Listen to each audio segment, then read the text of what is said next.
Obviously, we are in a normal meeting. Obviously, the public forum, there's no one booked, but we have a number of submitters today. Is there any late items? No late items, thank you. Confidential business to be transferred into the open, there is none I'm aware of, thank you. Sorry, yep. And any changes to the order of business? No, and sorry, I've missed a step here, so I'll ask Councillor Rolliston if he could give us an opening karakia, please. Kia ora tātou, kia noi tātou, tui runga, tui raro, tui roto, tui waho, tui te here tangata, karongote a, karongote pō. Nau mai te ihi te we, te mana te tapu, paupau ki roto ki a mātou mō tēnei rā. Ko ia rā i rongo whakiriraki ki runga, turu whakamaua ki a tīna. Haumi e hui e.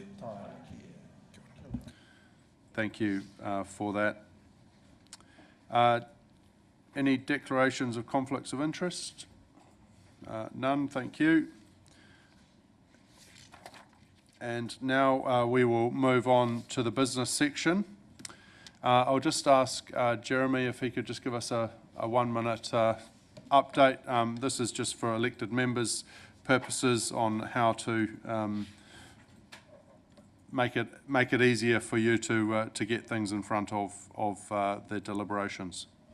Thank you, Mr. Mayor. So yeah, just briefly, we've obviously had 968 submissions to the annual plan. You've got those all in hard copy, digitally or in hard copy. Today is just the hearings, so your role pretty much today is to listen and to ask questions of clarification. The decision making comes on the 26th onwards, so it's a couple of weeks away. Staff at the moment are busy preparing reports based on the written submissions, and there's a lot of material in there. You'll get a full agenda early next week before that meeting on the 12th. What I sent out last night, a quick link to the online survey form, and you've got hard copies in front of you.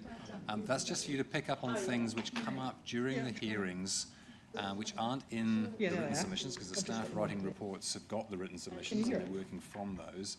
But if something else comes up which piques your interest, say, coming from a computer, I really wouldn't mind having a look at that as part of the deliberations report.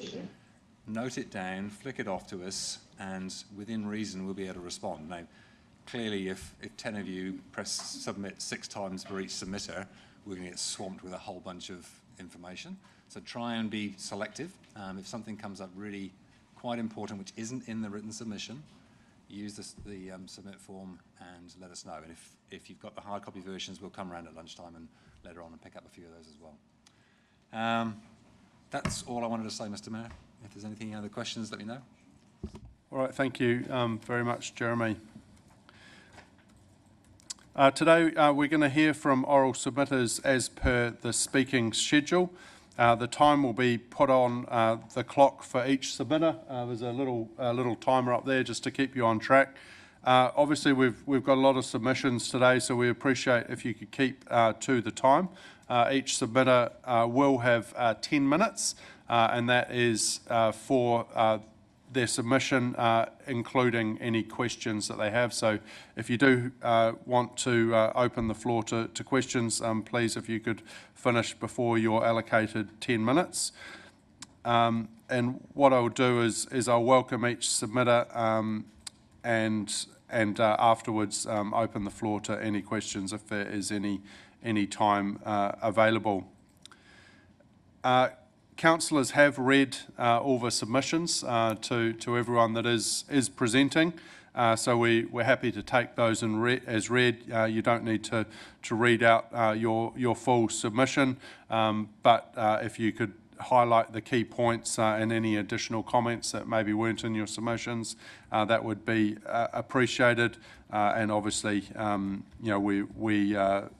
we've got a long day ahead with the last submitter of the day scheduled for 5:10 p.m, which is Aaron Collier and Matt Lagerberg from the Tauranga Property Brief.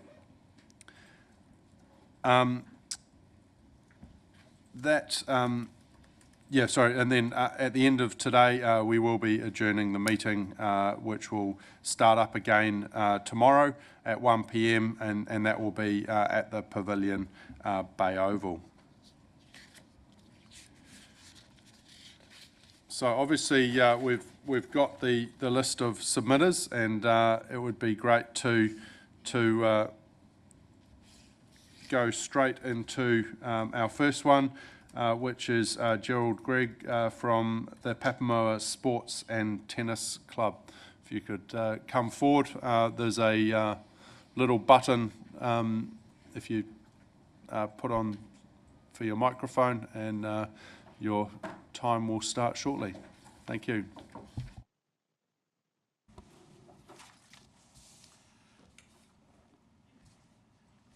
Good morning, Mayor, councillors and support staff. We'd like to begin by thanking very much for the opportunity to speak to our submission. My name's Gerald Gregg. I'm the club president of Papamoa Tennis Club, and I have with me Kevin Mail.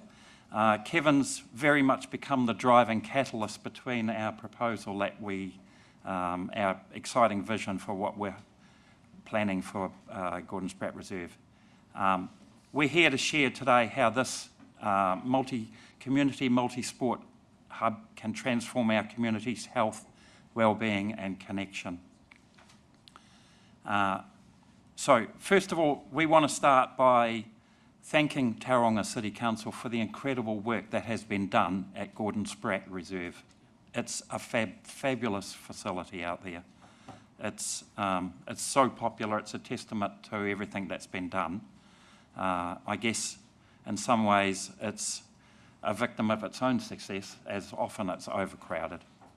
Last Saturday you couldn't get a park for kilometres. It's a clear sign that we need more capacity at Gordon Spratt Reserve and Papamoa generally. We would propose that modern life can lean towards passivity, yet when we build vibrant facilities in the city, for example Coolum Park, the downtown playground, the Mount Maunganui skate park or the Papamoa Coastal Reserve cycleway, we see that our community thrives. You see families, friends and kids out discovering new sports opportunities, coming alive, enjoying fresh air and active recreation. And we all understand that's the key to community health and well-being. On March the 3rd earlier this year, we proposed a vibrant multi-purpose community sports hub at Gordon Spratt Reserve that is centred on the existing tennis club footprint.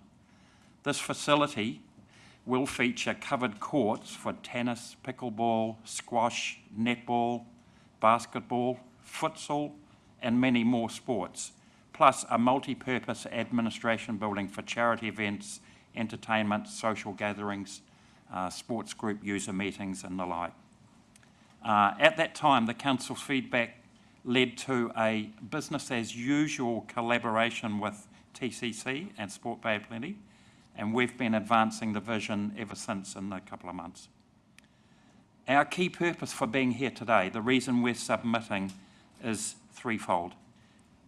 Firstly, and most importantly, we're seeking to lock in TCC and Sport Bay of Plenty commitment of staff and resources under the BAU process.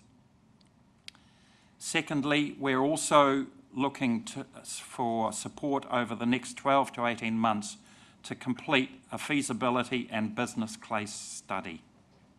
And thirdly, we're also flagging our intention to return to TCC in late next year or early 27 as part of the LTP submission process. We would be looking to bring back a full business plan for the facility. So just a little update. Since March, we've established a steering group with TCC and Sport Bay of Plenty staff. And we would like to acknowledge Ross Hudson and Chelsea Brett and Darren Pearce and Rochelle Seeger for the support and all the great work they're helping us move things along. We've had initial discussions with other user groups like pickleball and bowls, and just initial chat with football as to usability. We've got to ensure broad community benefit out of this thing.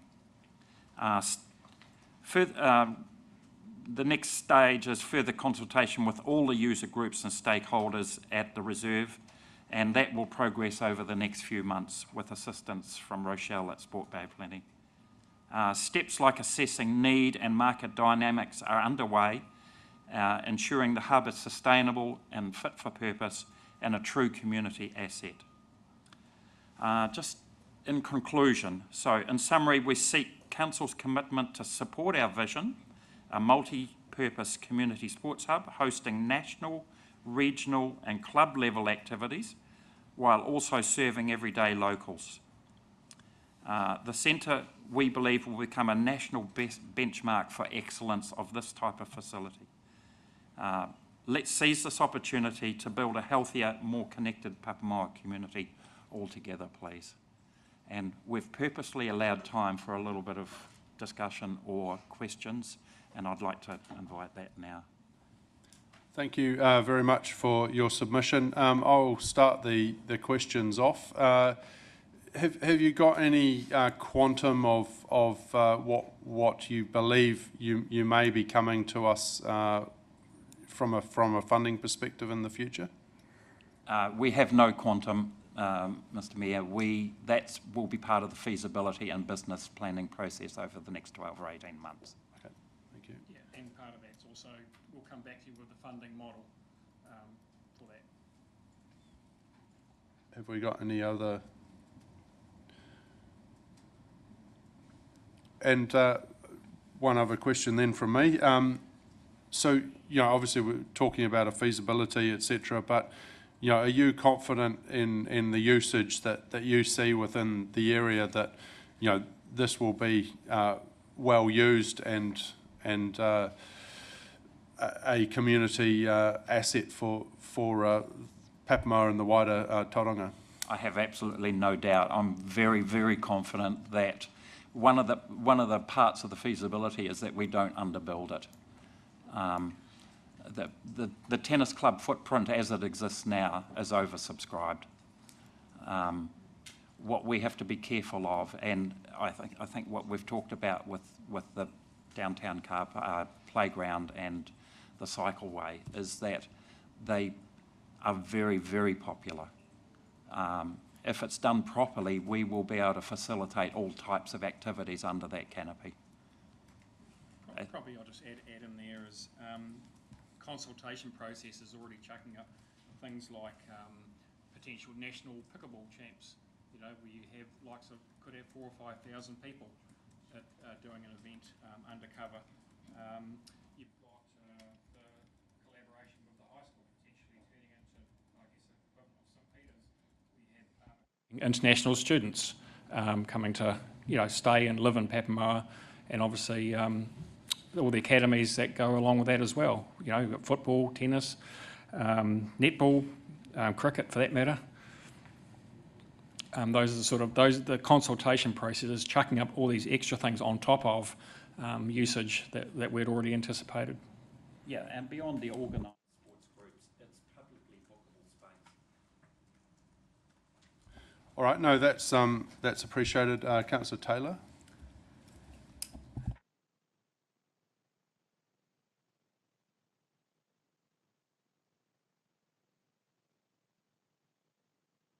Sorry, must have gone off. Sorry, are you fixed with this site, or obviously you're located there at the moment? Have you looked beyond this site, or will you? We have looked beyond this site. There's so much infrastructure there now that it makes a lot of sense to build on what we already have. Existing, yeah.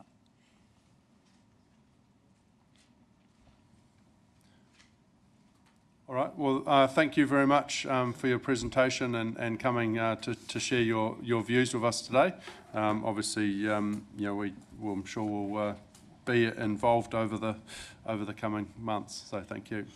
Thank you very much.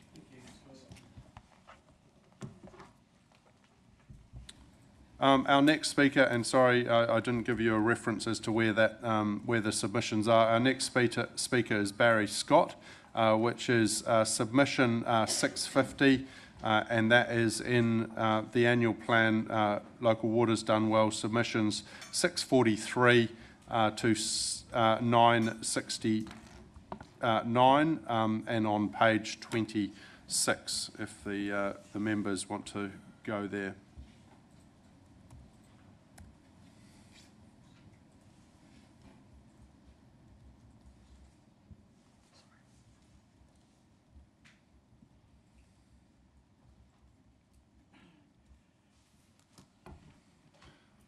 Welcome, Barry, and yeah, your microphone's good to go there. So. Good morning, all set? Right. In a small way, I'm singing from the same song sheet as the previous speaker, and that is promoting community health and well-being. I am asking for the construction of the Papamoa pathway to be completed. This is a two-part request. I want the existing stretch, which is about 3 kilometres long and runs from the Papamoa Domain down to Parton Road, to be provided with dedicated sealed parking areas, more seating and tables, at least one drinking fountain, and better beach access. That's part one. I also want the pathway to be extended another kilometre or so from Parton Road to Taylor Reserve. That's part two. Now, looking at part one, the main job has been done. The pathway has reached Parton Road and is in use. There are seats on the pathway, and in number and spacing, they probably meet the criteria prescribed in official manuals. Those seats are probably adequate in number for the needs of most of the people who use the pathway. But for various reasons, many people need to take a break during their walk. For them, and that includes me, the distance between the seats needs to be shorter, which means more seats over the length of the pathway. Increasing the number of seats would make the use of the pathway more comfortable for those who can't walk a kilometre without a sit down along the way. Not all of us are as fit as we used to be. There is also a need for more picnic tables and, of course, ones that are wheelchair friendly. I overlooked mentioning this in my written submission. Yesterday, when I was down on the pathway, I counted only 2 picnic tables along the entire 3 kilometre stretch. That's nowhere near enough. Look at the Marine Parade pathway. That probably has 5 times as many picnic tables, let alone far more freestanding seats. We're a poor cousin by comparison, we really are. The Papamoa pathway should also provide an opportunity for a restful step over, as well as one for walking and exercise. For this to happen, more tables must be provided. More shelter trees would be a good idea too. And in this regard, I suggest that the council should think about planting mature trees, not saplings. Sure, mature trees cost more, but they give shade instantly, and they're less likely to be broken or stolen. I had a look into the cost, and I was pleased in a way to see that the cost, including getting a machine in to dig the hole and plant the thing, is about $1,800. Not a lot of money when you consider the immediate benefit that follows. And of course, down the Papamoa pathway, if you have a look, there are no trees. We haven't got those glorious pūtakawa that we've got down a Marine Parade. Now, here's some good news, I hope anyway, for you. In hopeful anticipation of the council agreeing to act upon my proposal, I asked Papamoa Rotary if it would be prepared to assist with providing improvements along the pathway. And the Secretary has formally advised me that the club would, in principle, be happy to play a part in such a project. You might recall that recently Papamoa Rotary was behind the building of a spacious covered shelter next door to the children's playground at Gordon Spratt Reserve. Rotary International has a recognised track record as a valuable contributor to projects that benefit the community. If a suitable arrangement can be worked out, we can rely on the Papamoa Club to provide some assistance. Which brings me to another matter. The Papamoa Rotary response supports my belief that the Council should strongly consider involving the community directly in improving the pathway and another project, some form of face-to-face feedback exercise on site, approaches to community groups, schools and the likes for donation, or volunteer work such as preparing the site for the works that have to be done. Maybe an open day to improve awareness of the existence and benefits of the pathway. Direct input from the community would also create a sense of ownership and pride in the project, and one hopes perhaps that might lead to a little less vandalism, which spoils some of the sites. But community involvement, please. You promised to engage with the community. Here's a way of doing it. Involve the community, make them part of your projects. I stated in my written submission that for obvious reasons, dedicated sealed parking areas are required at a few spots along the pathway. Two of those obvious reasons are safety and ease of access. Honestly, at the present time, with only a rough, even grassy area available, it's like parking in a cow paddock at times. The need for an extra water fountain and better beach access paths that I mentioned in my written submission can be worked on when the matters of extra seats, tables and parking areas are being considered. All the pieces must fit together in the end. The paths, the beach paths, we have access paths, but some of them are so narrow that you almost have to walk down them 1 foot in front of the other. Try getting down there on a walking stick, try getting down there with a team of kids behind you and bringing all the thing. So that's just something, a bit of widening of the paths. No, I'm not talking about flash pathways or anything like that, just slightly wider and better paths. What kind of action would I like to see the Council take with regard to Part 1 of my proposal? I want you to approve it and make funding available so the job that can be completed by the start of next summer. And don't forget, we can look forward to some donations and assistance from community organisations. I'll be following that one up if you give everything the green light. Now, Part 2. Carrying the pathway through from Parton Road to Taylor Reserve. Taylor Reserve is a popular spot all year round, but especially in the summer when the beach in front of it has the advantage of being patrolled by surf lifesavers. The Council recognises this and has prepared a concept plan for its upgrade. I hope it includes a provision for more parking. A special feature of the Taylor Reserve is that it has easy beach access and opens up additional walking opportunities, including access to Motiti Reserve.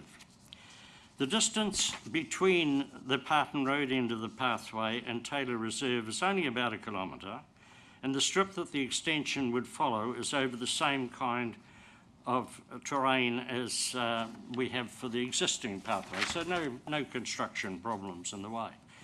It makes sense that the pathway should be carried through to the reserve. In fact, I find it puzzling that that wasn't part of the original plan. But I cannot find anything on the Council's webpage that indicates that the Council is going to carry the pathway any further, and that worries me. It must happen. It wouldn't make sense for the new pathway to come to an abrupt stop 1 kilometre before it reaches its logical finishing point. If planning hasn't already started, it must be got underway without any further delay. And the fact that the Taylor Reserve upgrade hasn't started is no reason why planning for the extension of the pathway shouldn't take place now. What kind of action do I want you to take with regard to Part 2 of my proposal? I want you to do the sensible thing and press whichever button it takes to start the planning process. I would like to think that in a year's time, the city's residents will be able to enjoy a continuous pathway that runs from the Papamoa Domain right through to the upgraded Taylor Reserve. Thank you very much. Thank you very much, Barry, for your presentation today. Unsurprisingly, I'm sure we'll have Councillor Morris advocating for this one. Thank you, Barry. That was phenomenal. In terms of the pathway, what are your thoughts around the boardwalk portion which goes up onto the dunes and has that incredible outlook there? Yeah. But also, what about extending the pathway further west down towards Mount Maunganui? For me, it was one thing at a time. I thought about that one, and I thought, well, we've got the pony club there, and we've got a lot of things, and I haven't walked the area, and I would like to walk the area and have a bit of thought on it. But definitely, you know, just imagine, right from the mount, right down to Taylor Reserve, wouldn't it be great, you know? I know it's not going to come instantly, but it would not a lot of people walk on that western area, and it would encourage more people to get out, and the more that happens, the better it is for our city as a whole. Yeah. All right. Thank you very much, Barry Scott, for coming in and talking to us today. Appreciate your time. Thank you. Thank you. Our next submitter is Annie Hill from Creative Bay of Plenty. Her submission is 791, and that can be found in that same document, the last lot of submissions on page 564. Welcome, Annie. We've got multiple presenters, so if you want to each talk, if you could just turn off your microphone while the other one turns that on, so we can hear everyone through the microphone. Thank you. Tēnā koutou katoa. We're a lean and efficient team at Creative Bay of Plenty, and I've brought everyone with me today. This is my colleague Rose Treadwell, our comms and marketing lead, and Arahanoa Matthews, our Ngātoi Māori navigator. Thank you for the opportunity to speak to our submission. Arts, culture and creativity have been vital to the human experience since the beginning of time. They are the building blocks on which our evolution is based and intrinsic to te ao Māori. This sector brings value to the community, not just in terms of appreciation and enjoyment, but also by enhancing health, well-being and educational outcomes, as well as stimulating innovation and economic growth. Children that participate in the arts are more motivated, perform better academically, and have stronger social cohesion. The arts also play a major role in preventing ill health and managing illness. Cities that are vibrant and creative attract skilled and talented people and the businesses that need them, providing a strong stimulant for economic growth. We're eager to continue our collaboration with Tauranga City Council as your cornerstone partner for arts, culture and creativity. Our strong and wide-reaching connections within the creative sector across all art forms and throughout the city place us uniquely in this role. This is reflected in feedback from stakeholders, some of which we included in our submission in the appendix, and the good relationships we have with council staff, particularly in the community services and city centre teams. The demand for our services also reflects the value we bring to the community. One of your KPIs is that we guide at least 2 public art projects per annum. In the last 6 months of 2024, we were involved in supporting 18 public art projects, 12 of which were in Tauranga. When we managed the artist call out for 5 commissions as part of the Tauranga Street Art Festival, we received 77 expressions of interest from artists, demonstrating our reach to the sector both locally and nationally. Our mentor program is free for participants, with 40 people completing the program over the last 3 years. With additional funding, we could increase the benefits of this program significantly. Our Around the Table podcast series receives national interest, including a very favourable review by Radio New Zealand last year. This is a strong advocacy platform for both the arts and the innovation and vibrancy of our city. We have a long-standing relationship with your sister city in Japan, curating the annual Quilts for Hitachi art exchange over the last 7 years.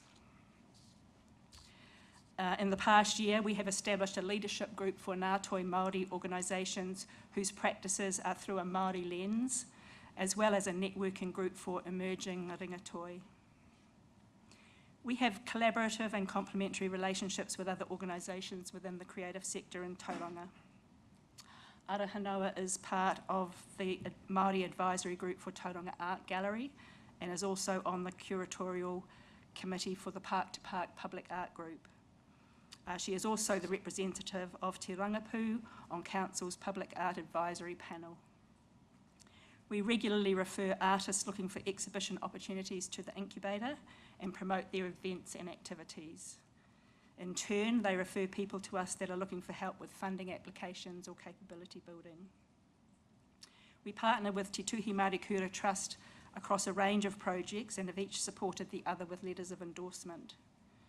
We have also supported funding applications for a range of organisations, including Tauranga Arts Festival, Tuatara Collective, the Incubator, Film Bay of Plenty, and Font Public Art Trust. Following the review of our services in 2021, our contract with Council was reduced from $305,000 to $150,000 per annum. At the time of this decision, no guidance was provided on actions required to reinstate this funding at a future time. This is the lowest amount of funding we have received from Tauranga City Council over our 23-year relationship, while we are delivering our highest and most impactful levels of service. Over the past 4 years, we have undertaken the necessary remedial actions in response to the review findings and have remained committed to expanding our offerings to support creatives, relying on reserve funds to top up our operational budget. While this approach has been manageable in the short term, it is not sustainable. We believe our strategic and operational refocus has not only resolved all the issues identified in the review, but has also positioned us to consistently exceed expectations in the value we deliver to the sector. In recognition of this progress, we are seeking a staged increase in our service contract over the next few years. We believe the efficiencies we have made will provide a solid return on investment for Tauranga City Council. Thank you for the opportunity to speak to this submission. We have 4 minutes left if anyone had any questions. Fantastic. Thank you for your submission. Councillor Taylor. Thanks for coming in and thank you for what you do for the community. It's very valuable. The review that was done and your funding was knocked back. How do you feel about that and how far do you think you've come? You sort of touched on it. Why would we then go back and increase it back to where it was or somewhere in between? So there were definitely issues with our organisation at that time. So we had 5 general managers over 5 years. And several of them were not from here, so it took them a while to build up connections and trust within the sector, and some of them did not do that very well. So we looked at the outcomes of the review, and quite holistically, actually, we developed programs to address those. A key one was engagement with Ngātoi Māori, which was not happening at all. So in 2023, we established, the first Ngātoi Māori navigator started. There were also criticisms in terms of us actually servicing the sector. So everything we do now is either free or subsidised, primarily for artists and creatives. So that's what our job is, to support artists and creatives. We are fully a service organisation, so for us it's not about doing activations and things like that. It's actually about how can we grow the capability of the sector. It is a high value sector when people get the support that they need. So we believe we have completely turned things around and we believe we are exceeding expectations. An example is that public art, the support we're giving to public art organisations. Arahanoa supports them in terms of cultural understanding of sites and design and things like that. We do artist call-outs, so those 18 public art projects that we supported in the last 6 months 2 minutes left, have really influenced the environment, the urban environment, positively. Thank you. Councillor Baker. Thank you for your submission this morning. You may have just answered my question, but I'd be interested to know a bit more about how either competitive or complementary your offering is compared to some of the other major players in the city, particularly those that we fund like Incubator. I think they're entirely complementary. So the Incubator is a campus, a creative campus that operates in that space to activate it with artist studios and exhibitions and events. There was a time where we may have veered into their lane too far in terms of activations, which we don't do at all now. So we absolutely understand our place in terms of supporting the creative sector, and it's complementary rather than competitive. So yeah, both organisations do really important work in different ways. Thank you. Thank you for that. Councillor Crowther. Yeah, thank you, Annie and team. I'm interested, we're obviously in quite a constrained funding environment. You're well aware of the nationwide political views around funding of non-essentials, as they're sort of called, and yeah, you know the story. And so what we might see as sort of essential, we might be reined in a little bit later this year. We're waiting to see how central government constrains us in certain areas. So in that context, and given that we've got by far the biggest spend on arts and culture, I think compared to? Than ever before by Tauranga City Council, because of, Te Manawataki o Te Papa and other investments, the OPEX spend is phenomenally bigger, or soon will be. So I guess what I'm interested in is how we can actually support what I see as sort of grassroots kind of activities, such as yourselves, the Incubator and others in that sector, while still fitting within our budgets. And I'm just wondering, you don't have to answer it now, but just what would be really helpful is to see opportunities of where we can actually get more value from that spend, and what you've talked about, offering maybe reduce internal costs and things. So if you have any thoughts now, that'd be great. Well, I would actually say you've been getting incredible value from us having a service contract delivered for $175,000 a year. It's difficult when something's been taken away, I guess. So we're not actually saying give us more money. We're actually saying take us back to where we were in 2020. We would make excellent use of that money, and I do challenge you that the arts is a nice to have. As I said earlier, it's central government. Well, yeah, okay. So it's essential. Oh, I'm over time. Sorry, Annie. It is essential to our health and well-being, and we take it for granted because it's all around us. If it was taken away, you would really notice it. If everything creative was taken away. All right. Yeah. Thank you very much for your submission and time. Thank you. Now we go to online, hopefully. And we've got Emma Cronin from Bay Conservation Alliance joining us. Good morning, Emma. I believe you've got 5 minutes, and if you would like to allow time for questions at the end, that would be appreciated. And just for our members and anyone online, we're looking at submission 808 and page reference 642 of the final tranche of submissions that we're in. Thank you very much for this opportunity to present. I've just got a screen to the presentation to share with you, so I'll just share that now and check that you can see it.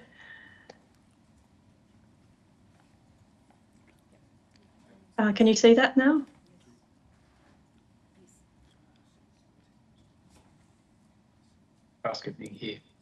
Can you hear me all right? Yep, we can see you and hear you. Thank you. Again, you can see the presentation? Yes, we can. Yep. Awesome. So this proposal is presented on behalf of O Tanawanuku Kiwi Trust, Te Whakakaha Trust and Te Kopu o Waitaha Collectively, these projects manage animal pests and protect over 2,000 hectares of native forest across the ridgeline between Otanawanuku Monga and Ottawa Trig. The goal of these projects is to protect native species, engage community, improve ngahari ora or forest health. Specifically, 2 of those projects manage important habitat for kokako, kiwi and pepeketua, or Hodstedter's frogs, and all projects engage volunteers from across Bay of Plenty with this important mahi. Our proposal is twofold. Firstly, there's establishment of a wildlife corridor via pest management in the 800-hectare Tauranga City Council Kaitamaiko blocks to connect the current pest managed areas. And secondly, the creation of Mangatapu, a mountains to sea trail from Otanawanuku to Papamoa along this wildlife corridor. The first part of this proposal is to provide a pest-managed wildlife corridor, which would increase the pest-managed area to approximately 3,000 hectares of contiguous native forest. The Kaitamaiko blocks are located between Otanawanuku Conservation Area and Ottawa Sanctuary and are presently unmanaged for pests. This greatly compromises the work achieved by these conservation projects as pest animals readily access these pest-managed areas. Last November, the Kaitamaiko blocks transitioned to Spaces and Places, and we see this as an opportunity to provide a contiguous pest-managed corridor, leveraging off the existing conservation work achieved along this ridgeline and supported by DOC, Western Bay of Plenty District Council and Bay of Plenty Regional Council. Connecting and increasing the pest managed area will have significant gains for native biodiversity, enabling greater protection and safe dispersal of native species, including kokako, kiwi and peka.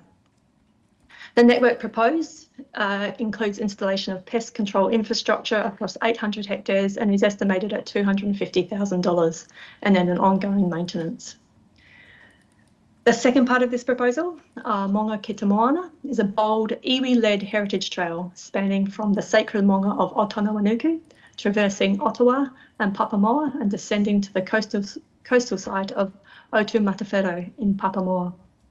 The trail connects existing DOC walking tracks and established trail network across the ridgeline and links to Summer Hill and the Papamoa Hills Cultural Heritage Regional Park. The approximately 30-kilometre trail represents a generational opportunity to establish a public facility of national significance, one that interweaves cultural, environmental, social and economic threads. Once realised, Mangatapu will restore the environment through native replanting, pest control and the creation of ecological corridors for Tonga species, such as kokako, kiwi, peka and pepeketua, revive cultural identity by tracing and marking the footsteps of tupuna, embedding Mātauranga Māori into the landscape and protecting waihi tapu and stories of significance. And finally, it will regenerate local economies by creating avenues for iwi-led tourism, education initiatives and employment rooted in kaitiakitanga and authentic cultural experience.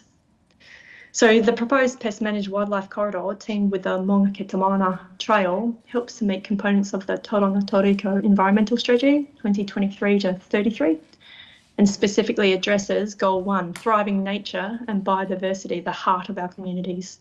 So the key actions there are undertaking pest management and contributing to predator-free New Zealand, adopting a mountains to sea approach, working with our neighbouring councils, and creating safe corridors for native fauna, seeking innovative ways to influence and increase Indigenous biodiversity on non-council owned land, and harnessing the love of nature within our community. This proposal is grounded in mana whenua leadership and will be delivered through a collaborative, multi-agency, multi-partner approach. We request Tauranga City Council recognises the multi-pronged potential this proposal holds for Tauranga and the Bay of Plenty region and considers this for future development. We look forward to discussing this in more detail with Tauranga City Council. Thank you. All right, thank you very much, Emma, for the presentation. Unfortunately, we have run out of time, but appreciate the submission and obviously will be part of our consideration as we go forward. So thank you very much for your time. Thank you. Thank you for your time. Bye-bye. Now we move to Neil Pollitt. His submission is 736, again in the same document that we've been in, which is the final tranche of submissions, and page 350. Welcome, Neil.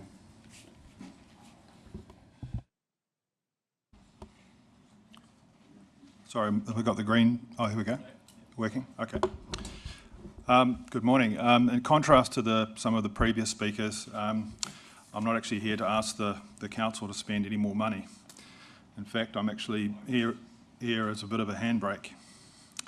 So thank you for the opportunity to address the council today with my feedback on both the annual plan and local water done well proposal. I'll start out by saying I'm personally against the proposed 12% rate rise, which should be capped at most of the rate of inflation. I'm also against a proposed CCO model for water, which has not provided a conclusive argument yet to justify taking this massive step. On one hand, it's great to be able to speak to elected members, but on the other hand, it's very concerning there appears to be some fundamental issues being mismanaged. A lot of residents feel unhappy with the direction of our council and feel utterly powerless in our ability to influence it. Many wonder if our submissions will actually have any effect. I've personally made submissions to TCC on issues which have been ignored and dismissed by staff, who advised my questions were to be deemed as unreasonable, despite over 2,000 residents and 3 councillors supporting my investigation into the loss of public land at Marine Park. DCC decided to respond further would not be in the wider public interest and a waste of valuable ratepayer resources. Information that I'd requested by way of Lagoima was then outright refused as a result. This shows TCC is single-handedly deciding which issues it will reply to and to what extent thereby it's breaching its obligations under the Local Government Act. I see TCC as a public organisation that does not truly value the views of its residents and will do its best to silence people who attempt to publicise dubious deals or do not agree with the strategic direction. For TCC to claim that responding to my questions is somehow a waste of valuable ratepayer resources pales in comparison to the spending on its new office building with a $33 million fit out to an asset we do not even own. TCC has committed to spend 10 times this fit out cost to redevelop the CBD, with several very large civic buildings costing over $300 million. They will also cost residents about $40 million annually to operate, we were told by Councillor Crowther. These massive loss-making civic property investments, combined with a string of poor property acquisitions, disposals and ongoing obsession with spending more and more, key reasons TCC's budget just does not balance, and that a proposed 12% rate rise promise is most inevitable. Ratepayers are not a bottomless pit of money that TCC can keep mining to fund its future pet projects. TCC is seen as the most indebted council in New Zealand and still one of the lowest approval ratings recorded. Thanks must go to the few brave councillors who have boldly spoken out against poor decision making and spending excesses at TCC, while others fall silent. I would really like to congratulate the council for preparing a printed consultation document to get the word out amongst the people, but I'm unsure what number of residents actually received them. The facts were neatly summarised, but they were also very one-sided, showing a preferred alternatives and missing many important details. The staff wage bill is now $129 million, with the average TCC salary of about $100,000 and the top of over $600,000. This compares to far lower personal incomes of residents in the city of Tauranga. Staff numbers at TCC have grown 300% in the last 10 years, largely under the watch of our current CEO. The population in this period has grown just 30%, 1/10 of that. So a 300% increase in staff versus a 30% increase in ratepayers. No wonder ratepayers are feeling a little bit stretched. Councillor Morris stood up and told the council it needed to look internally to reduce costs. Well done, Steve. A user pays philosophy being promoted does not actually decrease rates, as he suggested, but simply adds to them. In his words, yet another dirty cash grab. Steve, again, so eloquently put it regarding the recent attempt to introduce vehicle congestion charging, which was widely rejected by our community when it was called smart trip pricing. If TCC were to apply user charges to its loss-making CBD buildings that's under construction, it would need to charge residents, I feel, about $250 each for visiting them once a year, showing the lunacy of these investments. Tauranga appears to have a rapid growth agenda to support central government's aims to double exports for the Port of Tauranga. Has TCC ever surveyed residents to see what they want in terms of such an ambitious growth plan, meaning even more traffic and longer waiting times at hospitals? I think not. Council says it's proud it's now fully funding depreciation to the tune of $127 million, which it says is to look after the things we have. Depreciation to most people is just a book entry. To TCC, it seems to be a way of adding $127 million to your rates bill to pay off some existing debts, not to repair, replace or prolong the life of old assets like the Otamaitai pool, which it neglected and tried its best to demolish. It does allow more debt headroom, they say, putting us even deeper in debt. We should look after the old assets and not build things we cannot afford. At one of the many consultation meetings I took time out to attend recently, an elderly lady asked what could she do if she could no longer afford the rates. A reply from one councillor was that she should probably need to downsize and buy a smaller house. Is this what our city has come to, forcing our elders to sell their family home just to pay the rates? Tauranga recently hosted a national summit on homelessness, admitting that there were 4,000 people who had experienced homelessness in our city. That's 4,000 people, not 40. The Mayor said it's a hugely complex problem. Well, it's actually quite simple. These people need our help and they need it now. We don't need these flash offices and civic buildings which people can't afford to put a roof over their own heads. This is the shocking reality we now seem to live in. People are struggling to live in cars and tents and are seen regularly begging for money. This is not the community I grew up or one I wish to endorse. It must change, so we must change the priorities of the council to lead, who seem to lead very comfortable lives on very large salaries. Many people would agree that TCC is now totally out of touch with reality and things need to change. Let this be a wake-up call to council and the councillors. On Water's Done Well, a CCO has been presented to residents as a council-preferred alternative when there are other alternatives like the status quo.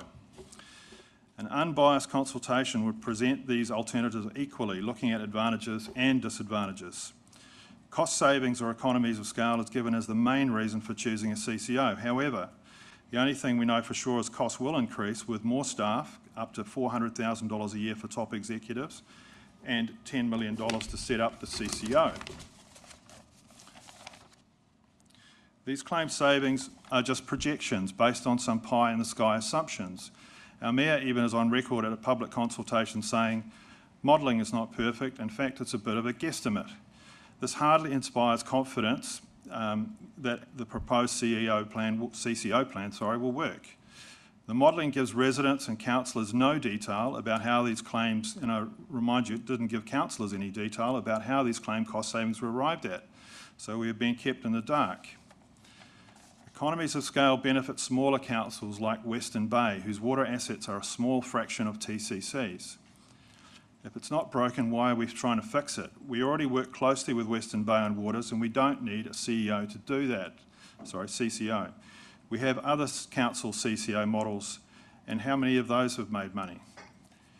TCC and its residents have invested heavily in water assets and is well ahead of the game versus other councils. This rushed decision-making seems to only endorse a predetermined outcome requested by central government. I asked one councillor why TCC was pushing so hard for a CCO. I was told it was all about securing future favours from central government. Hardly a smart reason to endorse this drastic course of action.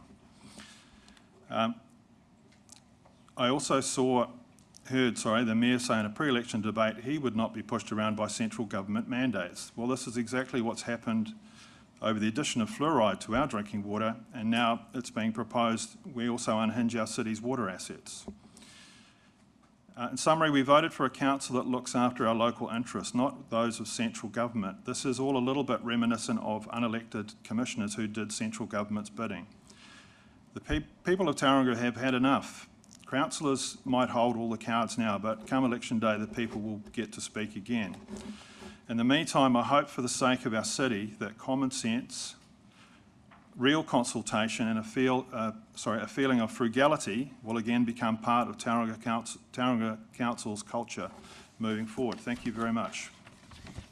Any questions? Thank you very much, Neil. We've run out of time, but you. Appreciate your submission today. Thank you, Mahi. Our next speaker is Maka Nielsen. He is 683, which is the same document we've been looking at, page 164. Maka, you have welcome firstly, but you have 5 minutes, including questions. No worries. All right, thank you. A team of 10. I've been lucky enough to present quite a few annual plans and long-term plans, I suppose, over the years, and it's been a great experience. What I do or would like to say is I do really enjoy the level of engagement that you're giving us. In general, I think it's a far improvement over what we have had in the past. Everyone who will talk to you today obviously has their own opinion, some are louder than others. But my personal view is I think what you're being able to provide through your feedback and through your documentation is really helpful for us as a community. I'm big into the sport and recreation sort of sphere. That's probably my sort of guise. I'm the chairperson of Papamoa Football Club, a trustee of FC Tauranga Moana, and I'd like to thank the council for the recent developments and the ongoing developments at all of those parks. Gerald, obviously, I think Gerald stole a lot of my fire. We had a bit of a sausage with the Prime Minister on Friday, and I think I told him too much. But we really continue, we really enjoy ongoing development and support of community and recreational facilities. It's hard to quantify in a financial term the benefits that those actually provide. And I work in profit and loss and balance sheet, so I get it and what people see, but those other things are really, really important to our community, those hubs. So I support the annual plan. If anything, I'd like to see a further investment in the sport and recreation and community infrastructure. And just from the club rooms that we now have at Alice Johnson Oval, I can see a massive change to our hub and our community. So thank you for that. In terms of a OPEX piece, the one thing I have noticed over the years and the 10 years is there doesn't appear to be any audit of there's a level of service, but there's no audit of the work that potentially is provided on reserves. And I feel a lot of the time we're spending money and we're not actually checking that the work was completed to the level it should have been. And what ends up happening is we're just chucking good money after bad because the initial job wasn't completed properly. And I could give 1,000 examples of that. So, obviously there's potentially a change coming up to more staff and less contractors. I'm not sure which way that's going to go, but building in some form of audit of the work that's undertaken, I think is vitally important. You'll get our community groups constantly complaining about the level of service, but once it's paid and gone out the door, then there's no repercussion to that. So I think over the course of the time that would save a significant amount of ongoing cost. One thing that has changed recently, probably over the last couple of years in that sphere, there had been less engagement with Sport Bay of Plenty. Sport Bay of Plenty is funded 50% by Tauranga City Council, as I'm still led to believe. And having them involved, they hold a level of detail of information that I would argue that council staff don't necessarily hold. And I think further engagement with them will lead to a brighter future down the path. One other thing, Councillor Morris obviously is big on, but there is a section of road in Papamoa, Domain Road, which we would like to see some further investment in. It's basically a road that stops and starts, and have got a significant amount of traffic driving down there, so we do need to look at some form of pedestrian sidelines for that park. To go back to Gordon's Brat Reserve, if we want to save some money, I would seriously recommend that we consider a slightly different model in the way we do stuff. And I do think something like a groundskeeper at these parks would be vitally important. We would churn more money in damage than we would having a groundskeeper. So if we actually had someone centralised down there that could check your fields, your maintenance, your lines, provide security, I think your value for money in return would be far, far superior to what we're currently getting there. But just to summarise it, you know, I really am impressed with the level of detail you're sort of providing out in general to the community. You're never going to appease everybody, but at the end of the day, some of the stuff we've got, we're stuck with. There's some things that we can do, obviously, and some things we can't do. But I would like to thank for that. The continued investment in infrastructure, an additional build of tennis facilities would be fantastic down there. The tennis tournament, they have the professional tournament, is really, really awesome. And there's thousands of people at that park. You know, it's 10 users. It is pretty busy down there. Thank you. So Thank you, Macca. That's all. Sorry, we're got to move on. No. But, yeah, thank you for your feedback and coming in to submit to us today. No worries. We move on to Luke Mays. His submission is 677, all in that same document, page 142 of our current document. Good morning. I'd like to focus on the Three Waters, my expertise in the Three Waters industry as an engineer for about 25 years. I'm no longer in that industry, but I thought I would take the opportunity to participate in democracy and provide some feedback. I am going to sacrifice 20% of my 5 minutes in the hope that you might ask me some questions to get a chance to speak. I'm going to take my submission as read, and I'm also going to assume that the Council has taken a lot of heed from the rationale report and taken your lead from that report. And so I'm going to assume that you might want to ask questions on my submission, but I'd like to make some comments on the rationale report on the assumption that you are taking your lead from it. The overarching theme of my suggestion to the Council is that, as per Rotorua, there is no rush to make this decision. In fact, it's in your interests to wait till you get to the intersection before you decide to turn left or right. At the moment, you're actually approaching that intersection, but you're not at it. And therefore, you are making decisions based on information which might or might not occur in the future. And it's really important that you have the full level of information, particularly what local government's funding might be or might not be from the local government funding agency. So if you don't know these things, and if you don't know exactly what the conditions of any other council may or may not be, then it's difficult to actually make rational decisions. But if you actually take that time to actually make the effort, then you are in a better position. Even the rationale report says, I think it says something like, further due diligence will be required to establish the mutual benefits of partnering with Western Bay of Plenty District Council. The rationale report actually says that. It also says that there are critical steps to be had at the end in the recommendation, and one of those recommendations seem to suggest that you should not make a decision until those steps have been completed, and they haven't. I could go into the technical areas, but one of the things I've learnt from my experience from dealing with local councils around New Zealand is that your OPEX is just as important as your CAPEX. And if you have a report that focuses only on the one thing to make that decision, you've missed a lot of the issues. And what I have found over the years is that the people who can manage the decisions of a limited budget or a fixed budget are sometimes the people that actually work for you at the moment.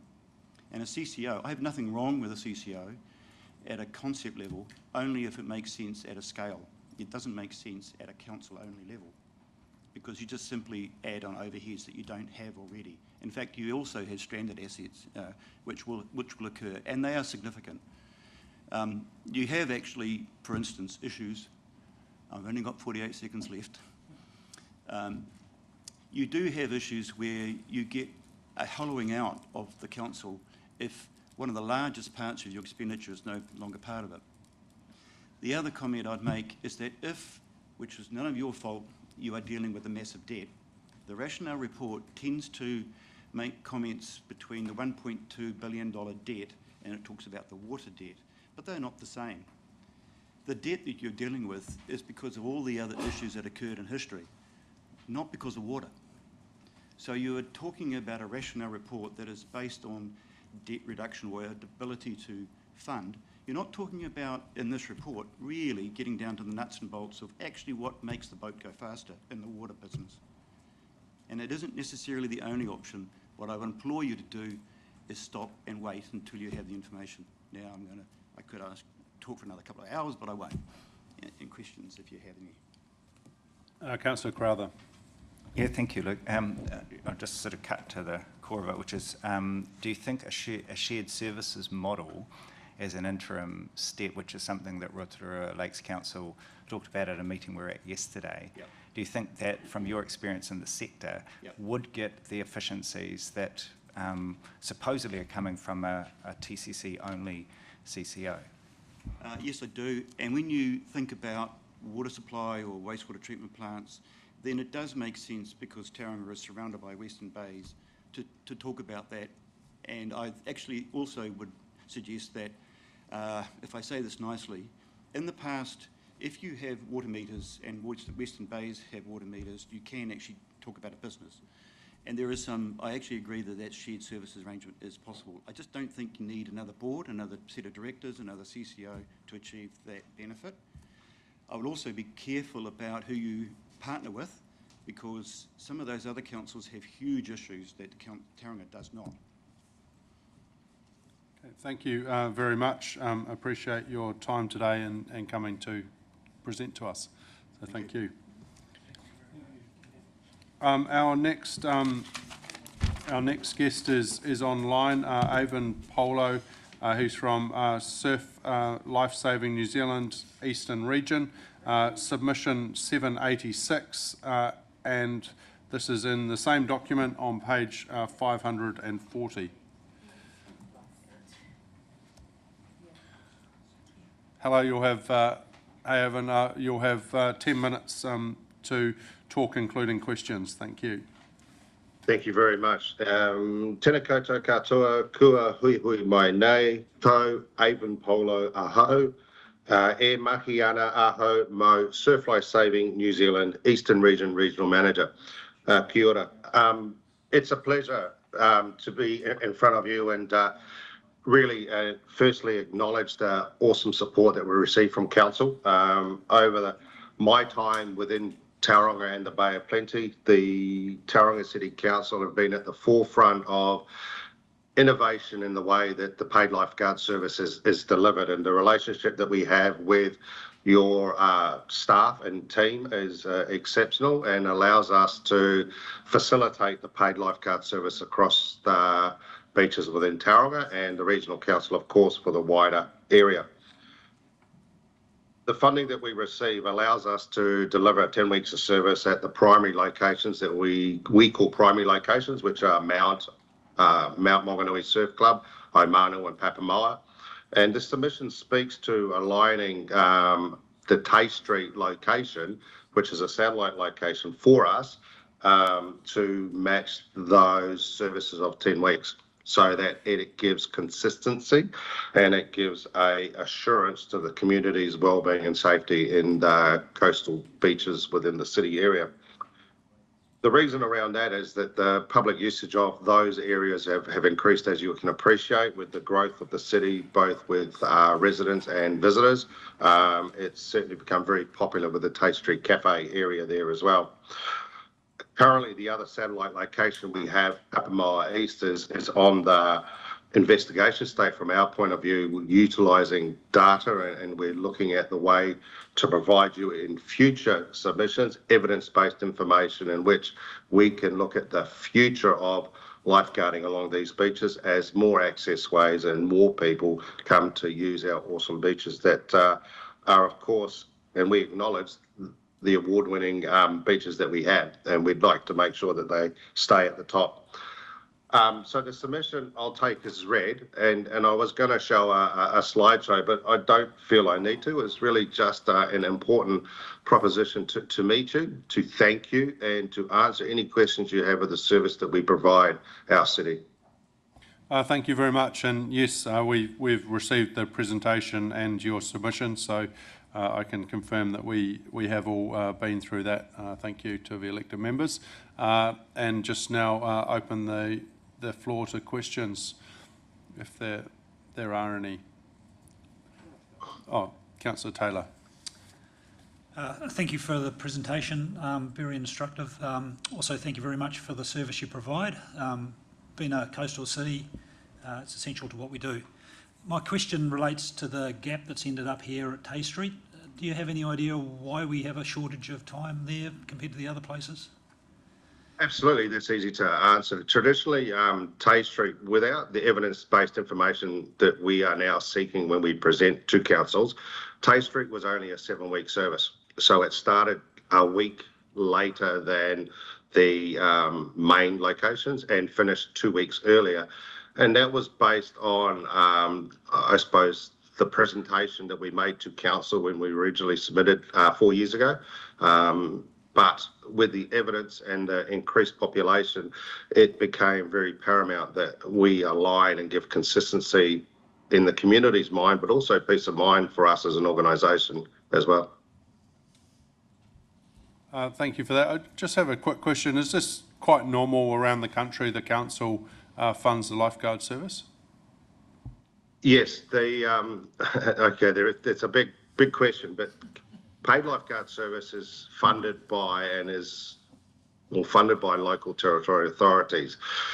The government funding that we receive comes, central government, is to support the delivery of the volunteer service. So the money that government has provided surf life saving is significant, and it meets approximately about the 65 to 70 odd percent needs of some operating cost of clubs, but the paid lifeguard service does not come out of any of that funding. So councils have taken the responsibility, or they have the responsibility providing that service in their areas.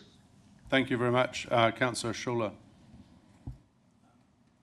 Am I on? Thank you for your time. Just quickly, just with the current model and being 3 weeks down compared to your larger or main sites, have you had examples of near misses or real problems with your network in terms of providing support to the whole beachfront over that time? Or, you know, obviously the whole area is popular with swimmers.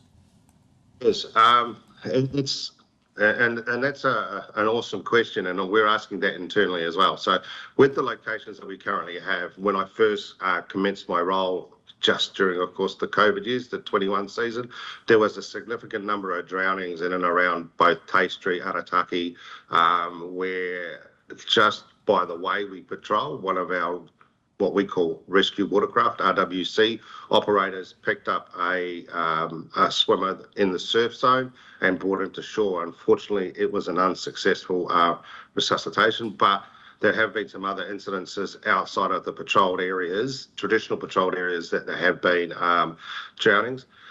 The access ways that are provided and, you know, people to enjoy our coastline is amazing, but sometimes they just don't realise what they're getting themselves into in certain areas.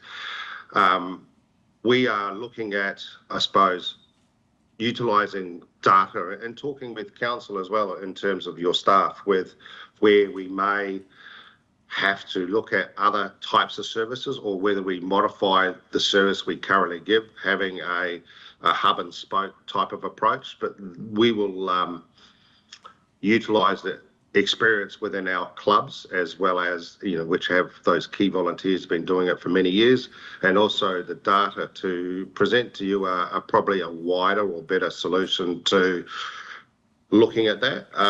The solution may be what we already have, but with a couple of other remote sites, like I said, in Arataki and along the coastline. So the map that we patrol, there are a few holes and a few gaps along there that we need to consider what we do. But we are looking at using that evidence-based information to present a solution for both of us, to be fair. Thank you. Councillor, no? All right. Thank you very much for your time presenting today, and appreciate it. As again, we'll take all these submissions into consideration as we deliberate later in the month. So thank you very much. I'd like to thank you again and all of council, because you are at the forefront of the way patrolling should be done in the community. So thank you. Thanks.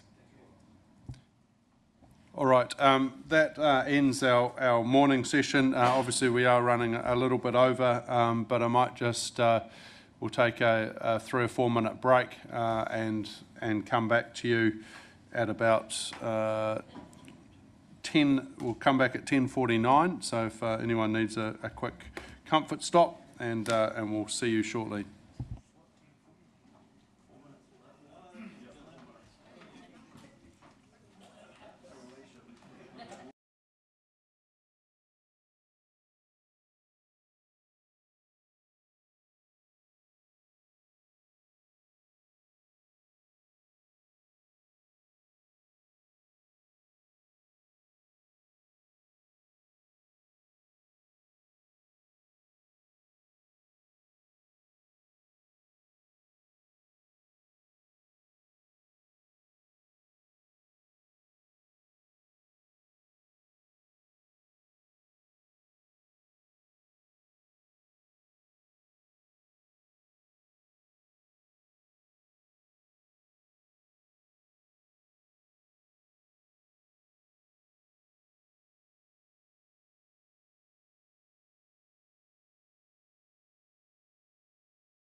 All right.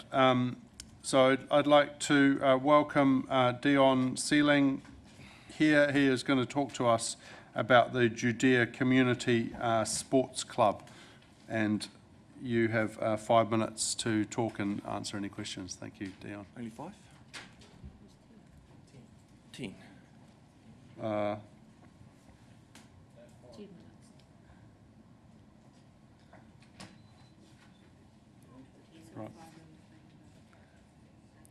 Yeah, if you need 10, we'll give you 10.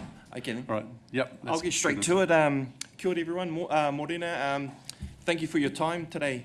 First of all, I'd like to congratulate anyone who was involved with the Haumaru Stadium, because I was there last night watching my granddaughter play her first game of basketball, and full of life, full of activity, and yeah, good job whoever was part of that.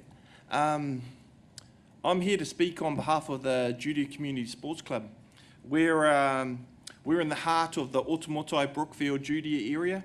We have 5 hectares of land that we have sole ownership over, but all the responsibilities that go with using and maintaining that land.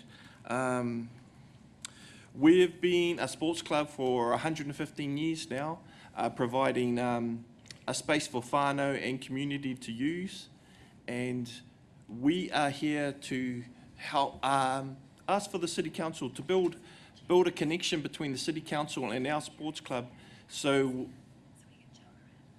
the City Council can treat our land as theirs, so we can best utilise our whole land for the community.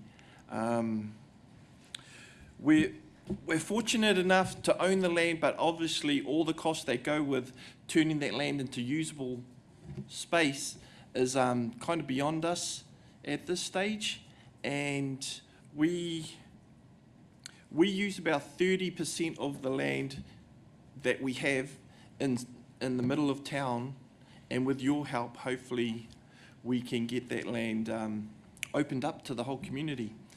The council uses land around us with exercise pathways that the whole community use, and as all of those pathways come to our land, everything stops.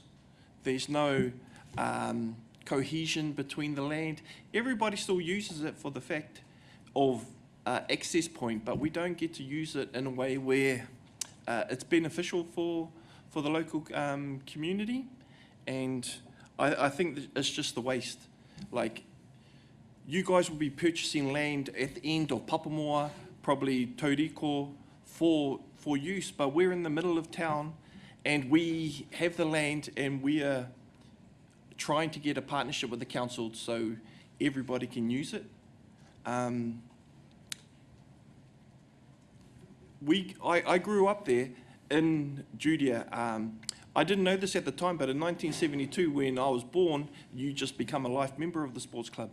So, you know, our parents didn't tell us this, and I didn't tell my wife when I married her that she is now a life member of the club.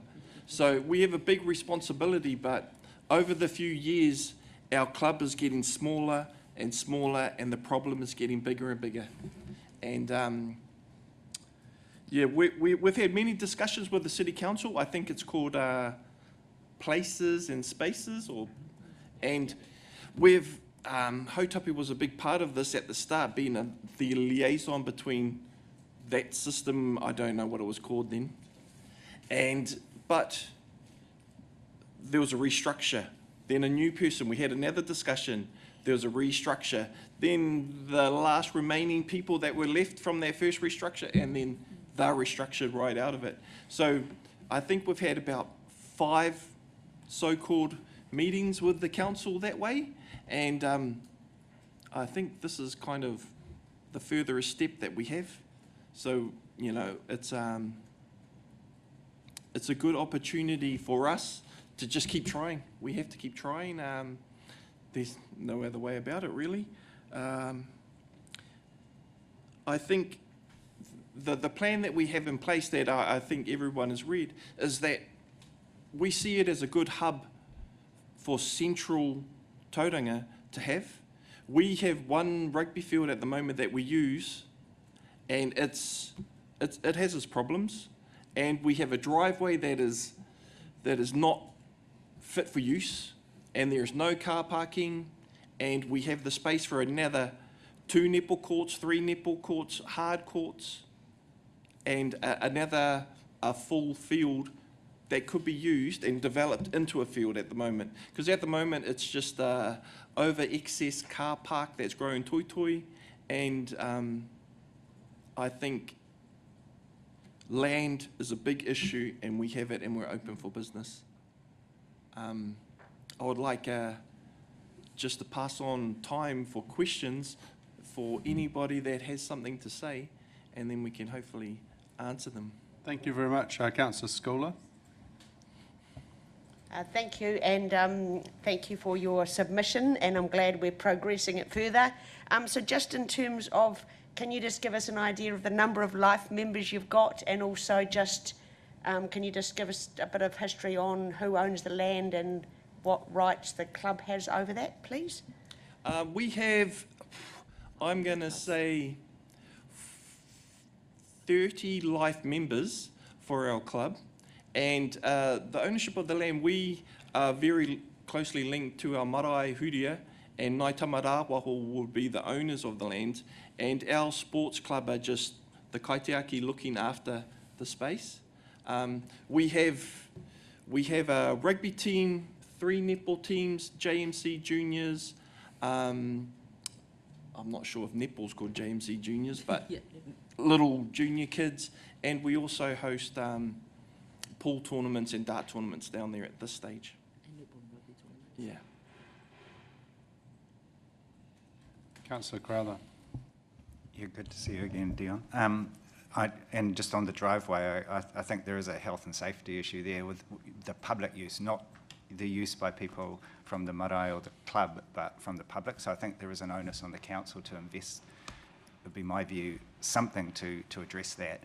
But in terms of the bigger picture, if we were to, as a council, look at investing money here as part of the community sports and rec network, there'll be some stormwater investments needed, as you guys know.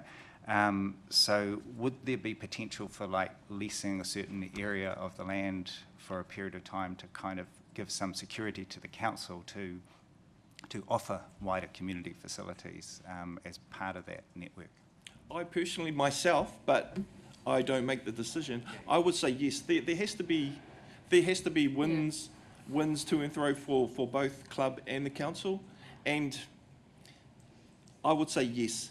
That driveway is an eyesore. 20 years ago, if we were coming over if we were coming down our driveway, driving down, I would say it's still the same. So there's been no progress on any of our facilities, but it's not to say nobody's trying. It's just, yeah, there just needs to be a partnership. Yeah.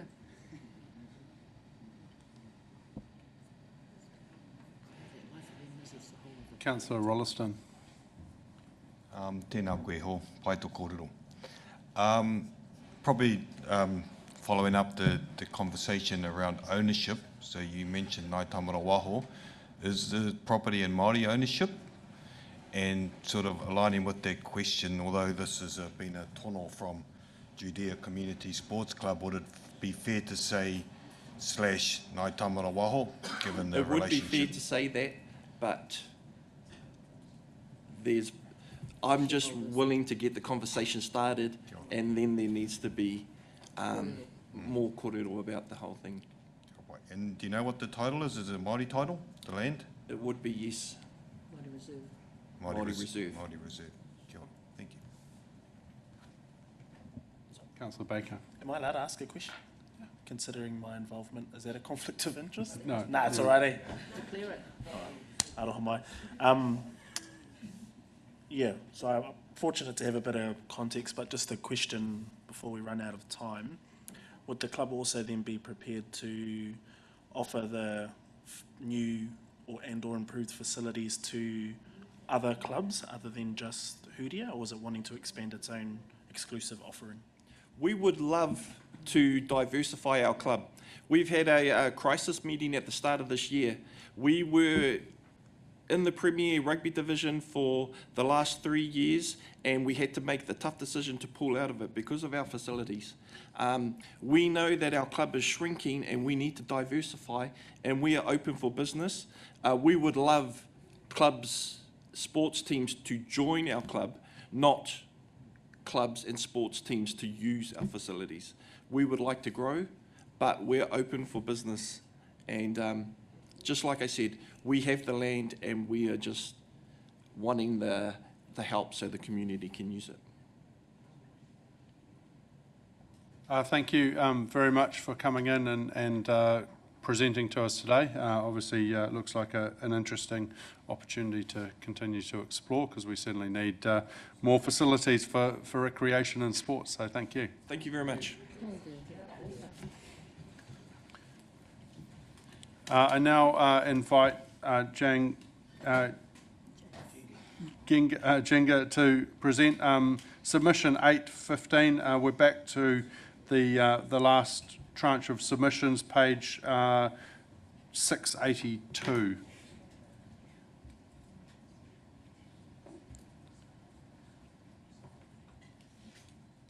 Welcome, and you'll have 10 minutes. 10 minutes to talk, including questions. Thank you, Jan. Good morning, Your Worship. Good morning, Your Worship. Good morning. Deputy Mayor, Mr. Davidson, councillors, staff and members of the public behind me and those online. Congratulations, Councillor Rolleston, on your appointment. Welcome to the council, and I wish you all the best. Thank you for the opportunity to be able to speak to my submission. I take it as read, and I won't be reading it. It is my sincere intention to be constructive and respectful with my comments and the delivery thereof. I am nervous. I'm nervous about what you're going to do. More importantly, I'm nervous about what you're not going to do. I'll cover the annual plan first. I strongly disagree with it. The residential rate increases that you have proposed are not sustainable for ratepayers. Those who rent are directly affected as well. Trust and confidence in you from the public is low. You know this already from your own surveys. There should be no residential rates increase in the 25-26 annual plan. $40 million needs to be cut from the plan for this to happen. It is that simple. Please understand that it is not about the $40 million that I would identify. It's about your attitude to ratepayers' money and your willingness to identify the $40 million of savings that should be made to deliver the outcome of no residential rates increase in the upcoming plan. If it is a specific project that you are removing, it doesn't mean it's off the table forever. But it does mean that it hasn't met the required level of priority to be included in the 25-26 annual plan. Ratepayers need to be respected. In looking for where significant savings could be made, the financial data supplied at the start of the consultation was inadequate. You yourselves, Your Worship, and councillors didn't in fact have it either. How could you possibly be making best practice governance decisions without detailed financial information? Upon my requesting more detailed information, further detail was eventually provided, but not before it was deemed a legitimate request. I'm referring to the Community Grants 25 and Annual Budget 26 Draft Budgets document and Detailed Activity Financial Information document. In your position, I would have expected you to have the detailed financial information prior to approving the draft annual plan. It should have been included already in the data that was available to us when the plan came out. Who actually is finding the balance of the money needed for the CBD projects? I reiterate that. Who? Ratepayers are only committed to 151.5 million. Affordability before value for money. You've heard me say this before. Focusing valuable resources on value for money before the affordability question has been answered just makes no sense and is expensive. From the savings achieved to date, it has to be assumed that the request of the CEO for efficiencies with no change to services was not the right question or directive. Do we have a clean, lean operation here? Please review all staffing levels, again, across the entire organisation, and what you actually do in this organisation. In addition, the hidden costs of how the council goes about its business need to be examined closely. Once you are committed to identifying the $40 million, it won't come as any surprise to you that you will be able to find more savings. You will be looking at the organisation that you govern with a new lens.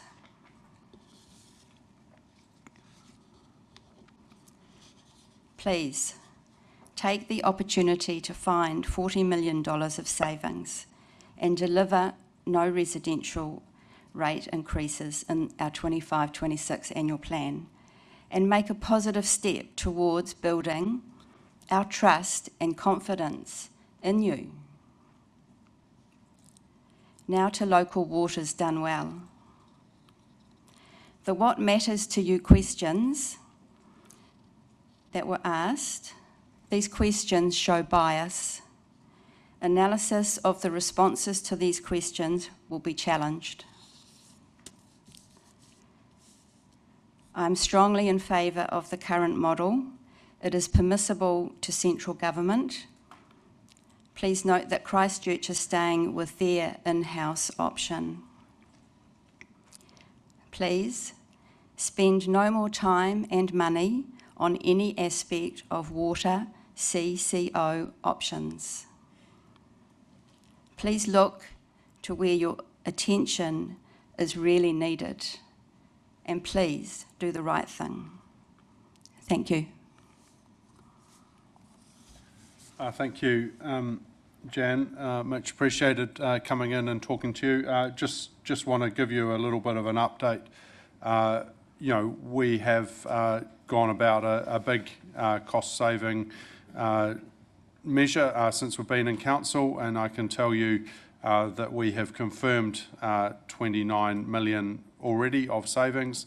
We are on track to hopefully find another 10 million of savings, and unfortunately that only gets us to a 10% average rate rise. So what you're asking, and that comes about because of a number of the decisions and the financial situation that we have inherited. So that is the challenge we have. So to get us to a 0% rates rise, we'd need to find 80 million of savings out of a total of about 350 million of, financials that we actually have direct control over. So it is a big task, but we will continue to look for savings over coming years. Is there any other questions? Sorry, that was a statement, but... Yeah, Councillor, correct. thank you for your submission. And with your seeking the 40 million for this annual plan, but have you given consideration to the 400 million that we need to find in the 10-year plan? Is this only this year, or would you have further? Will you be coming to us every year during our term to seek or send the same message and request? I think it's really relevant. Thank you, Councillor. I think it's really relevant for you to all understand is that the long-term plan is not our plan. The long-term plan was put in place under the time of the commissioners in the close to their time. The community, many user groups in the community collectively went to central government early last year with regards to the rush through of the long-term plan to attempt to have it delayed until the elected council, as you are, was in place. It is not, the long-term plan, I reiterate, is not our plan. So we are able to changes as some around the table stated in campaign that the long-term plan would be rewritten. This hasn't happened, and there's reasons for that, I understand, and that you didn't feel you had the competency to do that, and so you are handling it on an annual plan by annual plan basis. So this is a start, and it's about stepping forward in a different direction. I would say it's the right direction to listen to your community. All right, thank you very much, Jan, for your time and presenting to us today. Oh,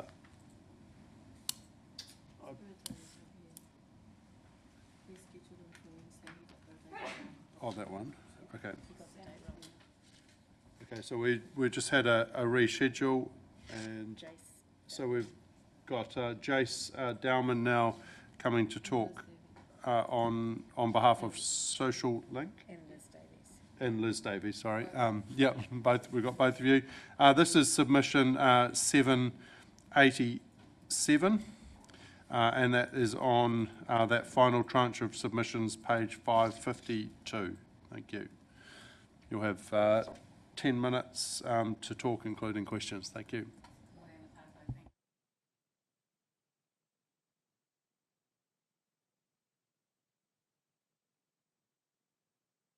Thank you. We've just made one point in our annual plan submission, and that's to strongly recommend not removing the waiver for charities to remove illegally dumped rubbish.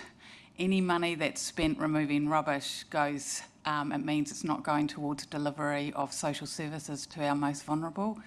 And you'll hear from Jace that opportunity shops often spend a considerable amount of money removing that waste and rubbish.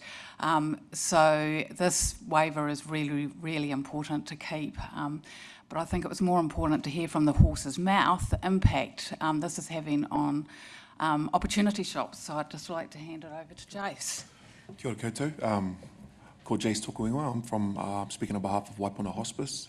We run 6 shops, 4 of which are in the Tauranga City Council's area. Annually, we spend $190,000 on rubbish. So this waiver, although we only receive $3,000 annually out of this waiver, it's still contributing to what we're trying to do as an organisation, which is generate funds for our core services, which is palliative care. So yeah, I just wanted to kind of give some perspective as to how much we actually spend annually across our 6 sites. It's significant. I bought photos today, but we can't plug them in because can't put a foreign flash drive in here. But you know, as early as yesterday morning, we had 2.5 car parks full of rubbish at one of our sites, and then you know it's significant. We run 2 depots. One of our depots is in Brook Street and Fraser Cove. They have 2 3-ton bins and a 1.5-ton bin. They're getting emptied every day, all 3 of them, and then there is more that we wait for when the truck has emptied those. We then load more in. And then it's the same with our Papamoa site. So those are our two big sites. They average a month around $6,500 to $8,000 every month just on the rubbish at those two sites each. So it's significant what we're actually doing for the community, right? Because they can't afford to take it to the waste stations themselves, so they're kind of dumping it on us, and it doesn't really go towards our core service of raising funds for what we're trying to accomplish. But I understand where it's coming from the community. They just don't have the money to, take their waste to the stations. Thank you. Councillor Schooler. Thank you for that, and thank you for presenting today. It's an exorbitant amount, so it's very good to get that clarity and visibility of the issue. So just in terms of are we talking removal of, because I know charities will get stuff that you can't sell and after a while it needs to be moved on. Is that as well as just stuff that you actually didn't want to put in your store at all? Yeah, it's both. Both. It's both, yeah. So sorry. No, sorry. And can you just put in perspective, 190,000 you need to spend just as Waipuna hospice stores. What is that versus the amount you do? Can you give me a ballpark on what you do collect from selling through your stores? How much money we generate? Yeah. About 5 million. Okay. We generate around 5 million, but then we have costs. Oh, 100%. Right? No, and it's a big number, and Yep. I think it's good to put that in perspective. Yeah. So no, thank you very much for that. And just for clarity, I believe it was 3 years ago that the council reached out to us, and they did an audit on how they can look at op shops and if we're doing any sort of better utilisation of the product and recycling. So an auditor came in, we were open to it, and he went to 3 of our sites over about a month. He went to a few different sites and did audits on what we're doing, and he came back saying that there isn't much more we can do. So just for us as an organisation, we recycle all our metal, so we send that to the metal waste. We engage with other charities where any clothing and textiles that we can't sell, that aren't even up to our standard, we pass them on to other charities as well, so they can sell it. We put them into church groups, we put them into Turning Point. So that stuff is not going into landfill, but we still have a $190,000 bill annually. So if it was all going into landfill, it would be quite significant. It would fill this room. The amount of textiles that we have in a month would fill this entire chamber twice every month. That's the volume that we go through on a day-to-day basis. So we sell, as an organisation, we sell 55,000 items a month, but we are removing another 100,000 that isn't even making the shops. So it's significant. Unfortunately, I can't give you the photos, but to put it into perspective of what it looks like, on a busy day, it's a lot, and that's one site. Councillor Morris. That's a banger submission. Well done. Thank you, Liz. Thank you. Can we just have those photos circulated by email, perhaps? Be much appreciated. Thank you. Thank you very much for your time today and your submission. Appreciate it, and gives us a very good understanding of the challenges. So thank you. Thank you. Our next presenter is Mary Dillon from Environment Hub Bay of Plenty.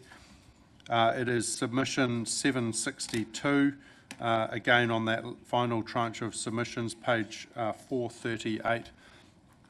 Welcome, Mary, and you will have 10 minutes, including any questions. Thank you.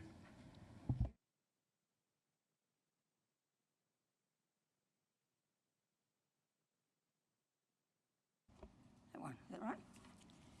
Kia ora katoa. Before I move into my submissions, just this way. That better? We've never managed to solve the problem of sound, have we?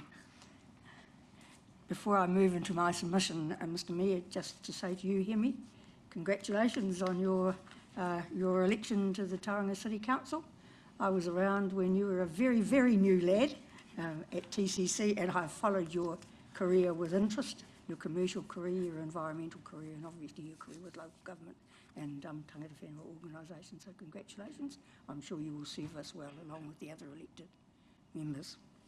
So my submission is quite brief today, and it only concerns three things. First of all, I think if you look at Tauranga City itself, it's a city with a vision. It's got a vision. It's got a whole series of outcomes or objectives, whatever you like to call those. They're clearly in your city directions document, which is a key document you should all be working to and from, and because that was created by the community, not just by the commissioners. And that runs through a framework, a framework of sustainability, and that is the lens that each and every service you provide should be looked at through. There are two key documents that help inform that, and many other documents and obviously policies.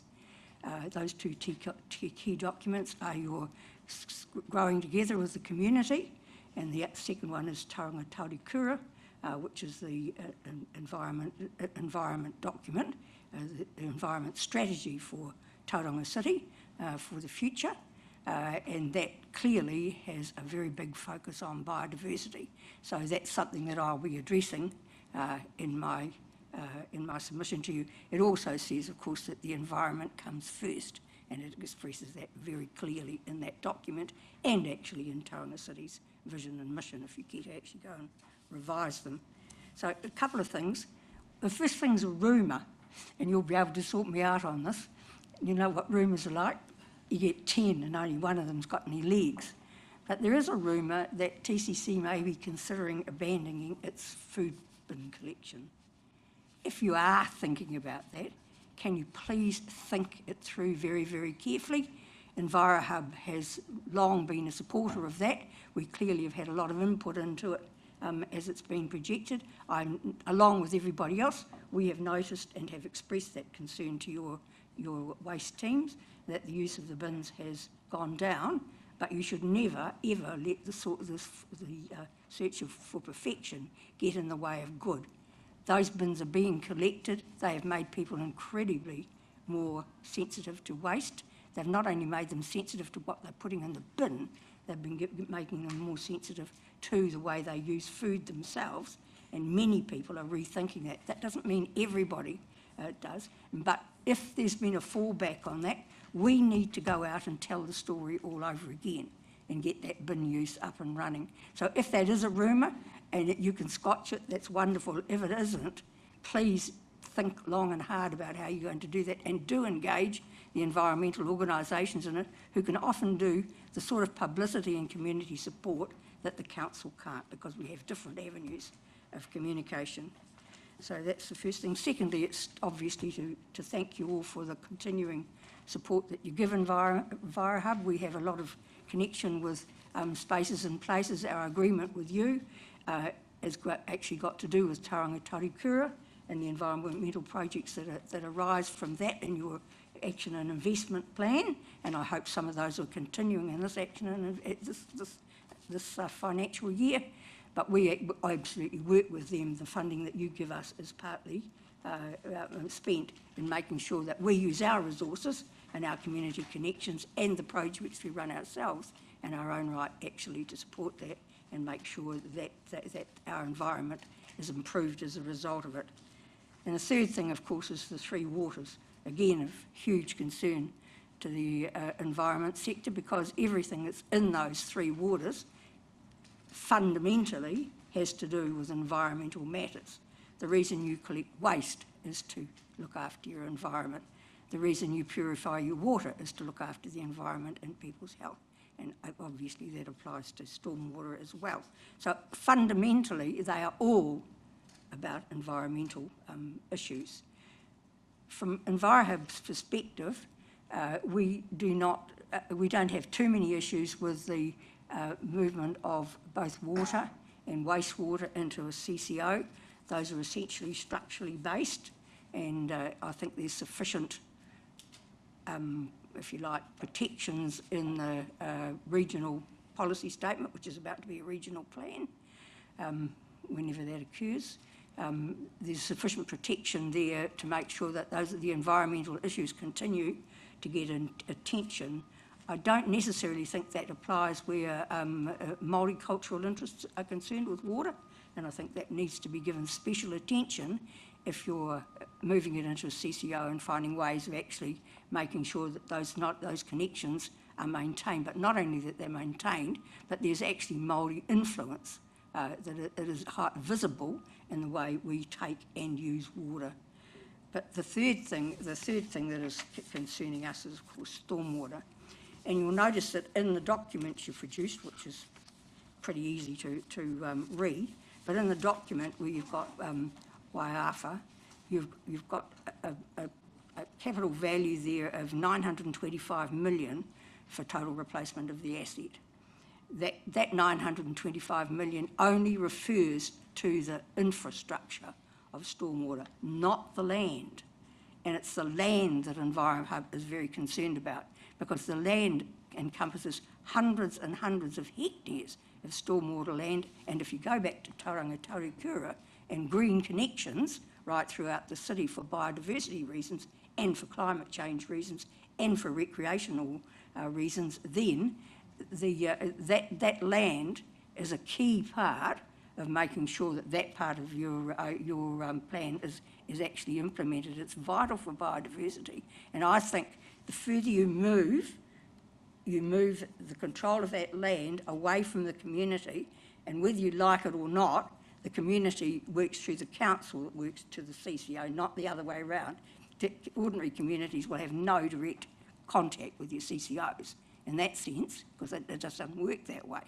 So I think if you're looking at that, then you need to think long and hard about whether the land should be transferred as well. And I do notice that in the document you make some reference to a service level agreement. Well, I'd suggest to you that if you're talking about service level agreements for stormwater, then maybe that should be reversed, where the CCO has a service level agreement with the council about its use of that asset for stormwater, not the other way around. I don't know whether you guys have ever been up in a helicopter and had a good look at Tauranga City, but it's a deeply incised city, not just because it's on peninsulas, but because of its stormwater systems. And if you start from the lakes and work your way across the city, the lakes, which is Koperua Valley, you work yourself through Carmichael's Reserve, you go down through the back of Rosedale, you look at the Kaitamarau stream, you go over to what used to be called the Papamoa main drain, which is now called the Wairaki stream, which is over 12 kilometres long, then you realise the size of that asset. It's massive.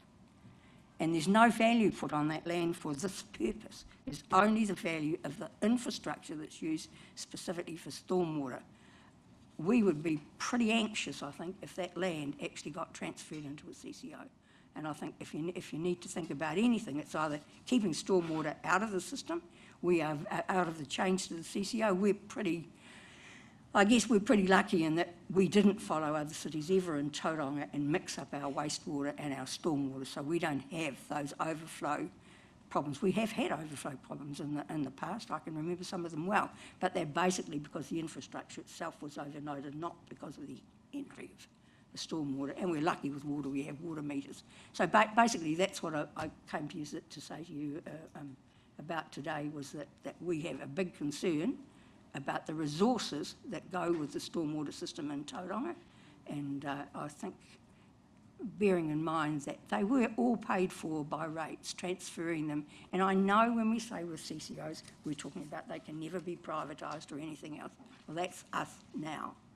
You have no idea what the future's going to hold in 20 or 30 or 50 years. So I'll just leave you with that thought today. I'll be back to talk to you again later today. I think you have to put up with me twice with a personal submission, but that's my submission particularly in relation to stormwater on behalf of EnviroHub.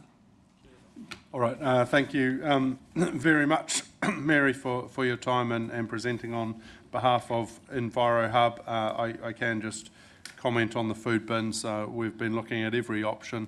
And we do need people to use it more, but the costs at this stage are more than the savings of getting rid of it. But we do need to encourage our people to use those more to to make sure that it's less of a cost to council. The more we use it, the less cost it is to everyone. So.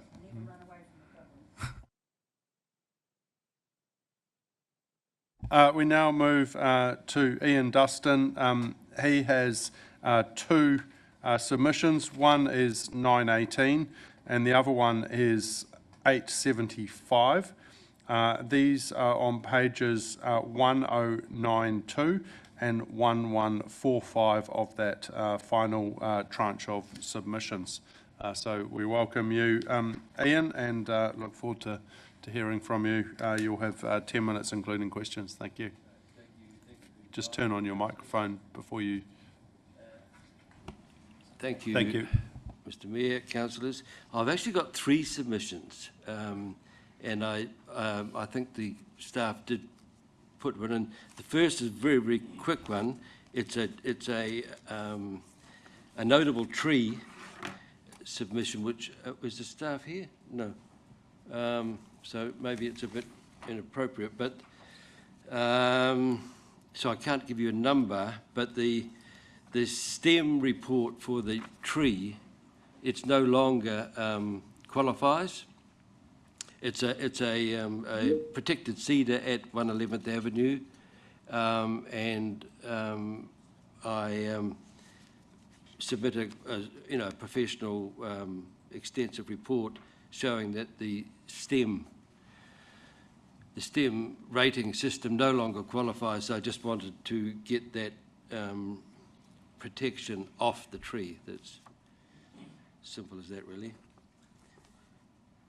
Okay, thank you. We will find that and have a read. So. It's not a big thing. Yeah. Okay. So the next one is also a relatively small submission. It was really about the plan change 33 in Mount North, and once again, this is really a submission on a submission, I guess, because I participated in the various council workshops, etc., and culminating in a hearing before 4 independent commissioners at the Mount Surf Club. And the feeling and the questions from the commissioners were such that one felt that they got it.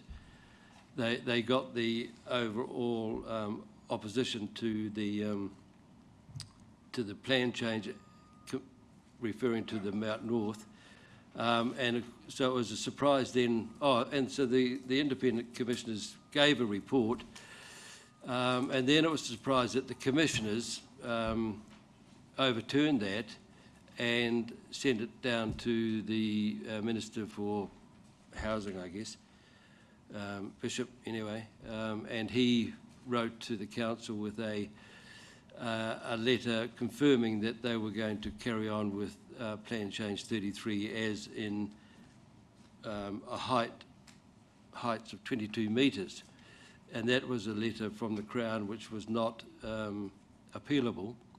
So that's really my submission, is that having participated in the submission process, and I felt that the independent commissioners understood. I think the commissioners who were running the council at the time overshot the democratic process. So that's really that submission. I can take a question if there's a question. Does anyone? Yeah, I think just I can just clarify that is something that we're looking at, but there's a whole lot going on with government at the moment, and until we have a little bit more information around what that is, which we hopefully will have clarity by mid-year, we can start to look at that. But the risk at the moment is if we overturn that plan change and the government then made it compulsory, that we'd be doing work that potentially doesn't need to or can't be done. So we're just waiting on those standards to come out from government. So. Great, thank you. Yeah. And so the bulk of my submission really is about the way that the city and cities throughout the country, in fact, collect its revenue. So I've got a a submission there that shows that if you, in fact, collected a levy off the Port of Tauranga, you would end up with a revenue of $1 billion, or close to $2 billion, with a small 5% levy. So just to put that into context, as you probably know, the Port of Auckland's were losing money until they got a new CEO, and he increased their charges by 1,300%, and now they make a lot of money. And as New Zealand's biggest import port, how it actually how it impacts the citizens, if you like, is that the increase for the cost of a car, say an average car, is $350. And if you look at the other costs on citizens, if you like, on the import side of a pair of jeans would be, say, for example, less than 20 cents, or a 50-inch TV would be less than $20. So what I'm saying is there isn't a big cost for taxing citizens. And then on the export side, as we know, New Zealand is just a taker of the prices we get internationally. And for example, butter last month rose $864 US a metric tonne. And you probably noticed that in the supermarkets yourself at $9 or $10 a pound now. But so just putting that into context, a levy on the exports, butter, kiwi fruit, logs, etc., is also a small levy of, say, $200 a tonne, raises close to $2 billion in revenue. And having lived here all my life, and as a kid, seagull on the wharf, etc., we've all seen the impact of the wharf, and everyone says it's very important and hugely beneficial for Tauranga. But the reality is it's not particularly beneficial. I mean, apart from the employees that work there and the industries up in the hinterland, logging, etc. So I think there is an opportunity for a massive rethink on the way that we gain our revenue, because we can't continue just to squeeze the ratepayers. The ratepayers are at an absolute max, you know. Walking around the mountain in the morning, I talk to old Mounties who, so I've lived there 30, 40 years, and their rates are, you know, $13,000, $14,000, $15,000 a year.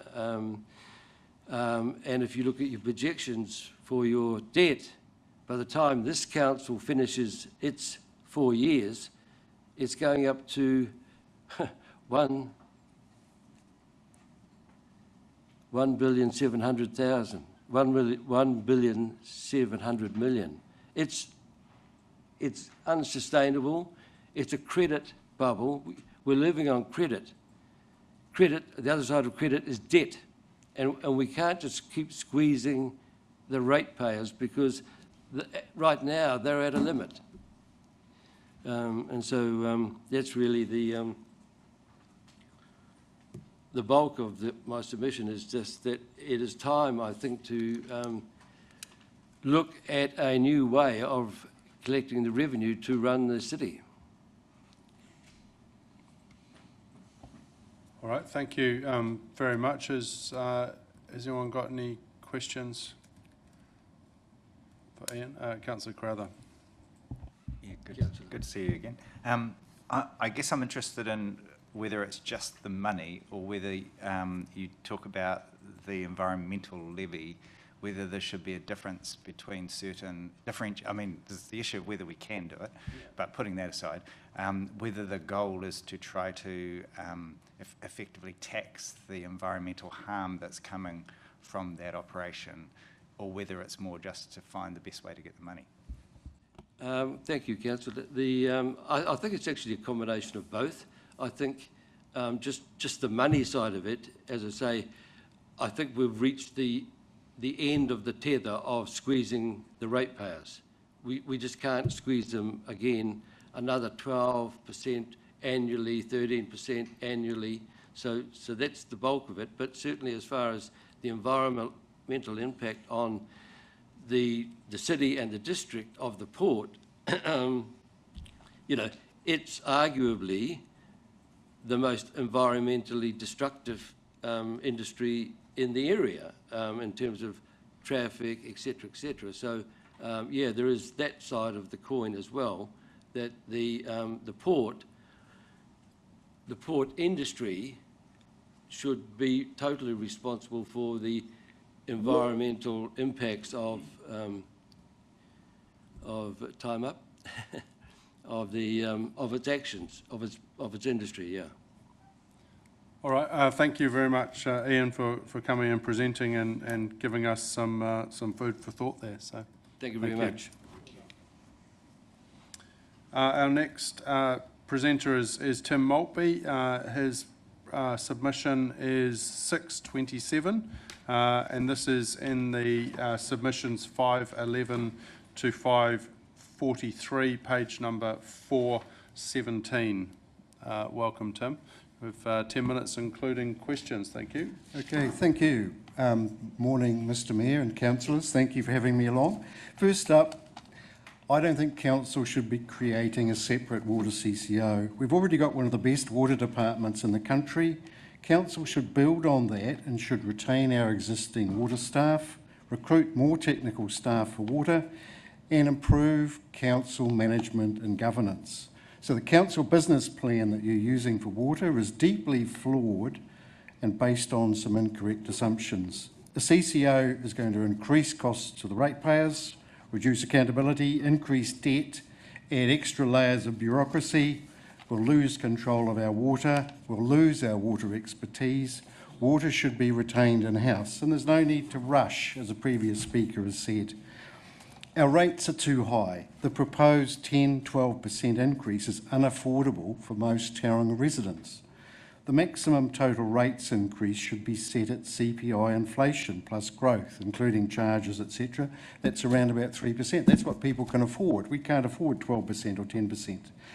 A target would be a 0% increase, and that is actually achievable with good management and good governance, if not this year, but what about next year? There's too much spending, too much waste, too many nice-to-have projects, bad priorities, council's not efficient, it's not effective, we've got too much debt. This is all about management failure and governance failure. We need a deep review and restructure of the council organisation. There are too many managers. You've got one manager to 4.9 staff. In 2024 should be 1 to 10, 1 to 12, 1 to 11, that kind of ratio. Does the current structure deliver on council core activities?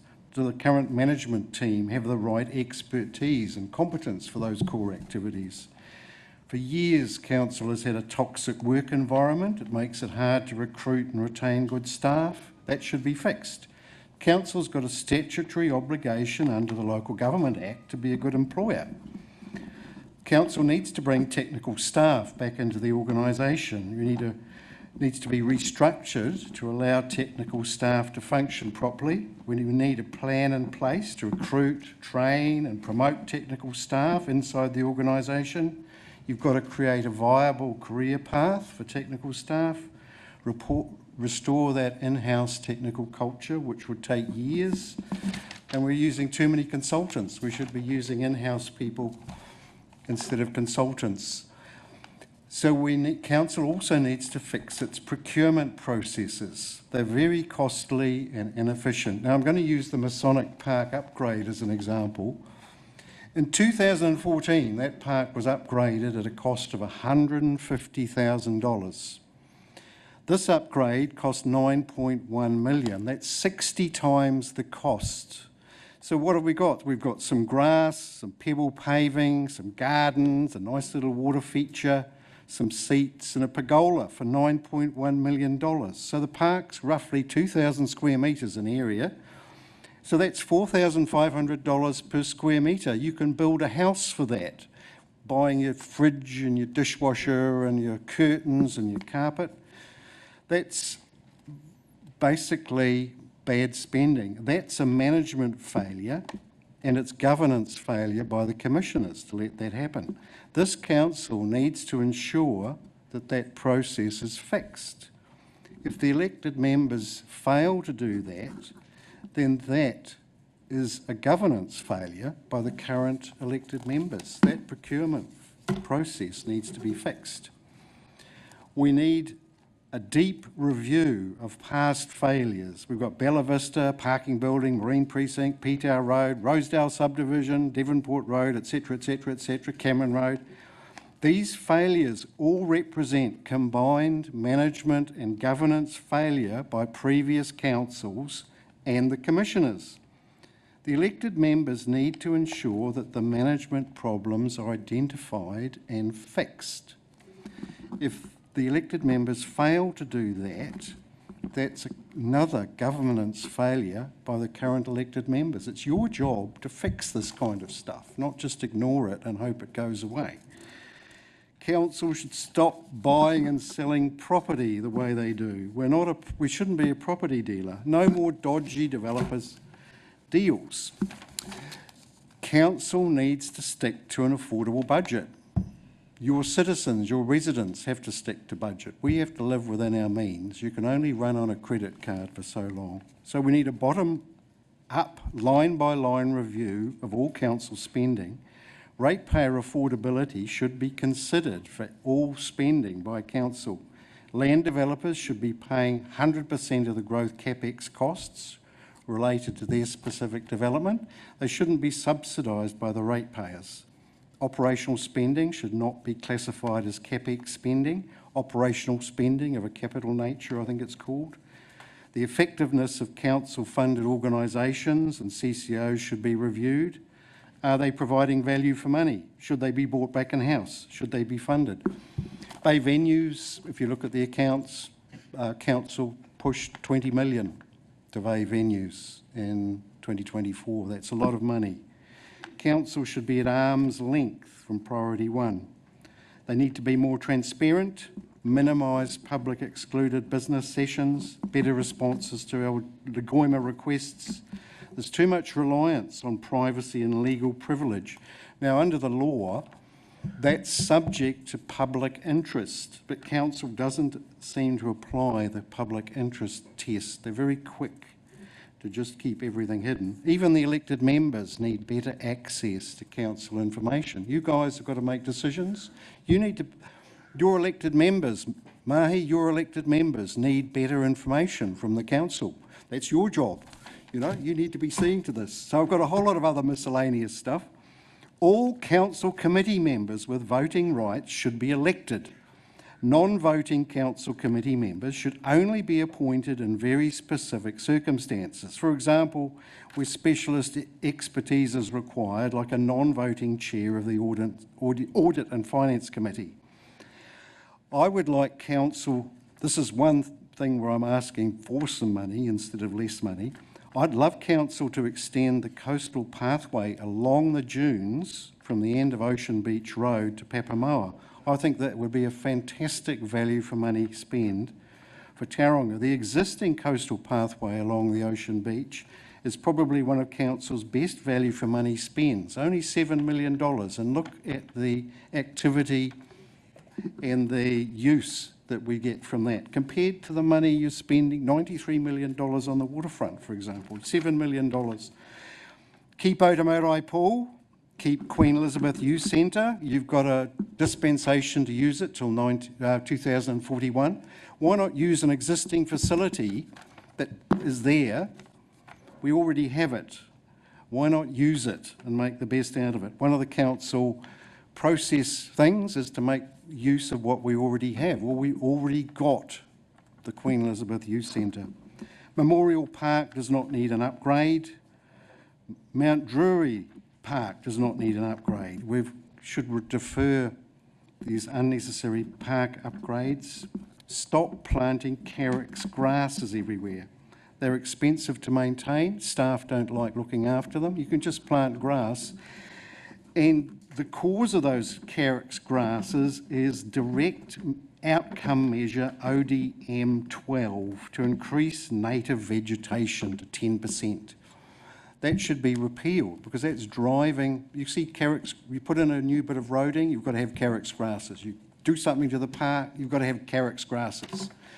But they're expensive to maintain. And people don't like working and fiddling around weeding. They'd much rather drive a mower around.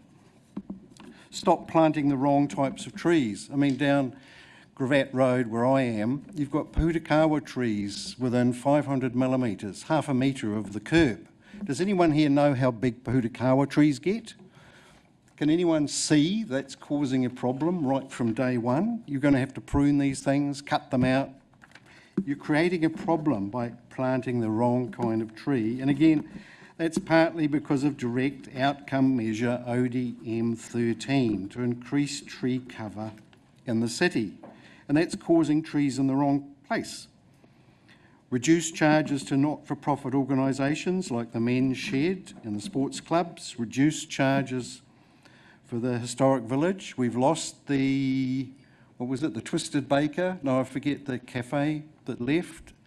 I mean, the historic village has got fantastic potential if you can have it as a live place where you've got actual working businesses. But council needs to encourage that. I'd like to see us opt out of local government. I don't think it serves, or LGNZ. Can we lease out the cargo shed and get some rent revenue instead of... Council used to own that outright, and now it's you put it into a trust and council's paying rent on it. Why don't we recoup some of that rent money by renting it out to a commercial organisation? I mean, council used to own it outright, but they gave it away. And bay venues should not be competing with local business. Bay venues are subsidised by the council to put in gyms, and you've got cafes. I think the cafe downstairs here is going to be bay venues. No, it's not. Well, that's good. Is that a commercial lease to somebody? Yep. Now that's how it should be. But bay venues is getting $20 million a year. Council should not be subsidising bay venues to compete with local businesses who are paying the rates to pay for that subsidy. You know, that's not fair to local businesses.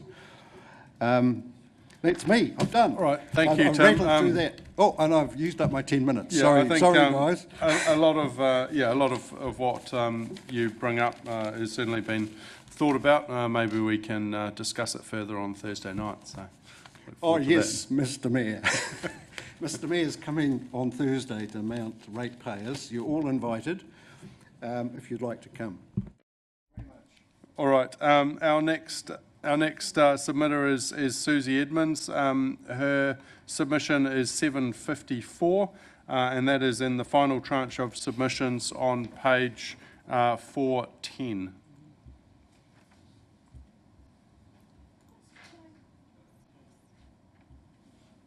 Good morning. Yes, you'll have 10 minutes, including questions time. Yeah.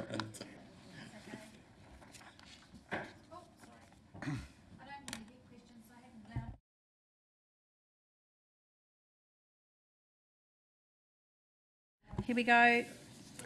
Right, thank you. Thank you for having me here. So, hello, I'm Susie Edmonds. As you know, I am troubled by the erosion of transparency and community inclusion in the democratic decision-making in Tauranga.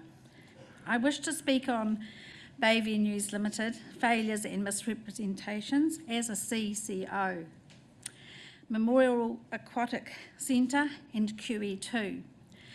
The intent of the CCO for local water done well. In late 2023, Bay Venues made a long-term plan submission to the Commissioners to build the Memorial Aquatic Centre and decommission the Otomoto pool. Excuse me, I'm going to have my water. Why was the Otomoto pool not made aware, Otomoto community, not made aware of Bay Venue's plan to close Otomoto pool in August 2022?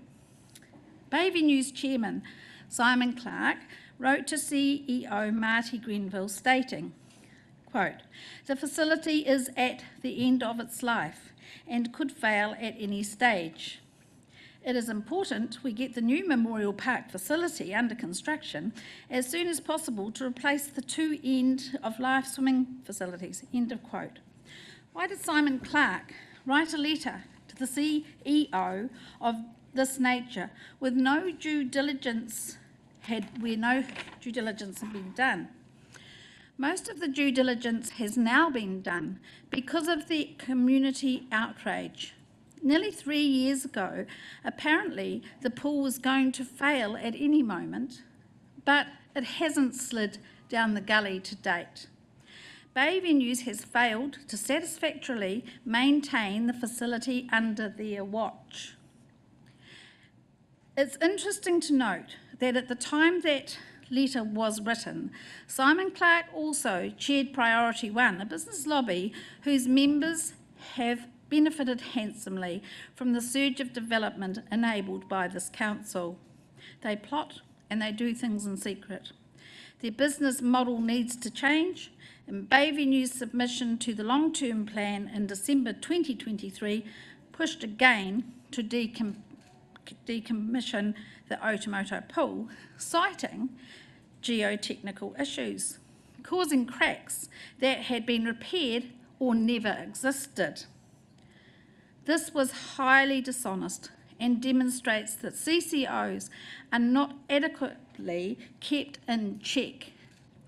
And Mayor Drysdale said that the council has the ultimate decision-making when he was speaking of the water. That doesn't happen with Bay Venues Limited. In fact, a detailed independent opinions paper by Brendan Rope of Smarts, which drew on the knowledge of the community, including Councillor Crowther, concluding that maintaining the pool for at least 15 more years was both logical and feasible. Now that's a recent report you've probably all had. His paper found that it was most likely that most of the settlement on the side of the building had already occurred, something Bay Venues Limited failed to mention in any of their submissions or public speeches. Meanwhile, the community was told at the public meeting that I called that the QE2 would need to be demolished due to asbestos. I've said this here before. Conveniently, the very same site that Bay Venues wanted to build their new aquatic facility. How much more are we expected to believe before we call this for what it really is? A predetermined plan masked as progress. We don't want that with the water. In December 2023, a report to the Commissioners admitted that there were key risks with the new pool site at Memorial Park, particularly geothermal concerns. The CEO said in a letter to me in reply for the Commissioners that due diligence for the Memorial Aquatic Centre was done by Bay Venues. It was not. I have evidence of that failure. The public was shut out of further discussions under the often used justification of commercial sensitivity. Where have we heard that before? At some point, you have to wonder whether the rights and sensitivities of the public should trump this familiar catch cry often heard in council. And what of the public? Over 150 people were present at our community meeting when Commissioner Selwood tried to justify the closure of the Otomoto pool. Many of his claims, now proven speculative, were based on reports that did not exist. The Becker report in March 2024, after our community meeting, makes it clear geotechnical investigations were still required at Otomoto. So why were these not done for the long-term plan submission? You're doing the long-term plan currently. It needs to be done properly.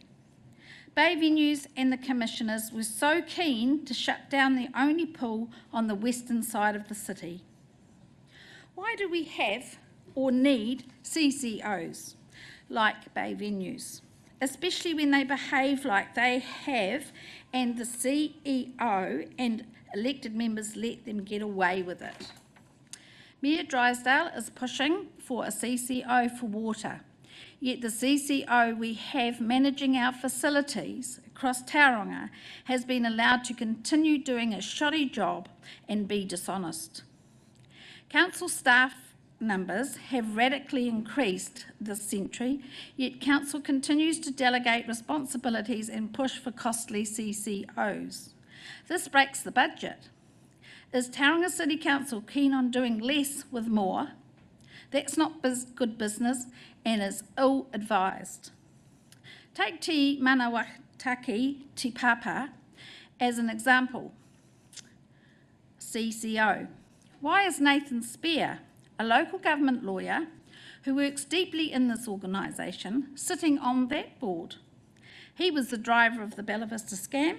How does this make him a good choice for Tauranga? What has he already cost our city? And what was his percentage rate of success on around 50 charges against Danny Kansian? 2 small charges stuck, and Criminal Cases Review Commission is currently investigating. Did you know that the criminal convictions were laid as a private criminal case by our CEO, not the police? They wouldn't have had a bar of it, on the advice of the team led by Nathan Spears. This case is now before the court for Danny, and you people should stop it now. But you are not willing to find the truth, citing it as for the courts. And that's a very feeble excuse, and it's going to cost Tauranga many more millions of dollars. Without a community mandate, what justifies Nathan's appointment to a body overseeing one of the largest and most expensive civic redevelopments in Tauranga history? A development, might I add, that the majority of ratepayers never wanted. Auckland Mayor Wayne Brown has rightly called out the CCO model as inefficient, unaccountable and misaligned with community values. His key criticisms are worth reflecting on. Lack of democratic accountability. He believes CCOs operate with insufficient oversight from elected officials, which has happened here, leading to decisions that may not align with public interests. Inefficiencies and duplications. The existence of multiple CCOs has, in his view, led to overlapping functions and bureaucratic waste, and it sure has in Tauranga. Strategic mismanagement. There's a discontent between the goals of the CCO and the vision of the council and the community. In response, he proposes major reforms, abolishing or restructuring CCOs in Auckland. Considering the size of the pay packets so generously supplied to senior executive staff by the people of the city, seems reasonable to wonder whether that's the least they could do in Auckland if Auckland is questioning the model. Shouldn't we in Tauranga be doing the same? Where is the first-hand evidence that CCOs are a better way of governing? There is none. Let me offer an analogy. Tauranga's council, governing in the Commissioner's wake, is behaving like a financially irresponsible neighbour who's racking up credit card debt to buy designer gear, a flash new kitchen and a swimming pool. Never mind that his house is rotting at the foundation. Worse still, they're doing it with assumption that everyone else in the community will pitch in and help cover the bills. It's reckless, it's unsustainable, and it's being sold to us as progress. Thank you, Susie. That's the end of your time. I do just note Mayor Brown is actually quite supportive of water care of one of his CCOs yet. There is some CCOs that he absolutely has those opinions of, so thank you. Yeah. Thank you. Thank you. Our next submitter is Gary Webber. His submission is 372, and this is in the first tranche of submissions 1 to 372, and it is 1128 is the page number, last submission of that tranche. Thank you. Welcome, Gary. Thank you, Mayor.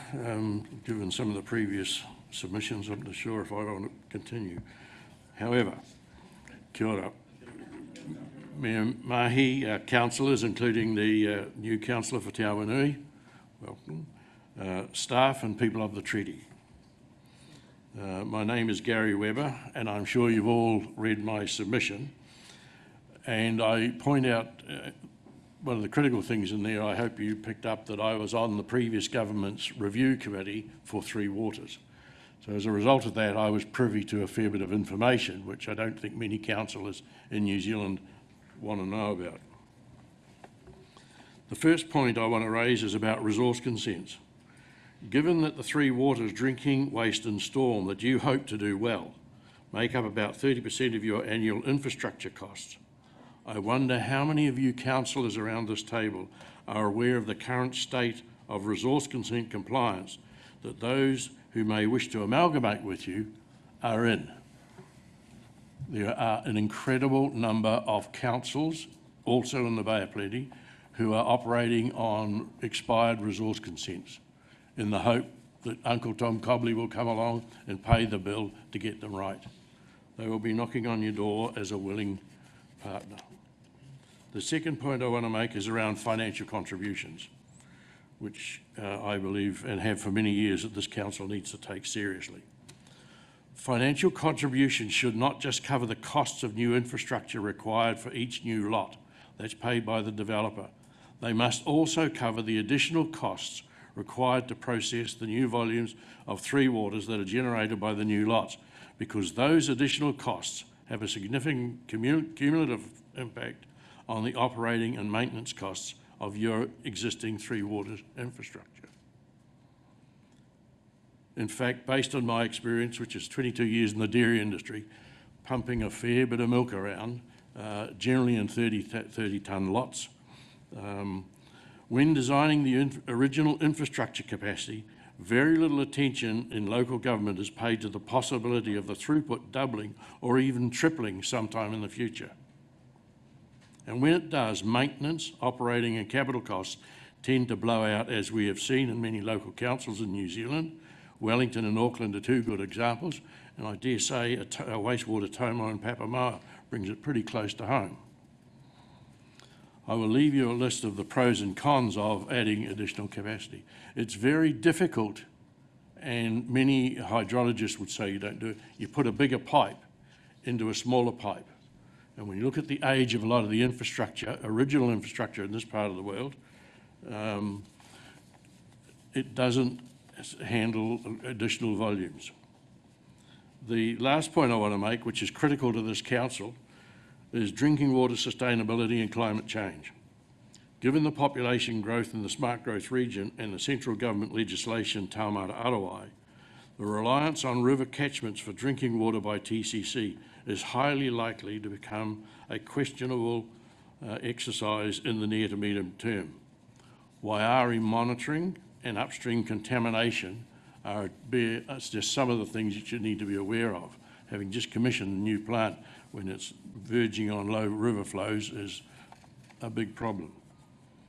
As Three Waters CCO with the Western Bay, in my mind, is imperative and immediate. Western Bay has a reliable bore water supply for its drinking water, and being able to join both of the current drinking water infrastructure between Western Bay and Tauranga City is a no-brainer in my opinion. It gives you a lot more accessibility and a lot more source of water that will fix it. So in summary, be wary of willing players wanting to join up with you. Bay of Plenty Regional Council for the Bay of Plenty and the Three Waters Review Committee under the past government for the nation identified the current state of councils and their ability to comply with Taumata Arawai standards. I think you should join with willing people who show that they have been operating well. But looking at the bigger picture, leads the door, yes. Right now might be a good time for all councils in the Bay of Plenty to amalgamate and form a unitary authority as the best solution to the Three Waters situation you're all facing to a greater or lesser degree. Tēnā koutou, tēnā koutou, tēnā koutou katoa. Thank you very much, Gary, and thank you for your wisdom there. I share a number of your your opinions, so yeah, thank you for presenting. Have we got a very quick question, Councillor Crowther?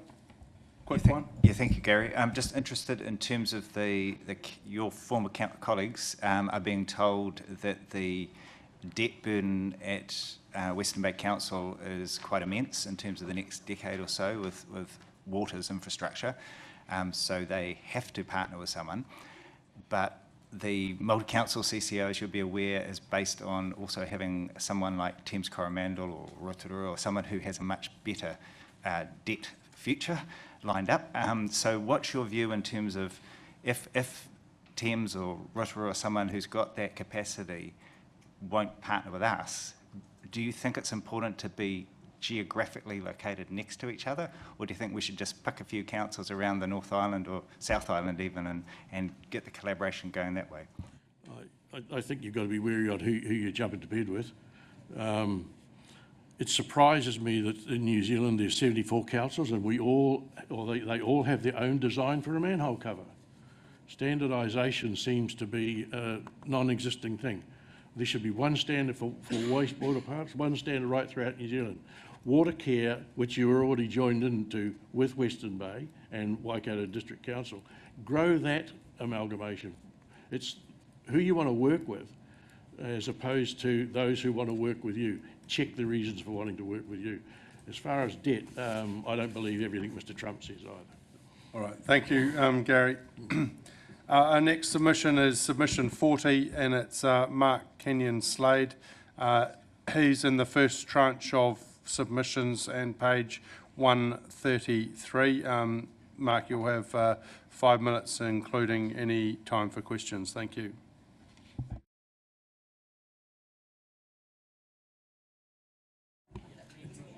Is that it? Kia ora, everybody. Hi. My sympathies, you having a long day. Look, I'm speaking on behalf, just the people in the street, the ratepayers, the people that live in the town, right? Their opinion of the council is great frustration and annoyance because rates just keep going on up relentlessly. Now, there's a point to which people will accommodate continual rate increases. There's a point. And I think we are approaching that point very soon because the appearance is there that the debt of the Tauranga Council is approaching 2 billion, somewhere in that region. And people feel it's immoral and wrong. And that the next generation are saddled with this enormous debt. Interest is paid continuously year after year, and council are just taking on more. There's a feeling out there that council's addicted to spending. There should be absolutely controlled increasing debt. It's out of control. 1 billion, 1,000 million dollars, 2 billion, 2,000 million, 3,000 million. This is absurd. How can we sit there and look and brush this off? $1,000 million approaching 2,000 million. Rental accommodation is too high for the average person. Business space is too expensive. Devonport Road, just look at the empty shops. The cost of doing business in this town is far too high.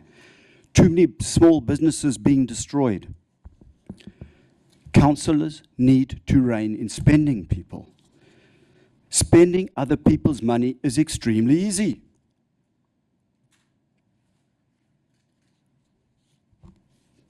There's a responsibility of us all around this room to take this more seriously in many, many people's opinion. I speak to a lot of investors, a lot of people. They are just critical. They just say this is out of control.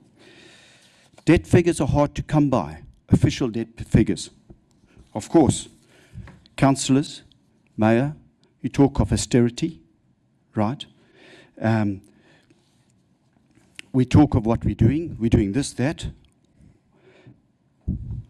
Why do we not talk of the debt? I understand there might be something like 300 million for an art centre. It's only $120 per person, but that's not really true because you've got to sell a lot of properties and you can't just isolate a small bit in the expense balance sheet and say, oh, well, it's just costing this. You've got to look at the whole picture, the past, present, future years and how it impacts on the balance sheet. Art buildings, are they worth 300 million from my understanding? I'm not 100% sure, but if that's the case, that's 500 houses. Properties are revalued every 3 to 4 years, so council income goes up simply because the values have gone up in terms of revaluation. So money is going up, there's an increase. Why should it be less necessary to increase rates by 12 to 17% when inflation is 3%? It's wicked. It's absolutely wicked. Most council workers are extremely good at their job. They're dedicated, they work hard, they do exceptionally good jobs. But those in control, in management, need to really make a better, much better. There's a word out there, they need to wake up because they're just not understanding the severity of this situation. The councillors need to carry the responsibility for overspending and poor fiscal discipline. Tauranga price, the house prices, the rates are too high. Increased rates trickle down to every person. Those living in cars, they're living on this in cheap accommodation.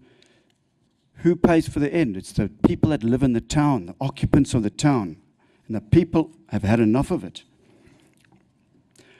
There seems to be all this waste. Buses that drive around empty. I've never seen a bus full, never, ever. I see a lot of buses driving around empty, and then they cover the windows over so nobody can see the people. Then they say, oh, we've done so many bus trips, we've done so many people have travelled in the buses, but they're all empty, most of them, like 2, 3, 4, 5 people. Okay, maybe at peak hours there are more, but buses drive around here, they cost money. Okay, thank you. Is that it? Mark? Yeah, that's your time. So, yeah, thank you very much for Thank you. your I hope passion. you got the message of the people. Yep, we have very much. So, thanks for presenting to us today. Our next submission is 699. It is Nick Jones from Papamoa Rugby Club supporters, and this is in the last tranche of submissions, page 221.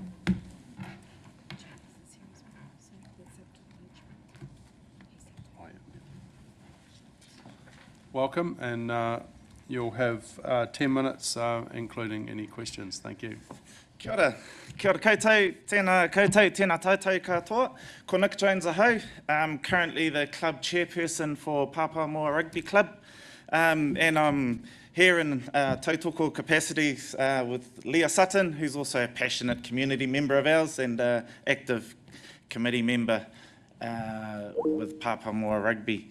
I do have a little presentation that hopefully is going to connect up. Now, why are we here?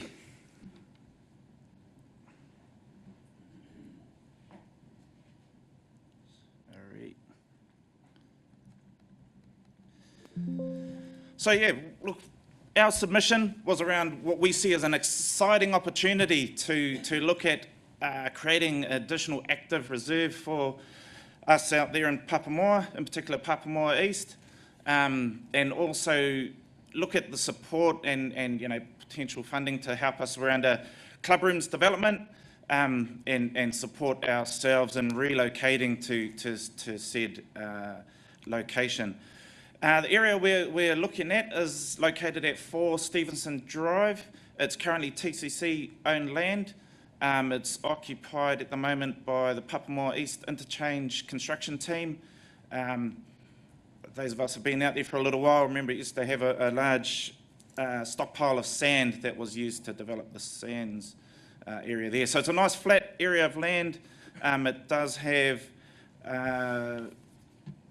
it's got the amenities in terms of infrastructure supporting access and services both in and out. So look, in terms of the need, in terms of why we need this, Gordon Spratt Reserve, where we currently housed at the moment, is running well above capacity across multiple sporting codes. We've essentially outgrown it as a community. Our Papamoa Rugby Club, as our society, we currently have over 400 members.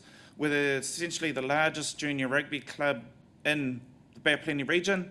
And we've certainly got a growth plan with the growing community, that rapid population growth that we do have in Papamoa East. I briefly touched on this, but the opportunity at 4 Stevenson Drive, we see it as a very strategic and accessible location. It's ideal for a permanent home to call ourselves Papamoa Rugby Club. It allows for a purpose-built training grounds and club rooms and obviously changing room facilities, and it just builds on and supports that community engagement as a whole. So just a brief aerial of the area that we're talking about.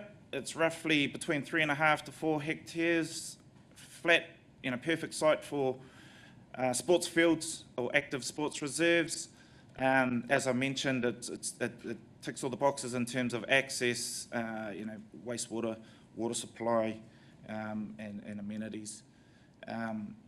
The contractor that's on site at the moment, we've also had it mentioned to them of our thoughts here, and they are very supportive. Obviously, the PEI construction program potentially aligns with the timing of when this may be available for active reserve, and they're certainly keen to support, and I understand they're also on the Places and Spaces panel.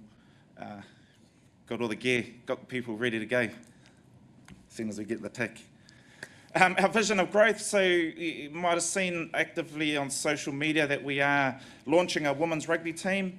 In parallel, we've got a Colts rugby team running, and we're in the process of officially bringing the Papamoa Potbellies Golden Oldies into our club as well. So, we're essentially got a few potential members around the table, hopefully. So look, we essentially got a membership from 4 and 5 year olds to 3 to 74, 75 year olds when you look at our diversity. And that membership is expanding with the population growth that we know we're experiencing in Papamoa. So the request, we obviously, with setting something like this up, comes with quite a bit of cost around project management, feasibility studies. We want to make sure that we set a sound foundation in terms of that feasibility process, make sure the cost benefit certainly stacks up to support the sustainability of essentially dedicating a space and running a club in Papamoa. Supporting our costs associated with concept designs through to final design. That community consultation and the consenting process obviously comes with costs around it. And then some of that infrastructure development at 4 Stevenson Drive, which is essentially getting the turf to a active sports reserve quality, potentially car parking access as well. We have got a phased development approach in mind. So we've currently, as I mentioned, at Gordon Spratt Reserve, there is an area that Tauranga City Council has essentially said we could look at putting a semi-permanent or transportable clubrooms on. So we have started down the path of looking at a concept design for that. And the thinking is that if, timeline-wise, if we can get this set up at Gordon Spratt Reserve, we could lift and shift it to 4 Stevenson Drive. That's it. Yep. So here's a rough sketch of our concept that we have put together. Seated, it houses around 150 members, and with the toilet amenities, kitchen and bar, and a deck space overlooking the #1 field at Gordon Spratt is what we're looking at in terms of a concept. And like I say, the idea would be semi-transportable, that we could lift and shift to a new location. Just in parallel, I thought it was worth noting we have been actively engaged with Ngā Pōtiki also. We do have a long-standing partnership set up with them, very shared values around the importance of our community, culture, and the future of the sustainability of our community, and aligned in terms of commitment to cultural integration, co-governance opportunities, and shared community use. Strong endorsement from Bay of Plenty Rugby Union. They're obviously, a key stakeholder of ours and keen to see rugby be sustainable. We have seen a bit of downturn in player numbers, certainly in the senior grades in recent years, and certainly, having a dedicated space like this helps bring those numbers back in the right direction. We have been engaging through the Gordon Spratt user group with other sports users as well. Like I mentioned, we've grown out over capacity at Gordon Spratt, but other club or sports codes like rugby league, athletics, and Ripper Rugby are certainly keen to potentially join us in moving to a new location, relieve the pressure off Gordon Spratt, and potentially open up opportunity for other codes into Gordon Spratt. A shared hub just helps build that benefit cost in terms of being efficiency and having a wider community focus. Mentioned some of these earlier, but there's community-wide benefits just around boosting youth sport participation. We've been actively engaged with Papamoa College, bringing all of those juniors that do come through our program back out of the college into a Colts and senior program. Builds those stronger social connections, attracts some events, potential events in an area in Papamoa East, and future-proofs our urban development locally. Certainly strong endorsement from Tom Rutherford as well. He actually flicked through this email last night. He's obviously in Wellington, but he's got strong support behind it, and we've also sat down with Steve Morris and talked through. Councillor Steve Morris, thanks for your support also. So yeah, look, just in brief summary, our proposal supports the social, cultural and sporting fabric of Papamoa. We're committed to working alongside Tauranga City Council, Ngā Pōtiki and other sporting partners to build a lasting legacy for our future generations. Kia ora. All right, thank you very much for your presentation. There might be a very quick time for one quick question. Councillor Roseboom. Thank you very much for the presentation. Definitely like it. Just on that, you've stuck to field sports for partnering. Would you consider court sports as well? If it become multi-sports orientated, it would definitely help us promote it. Yeah. If the space allowed, so 3.5 to 4 hectares, when you add in a car park, toilet facilities, potentially a playground, it fits roughly 3 rugby fields. But, if I know that area of land is a little bit bigger than that 4 hectares, so yes is the short answer. Very supportive. Love it. Yeah. All right, thank you very much, and again, thank you to you and all the community organisations that do such great work in our community, so thank you. Kia ora. Our final submission before lunch is Nick Chambers from Sports Bay of Plenty, and this is submission 534 in the third tranche of submissions and page 101. Welcome, Nick, and do you want to introduce us to your co-presenters? Sure. Kia ora tātou. I made the submission online, but to my left is Chief Executive Officer for Sport Bay and Planning, Heidi Litchrock, and to her left is our Spaces and Places team leader, Duncan Pearce. So Heidi will speak to our submission, and we'll all support any questions that you may have. Thank you. Tēnā tātou katoa. Kia ora, good afternoon. I'm Heidi Litchrock. Thank you. Nick's done the bit for me where I don't have to introduce anyone. So we're just here to talk to our written submission. We're just going to kind of give an overview and then answer any questions you might have about what was in that document. I appreciate the opportunity. I know you must have a lot of listening to do, so we're going to try and stick to the kind of the key facts. So first of all, we just want to thank you for the continued partnership that Tauranga City Council and Sport Bay of Plenty have. We believe it offers cost-effective outcomes to both our goals, and obviously the value of play, active rec and sport is proven in health, economic and social connections for communities. You will see in our submission that there are concerning reducing levels of physical activity, particularly for young women and for young people, which are two of our key focus areas. And there is the larger concern that the benefits of physical activity are not being evenly distributed. There are some geographical areas that are not able to maximise geographical, the advantages of physical activity. So that is the key bit I'm going to cover, and then Nick will just talk to a little bit more of the highlights in our submission, and then all three of us are open to any questions. Thank you. The elected members. Let's go this way a bit. Firstly, I just want to acknowledge all of the elected members and the unique situation of local democracy in Tauranga. The situation you've come into from the previous situation we've had, can understand that it must be a real balance in terms of taking that role on. So I think it's a really good forward step for Tauranga City, and something that we definitely want to make sure that we advocate for the role that you play for our communities.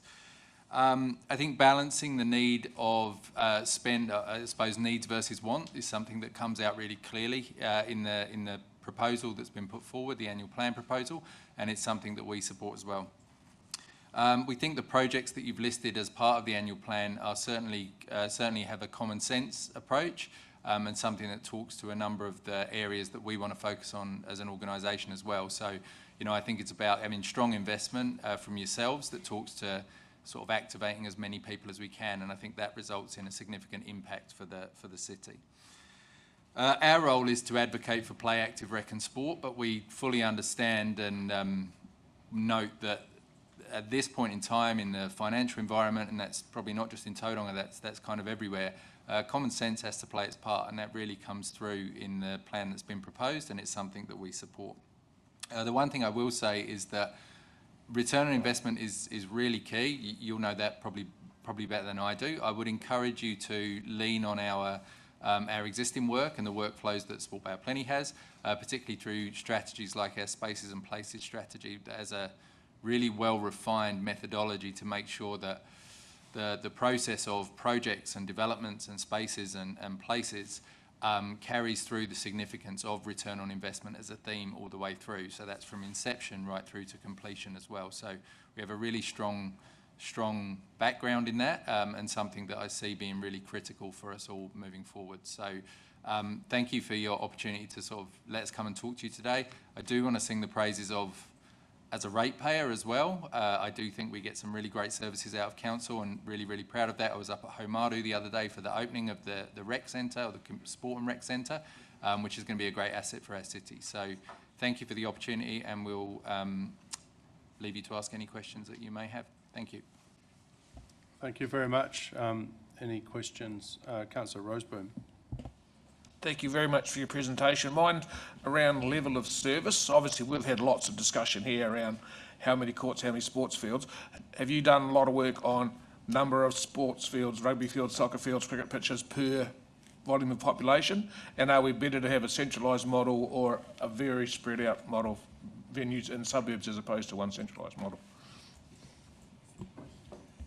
Certainly we've been supporting TCC staff with development of those reports and those policies. The centralised versus the neighbourhood model, or the distribution of assets, is it's a challenging one, right? And I guess ideally that you reduce barriers by reducing some of the access and transport barriers by having a sort of a neighbourhood or network of facilities. There are unique challenges here in Tauranga City around availability and options because of that. So look, it's a balanced approach and a common sense and evidence-based approach that we're looking to lead in that regard.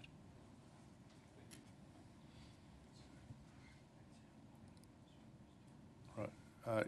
Councillor Baker. Tēnā koutou. I noticed, unless I read it incorrectly, that you guys kind of generally support the concept of a user fees and charges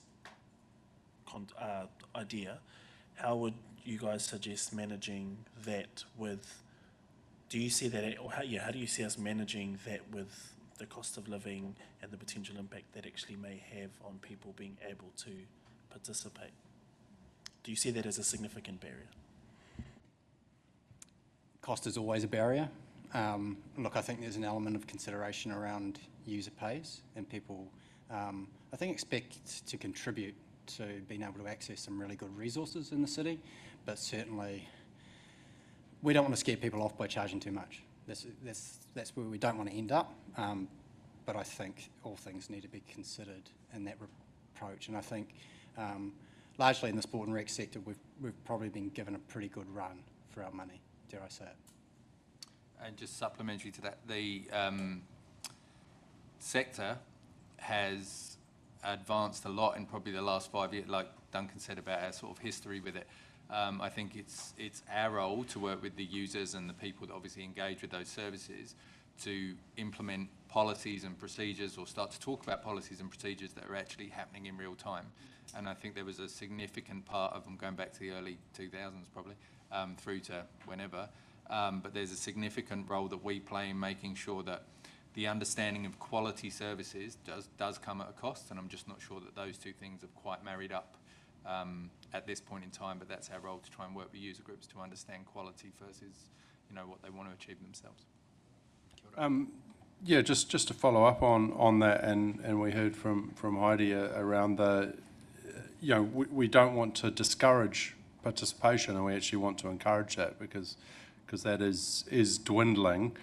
So I'm trying to get your opinion around that balance of, if we're talking charges, and I guess probably I'd just be interested in a comment, because there was a big uproar, I guess, last time this was consulted on.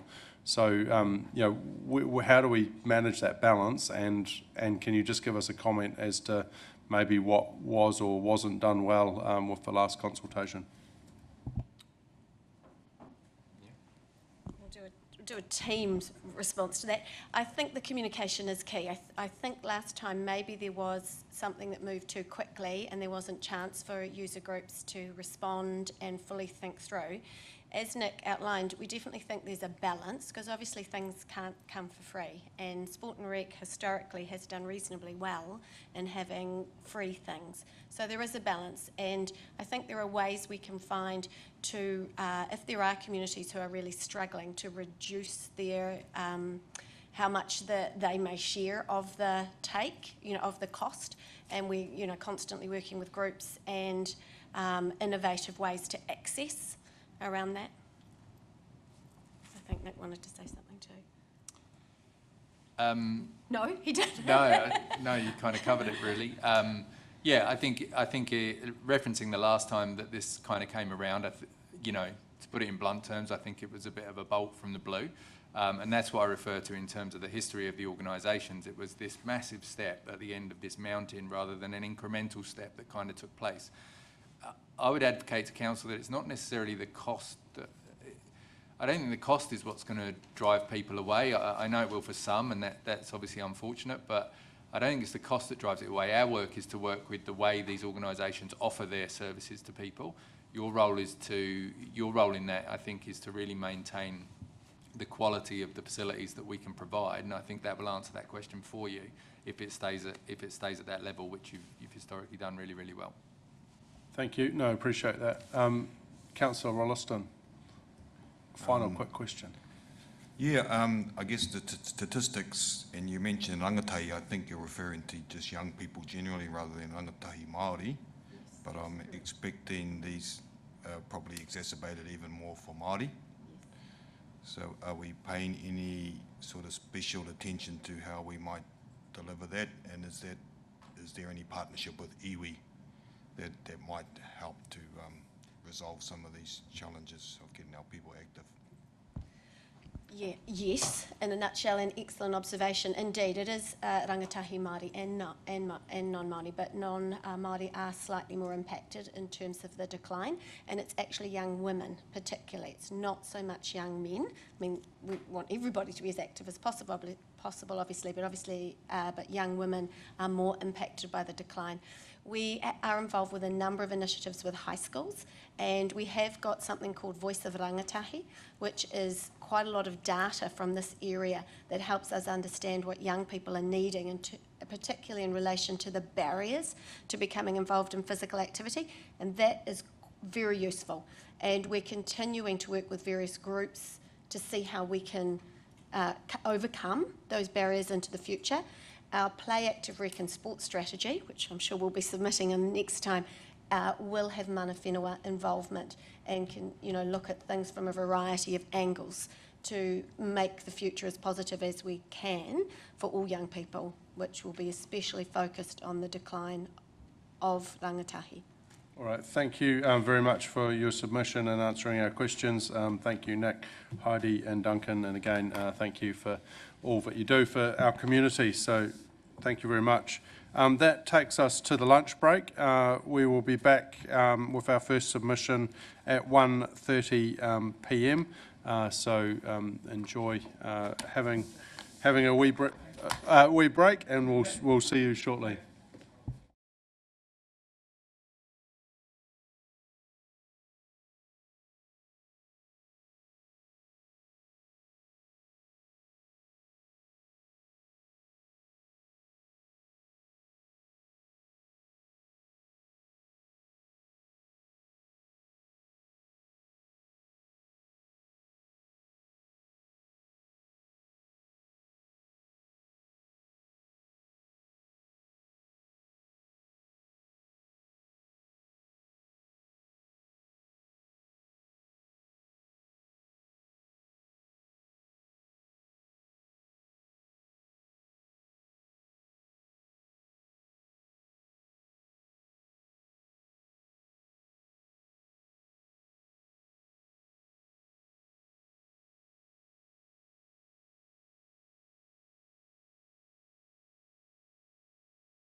Kia ora koutou, can we resume our meeting, please?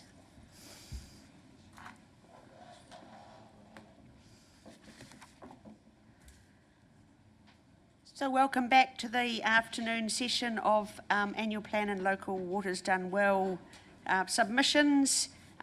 We've got a few to get through this afternoon. I'm leading the session until I think the afternoon tea break.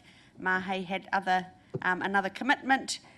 So as we had this morning, presenters will have either be in person today or online. They will have 5 or 10 minutes depending on what they elected. Within that time, there'll be time for councillor questions, at which time we thank them and then they move on. So we've got our first session this afternoon. I welcome Nigel Tutt and Greg Simmons from Priority One.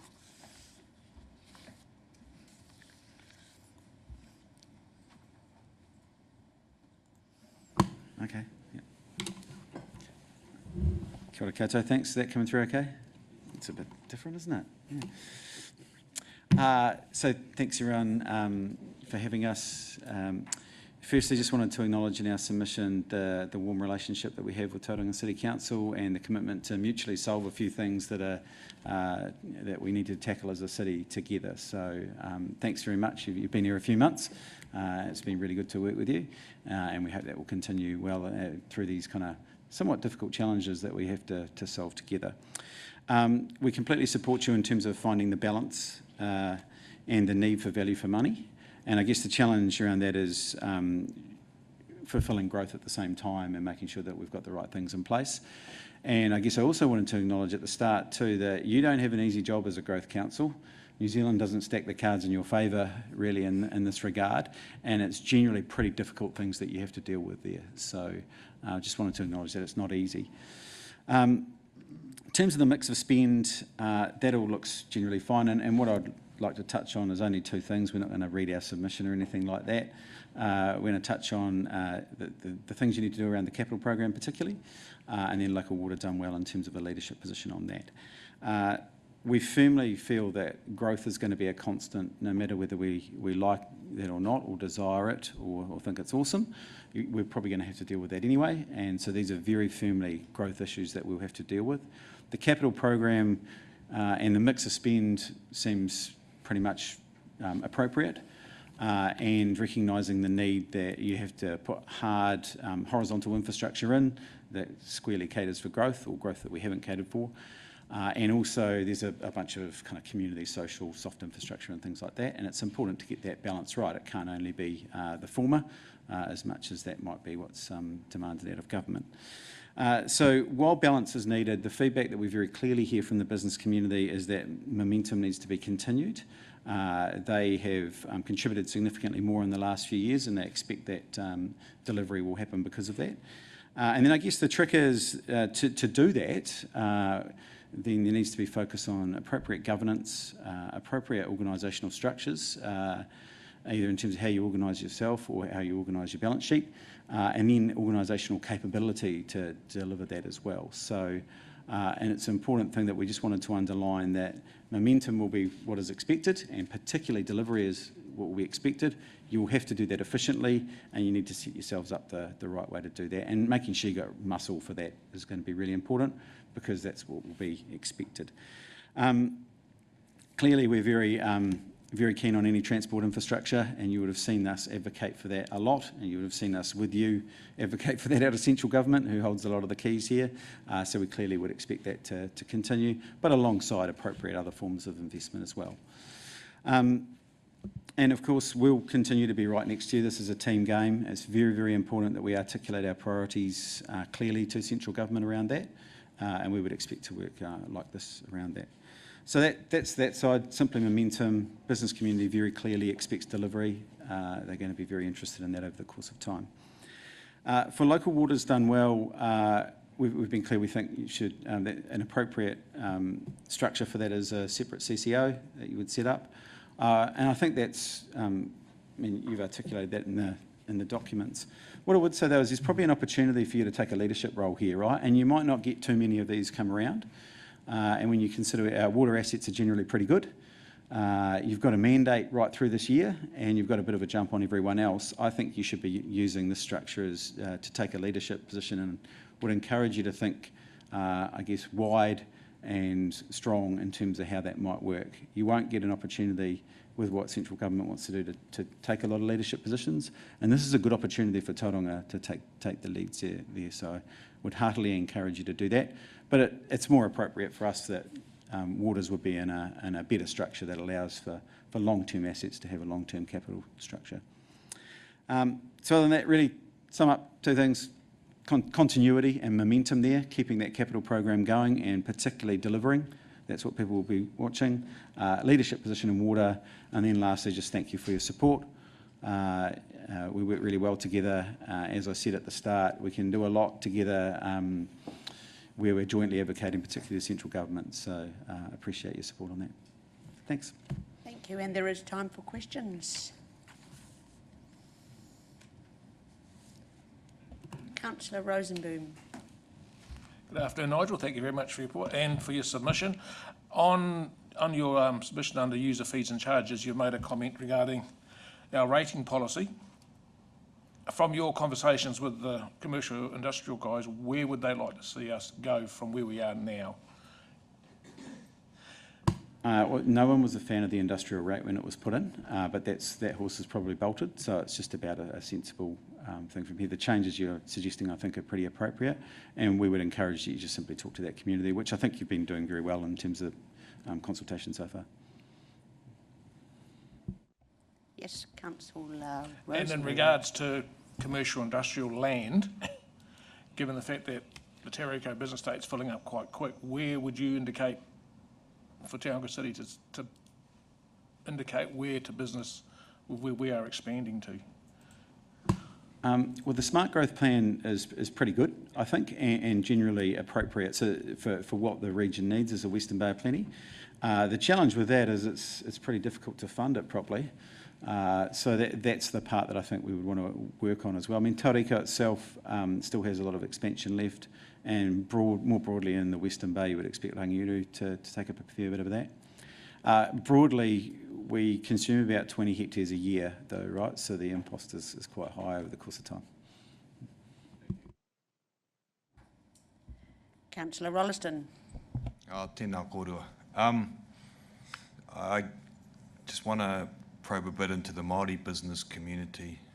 The themes that you're seeing here, are they any different from the Māori economy? Is there any uniquenesses there, or is it similar? Greg can probably talk to the detail of what we're doing in some areas, but I mean, we're concerned generally employment outcomes for Māori are worse than the rest of the population. You're a little bit better off if you're Māori and you're here rather than other parts of New Zealand, but I think we would want to get to parity, and in particular, in difficult economic times like we have at the moment, Māori and younger people tend to get hit a bit harder. We're very keen on making sure that particularly pathways into STEM, so science tech type roles, are well kind of signposted and encouraged. Greg, you might want to talk a bit more about, I guess, the other side of that in terms of Ararau and NEETs and the likes. Yeah, so from our perspective, we're very focused on Māori and Pacifica capability, everything from the high incidence of those that are not in education, employment and training, and ensuring that we're working closely with local employers to provide opportunities for entry into the job market, particularly for Māori and Pacifica youth. But then going right the way up the value chain and supporting high value career pathways as well. And then the other aspect to that, I think, Hemi, is Māori business capability. So I guess there's more work to do on the social procurement side of things. And what we're seeing from a Māori business perspective is that they are losing out on opportunities in many instances, largely because of the smaller scale of those organisations, and they're not necessarily able at this stage to pick up some of those opportunities that are out there. So there's work to be done in that space. I've just got a question on your comment, Nigel, about appropriate governance structure and organisational capability that you've just talked about. Do you want to enhance that a little bit? It's really just about setting yourself up, and a part of that is local water's done well, setting yourself up for the quite large amount of capital spend that you have in this area. I think it's $500 million broadly, likely to continue that.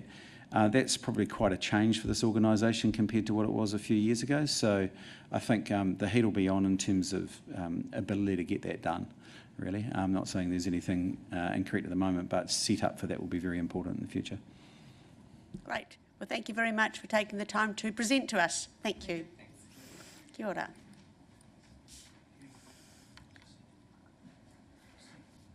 So now we've got Kathy Webb and Michael Mills. Sorry, I forgot to say the last one. So we've got submission number 717, page 285 on our last set of submissions. Welcome.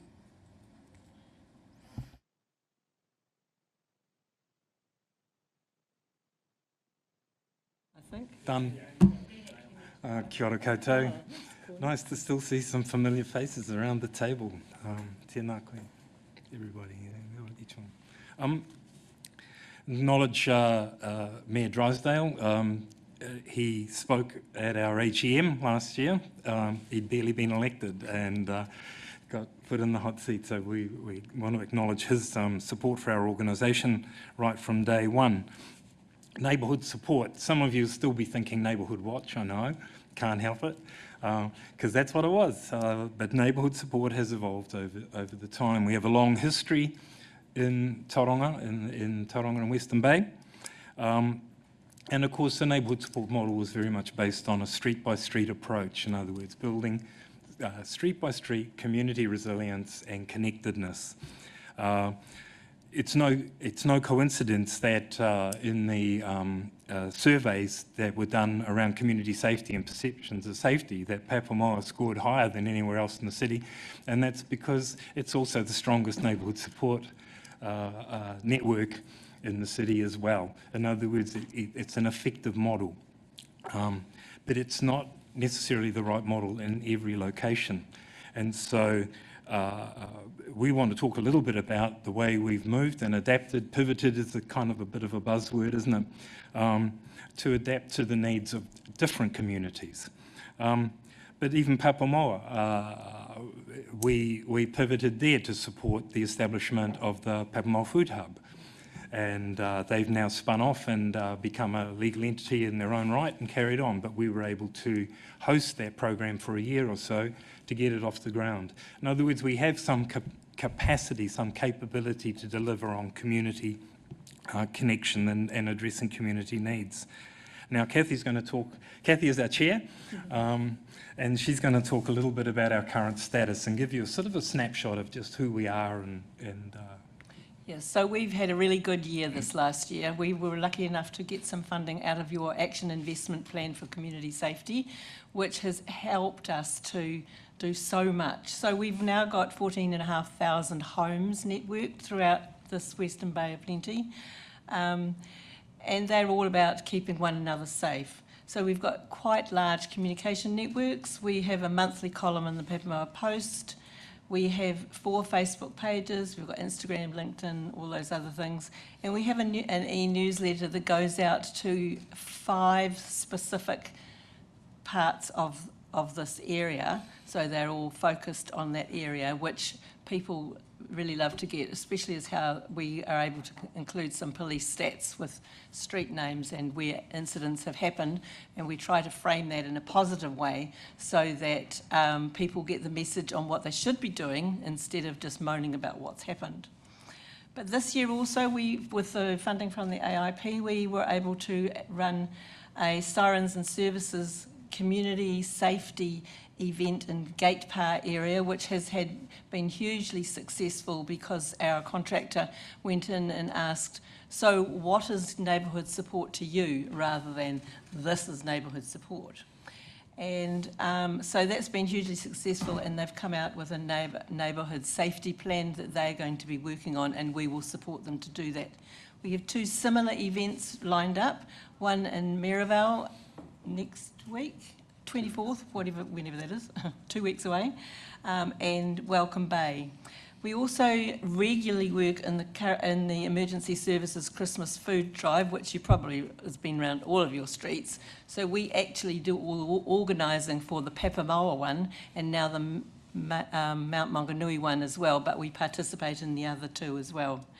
We're collaborating with St John Ambulance and we run their 3 Steps for Life program in neighbourhoods, so people can learn how to do CPR and use 111 and all those sorts of things. That was very successful and we had 150 people trained in that.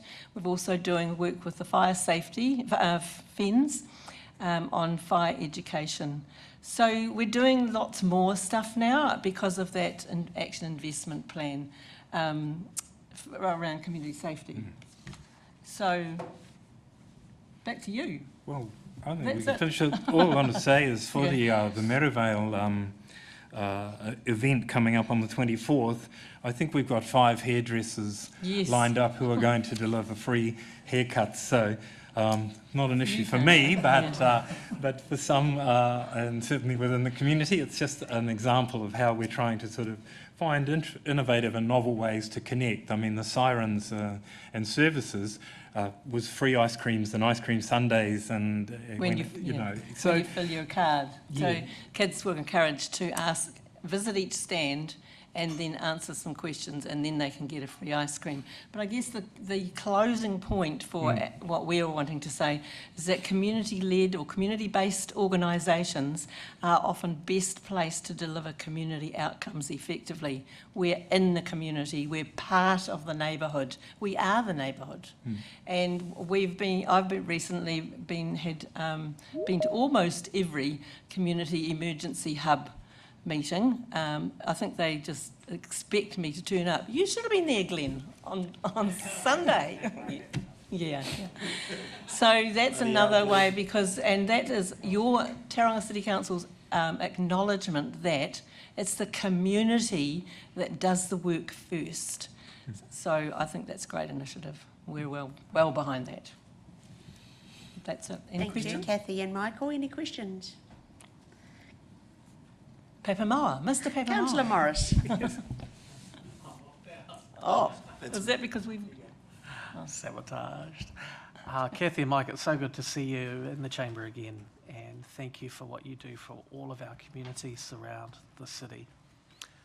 My question relates to the work that Civil Defence does with the groups, and I'm pleased to hear that you went along to those. Kathy, are you aware, or is Neighbourhood Support aware of the tsunami evacuation working groups in Papamoa?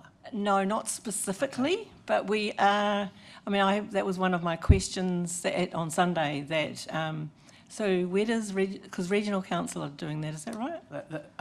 That's us through Civil Defence. So what I'll do is I'll make an e-introduction. But yeah, okay. Yeah, so I have been in touch with them because. No, I'm getting the two mixed. Yeah, it's quite confusing for the general public, and it's especially confusing for me. I take that on board. Yeah, but we are working with Mel and because that's an Otamotai project, and I live in Otamotai, so it's obvious that I should be there. Yeah. I'll make an e-introduction. Okay, thank you. Thank you. Councillor Baker. Tēnā kōrua. Tautoko Steve's sentiments, you guys do some great mahi.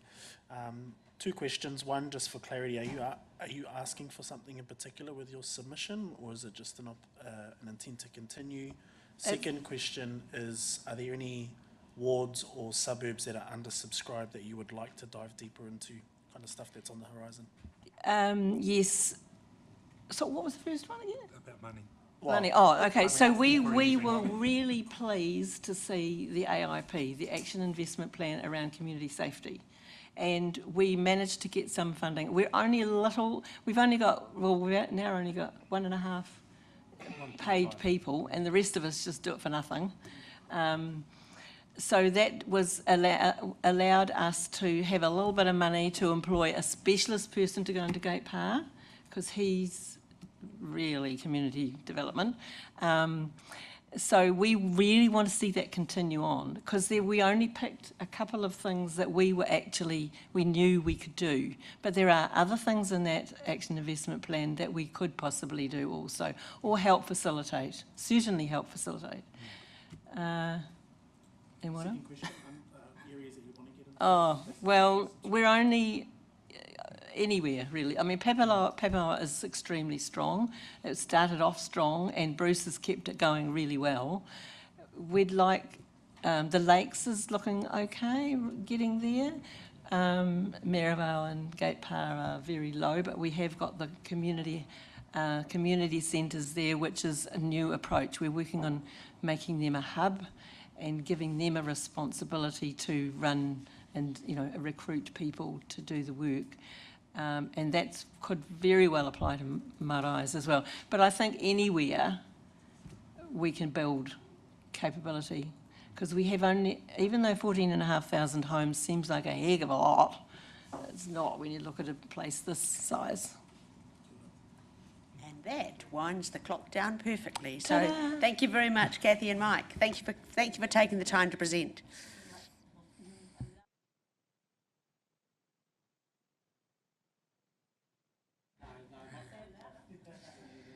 And now we welcome back Mary Dillon, and this is submission 767 on the last set of our submissions, page 455. Welcome, Mary, and you've got 10 minutes.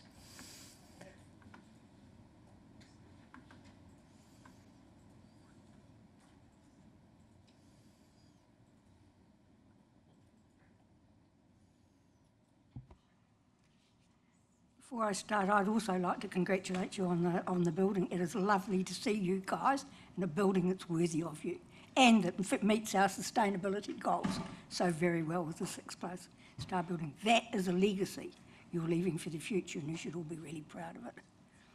And I'd also like to endorse the comments on community that Kathy and Mike have just made. How community, in the end, it is over to community. That's the most important thing. So just don't forget that when you're thinking through some of the weighty decisions you have to make. So I just want to talk to you about 3 things.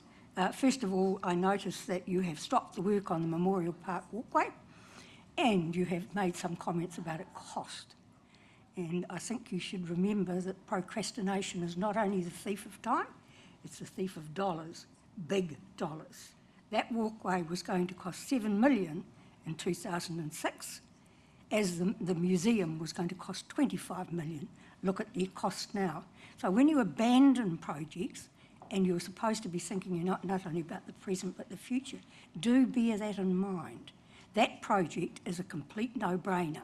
Being able to walk 800 metres into the city should be the first stage of a project that takes a cycleway, walkway all the way from the Irene Bridge into the city. And that ought to be achieved over the next quarter decade. 25 years should do it. It's taken us 20 years to get to Nay again. So that's my first comment. The second comment is about charges for sports grounds. And I noted what Sport Bay of Plenty said, and I understand that totally, but I think also if you're doing return on investments for those sort of assets, you also need to bear in mind the amount of volunteer time that parents put into those sports, and take that into account on the credit side of your return on investment. I know, for instance, that if you're playing soccer, or football you have to call it now, football with 3 kids these days, the sub for the winter season of football is $450 a child. So that's $1,200 for 3 children. That's just one sport. So that really you get to the stage where the only cheap sports you can play are netball, rugby and league. The rest of them just virtually price themselves out of the market for a whole tier of our community. So again, when you're talking about sports field charges, think about that. Think about what the community already puts into it. Hundreds and hundreds and hundreds of volunteer hours. Give them a value and work on it from them. And if you do introduce charges, the communication is vital, but also if they need to be tiered into place, like they've done over 2 or 3 years, then do that, so that it makes it actually workable for everybody. Second place. The third place, of course, is 3 waters, and I don't intend to repeat what I said to you this morning. except that to say and emphasise this, if it happens, is forever. There's no going back on this decision. If you make it, then these assets are going to be out into a CCO and some version of that growing and changing over the years, but it will never come back into council again. And if you do that, then what I want from you is your most careful thinking about it and your very best knowledgeable judgment on the decision you make. I think those two things are incredibly important. I commented to you this morning that I am pretty concerned about stormwater and the assets that go around that. And so I asked you to think about that part of it very, very carefully, that it may be worth doing that in reverse, where you hold that asset, but there's a service agreement back from the CCO for the management of the stormwater system itself, so that you keep control of that for long term. So that's all I'm going to say to you about that today, except that I want to have a few words about the future of local government. Because if this is forever and it happens, that is going to change the face of local government. It's going to change it completely.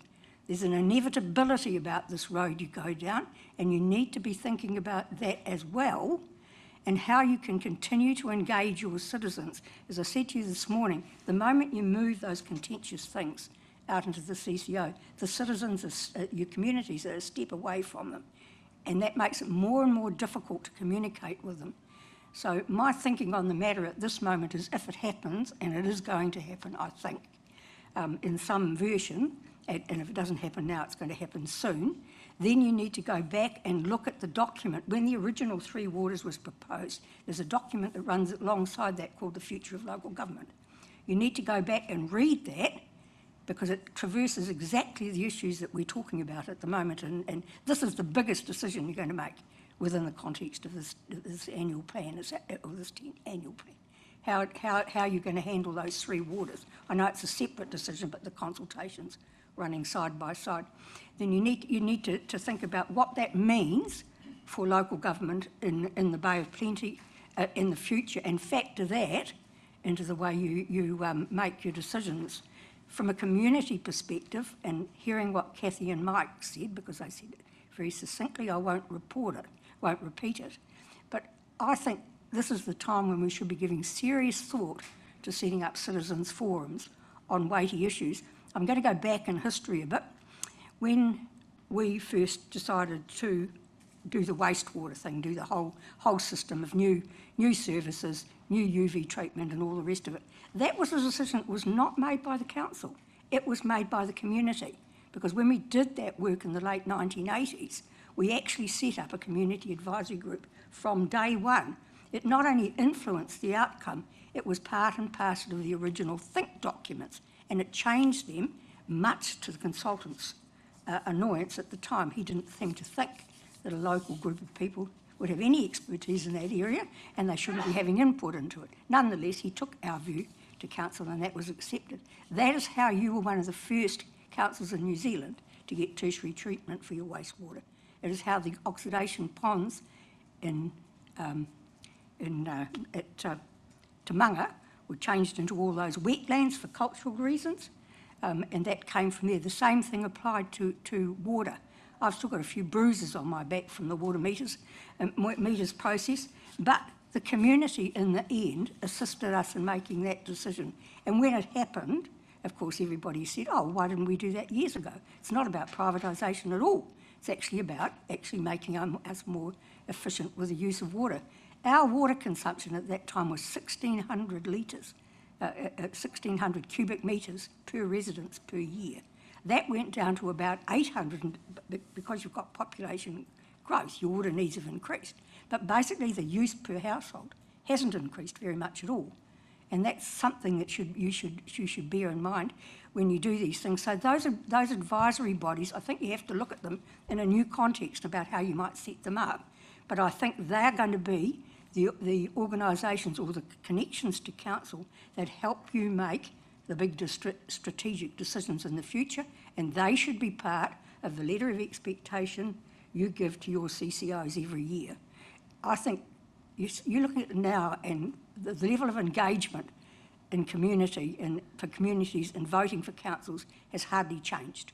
It sits around that 35, 40%, and that's simply not good enough. That's not what democracy is about. That's only an aspect of democracy, a fundamental one, the right to vote. Democracy is about not just the engagement of you guys, it's about the engagement of community. And without that engagement, democracy is actually dead. So working hard on that for the future, because if these go and the government takes more, or NZTA takes more, Waka Kotahi takes more control of transport, then local government is left with actually growing and developing its communities. And I think you need to start thinking about that, what the outcome of all this will be if you go down the CCO road. I support the CCOs. I've got issues with stormwater because I think when you move them into a CCO, you abandon the politics of water and wastewater, and having seen it work in water to the detriment of communities all over New Zealand, particularly Wellington, then I can see the value of a CCO. Some CCOs don't work very well, but a lot of them work very well indeed. And again, that's over to you, the calibre of your directors, the calibre of the engagement of tangata whenua in it, and the way you guys write your letter of expectations. So that those need to be very, very clear, and that they follow through on strategies that the elected members have in fact had a very big hand in creating. So that's all I want to say. Thank you, Mary, and thank you for some history for us. Councillor Carrack. Thank you, Mary. It's nice to hear from you again. Regarding the future of local government, do you think the more unitary authorities is likely to occur over the next few years? I think that's highly likely. And would you support that? Yes, that's why there's an advantage of putting a building. I didn't support it when we did local government reforms in 1989. In fact, I opposed it very strongly because the original proposal, Western Bay became part of Tauranga City. But Western Bay had massive issues it needed to attend it to itself. It was largely eroding authority, and it wasn't the time. That's changed. Western Bay is now bigger than this city was when I first went on council. It's got a large population. It's almost as big in its own right as Rotorua. So it's worth bearing in mind. No, I think you have to look at it, how that will occur and what that means for cities' assets is a matter that I think you should be thinking about. And maybe doing some court talk. Do not treat Western Bay like a baby brother. If you talk to them, for heaven's sake, talk to them as equals. Thank you. And we have got the next submitter is not here, so we can have an extra question from Councillor Rolleston. I need to ask this question because in the past it would have been the other way around. You were the councillor and I was getting grilled when I was here. But I think my record showed that you were there and you mentioned it in the amalgamation with Mount Burra, with the local government reforms, and you're against it. I know this proposed CCO isn't so much of amalgamation, but it is for a significant part of our business. Yep. Ring fence has been a word that's been bounced around. Yep. To the best of my knowledge, there was a real uncertainty of bringing over those assets and what you might be inheriting in this new Tauranga District Council. Yep. Ring fence, is that something that you would be I guess, advocating again?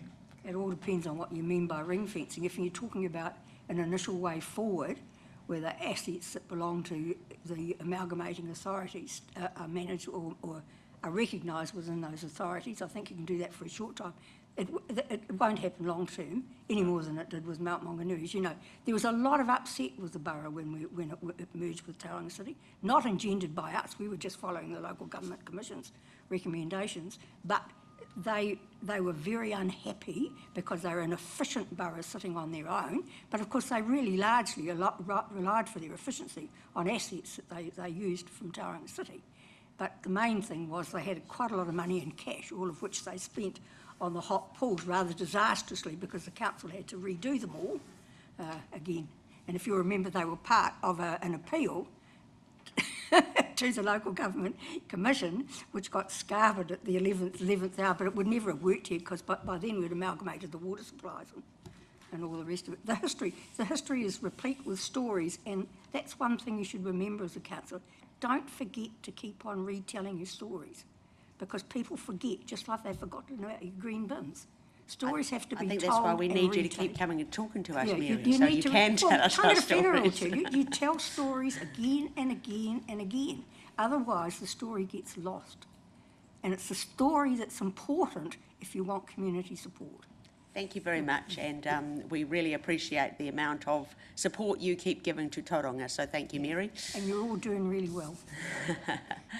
And we've had a name miscommunication, so we are welcoming Michelle Galloway, please. So this is submission 960, page 1208 on our last schedule. Apologies, you were down as Michael, which is why we thought you weren't here. Which button do I push? You did, that one, yes. And we've got you on for 5 minutes. Oh, I thought I asked for 10, but I won't need 10. Would you like 5 or 10? 10 of please. Yeah, I'll 10, need it. please. Not Yep. more than 5 and less than 10. Okay, you're on. And if there's anything written down about what I did in my submission, I can't actually remember what I wrote in the submission. Sorry, didn't keep notes. I'm Michelle Galloway. Hi everyone. Thanks for the opportunity to speak today. I like the phrase "finding the right balance." It's what we have elected you to do, and I trust that you will make the best decisions for the whole community for the future. Not what developers want or council staff think, but what's best for the people who live here now and for the future.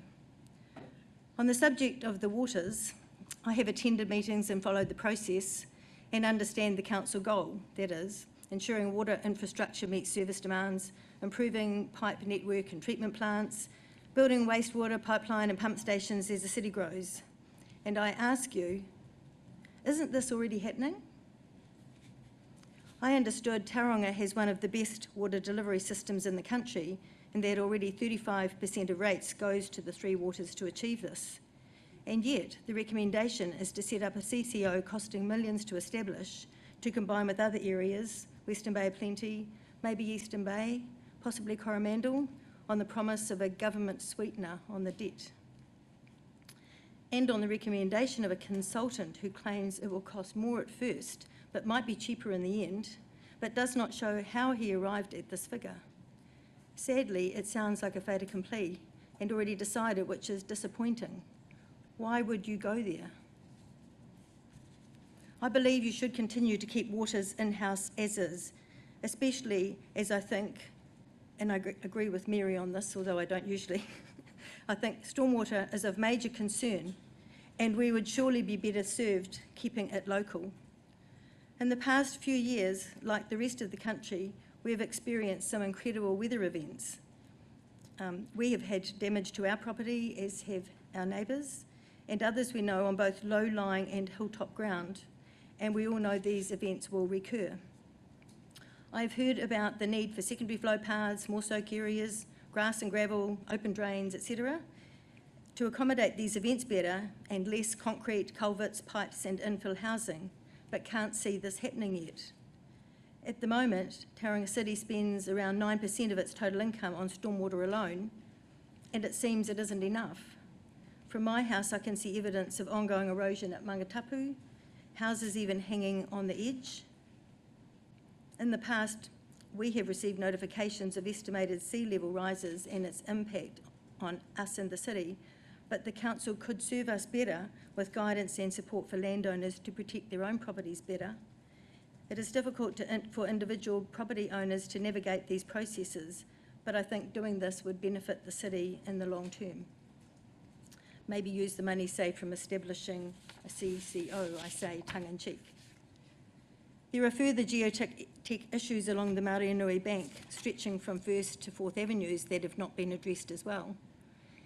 And yet, in the past 20 years, the council has championed a walkway along the stretch, from the Strand to Memorial Park, a project, as you know, involving hundreds of meetings, thousands of hours, millions of dollars, amounting to nothing. Not feasible from the beginning due to the nature of the terrain, the problems with the landowner's riparian rights, and the unpredictability of the open water location. Lovely in theory, never clear as to how it would be constructed, nor how much it would cost, unlikely to come to fruition. In the last few years, as the walkway plan stalled, consultants and council added another arm to the plan, links to the water. Already established, as you know, on Elizabeth and First Avenues, adding also 2nd and 4th. Thankfully, you vetoed these links on the road reserves down to the water's edge, rightly so. 1st, 2nd and 4th all have visible and obvious geotech issues with erosion, inundation and slumping. Councillor Taylor raised this question of reinstatement at this meeting, despite the links not going ahead, and I was shocked then to learn that there was never any intention to fix the underlying issues before building these accesses over them at the cost of millions. It would be like renovating your house whilst ignoring faulty foundations. I only mention this because I think sorting stormwater, flooding and inundation issues should come ahead of capital projects of doubtful value. Although the Strand Memorial Park project has been suspended, I am concerned that it still remains on the long-term plan, and if so, I would ask that it be taken off the plan before any more time and money is wasted on it. Further to the subject of capital projects, I do recall in an early meeting of your current new council, Mr Nord presenting a long list of city projects costing millions each. At the top of the list, things like the Civic Centre are already underway, the arena in the Domain, on which I have already submitted my views in opposition to the commissioners, 90 Devonport Road, a hotel, and 9th on the list, the proposed aquatic centre at Memorial Park, all up maybe billions. Thankfully, you have tightened up the purse strings because some of these projects are questionable in terms of actual core council business, and each creates huge debt for the ratepayer, even if completed to budget. The aquatic centre, like the arena, is on spurious grounds literally. Budgeted initially for 184 million, now adjusted down to 100 million, possibly. Still twice the cost of aquatic centres built elsewhere apparently, and that's without the potential geotech issues on site at Memorial Park. Submitters have stated their preference for smaller facilities accessible to their local communities spread around the town, not large-scale central venues. I don't necessarily object to grand schemes in the terms of the face appeal, but certainly object to the expected ongoing rates increases which accompany them. Rates just can't keep going up and up.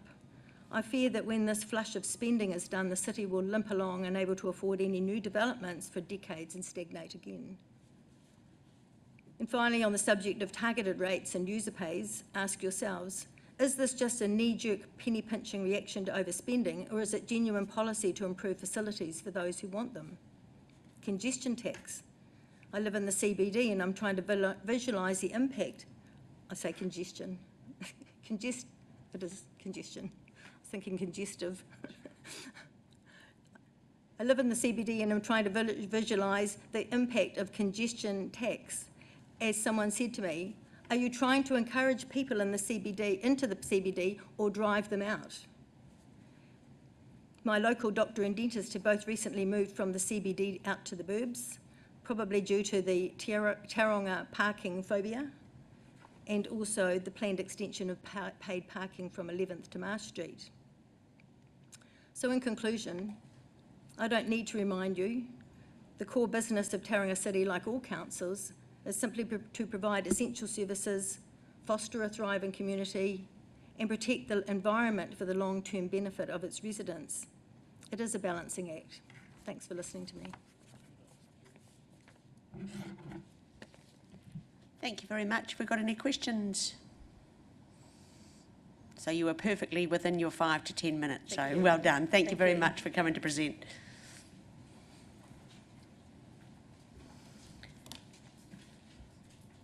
So now we're going to welcome, I think, Morgan Jones online and Catherine Wilson. Yeah, sorry, Morgan Jones here and Catherine Wilson online. So this is number 532, page 83 of the second to last section of our submissions. Materi is presenting tomorrow.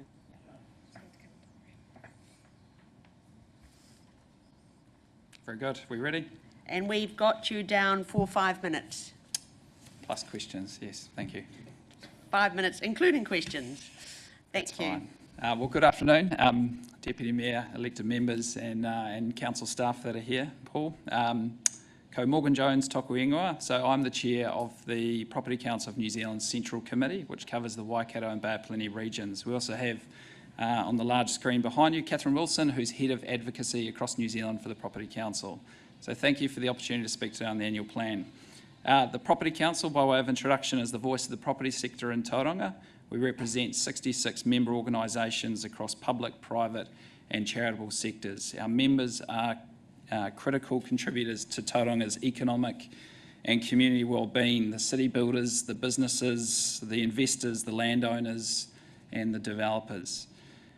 Firstly, I'd like to thank you for your work over the recent tenure, and also the recent years of projects that we're seeing come to fruition. It's given our city and community a huge leap forward on progress and hopefully future prosperity. You're doing some great work and it's important that we keep momentum. We appreciate the challenges that you face in balancing growth, infrastructure and financial sustainability.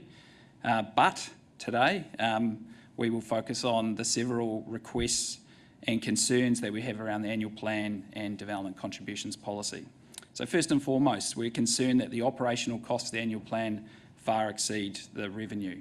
So the plan, because of this, the plan proposes significant rate increases. This year, 12% for residential and up to 19.6% for commercial and industrial ratepayers. This is unsustainable and places a disproportionate burden on the very businesses that drive Tauranga's economic growth and job creation. The annual plan proposed a shift more towards a general rates burden on commercial and industrial sectors, raising their share to 35%, which is deeply concerning. These sectors do not make up 35% of the city's property values and thus are contributing more than a disproportionate rate. We oppose the proposal to narrow the definition of industrial properties to those over 250 square metres. What it does is it unfairly concentrates the rating burden on fewer properties and the risks distorting the market and increasing the rates at the top end. We recommend removing this industrial category entirely, but if it remains, we support retaining the current approach of charging all industrial properties at the same rate. Our written submission, which you'll have, provides 3 key recommendations on the annual plan. The first one, manage council's operational costs to be more in line with revenue. Number 2, reduce the rates burden on commercial and industrial sectors by ensuring that the rates these sectors pay are aligned proportionately with property values. And number 3, to explore alternative revenue streams such as targeted rates, special purpose vehicles or other financing tools under the Infrastructure Funding and Financing Act. Moving on to the proposed development contributions policy. We're concerned that the increases proposed will grind our industry and supply of new homes to a halt. We're in a tough market, and this makes it worse. The proposed 15% increase in the CBD will discourage much needed development, housing and commercial investment. The wider policy risks making Tauranga competitive compared to other neighbouring regions and districts. Other centres provide incentives or reduce development contributions in city centres, while we have none in Tauranga.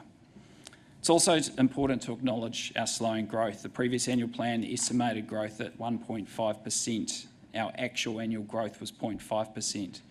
That slowing growth, coupled with higher DCs, means a shortfall in revenue to council. Additionally, the government's currently reviewing how DCs are set nationally. Now is not the time to make substantial local changes, and we urge you to pause the policy update until the new levy system is in place. That is projected to be less than 6 months away. A pause will provide the industry with stability, certainty, and much needed, which is much needed over the current transition period, and it will reduce risk to council. Lastly, just looking at the time, we support the proposal to establish a CCO to manage water services across Tauranga, Western Bay of Plenty, and potentially wider with other councils. We support the proposal as a dedicated CCO would provide strong governance, long-term planning, technical expertise and operational savings across our 3 waters. We support the inclusion of all three waters, drinking water, wastewater and stormwater under the CCO, which creates a more consistent approach and strategic approach to asset planning and delivery. So in closing, our asks today: pause the DC policy review until the central government reform is confirmed in the next 6 months. Reconsider the proposed rate increases in rating distribution, reduce costs more in line with revenue, and explore fairer and more innovative funding solutions that are available.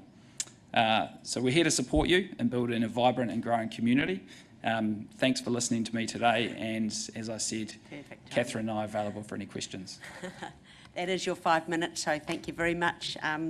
Morgan and Catherine, thanks for submitting and presenting on your submission. Thank you.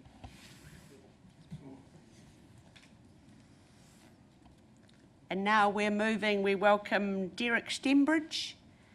We've got a submission 827. We've got an apology from Buddy Macari. We've got a submission 827, page 729 on our last set.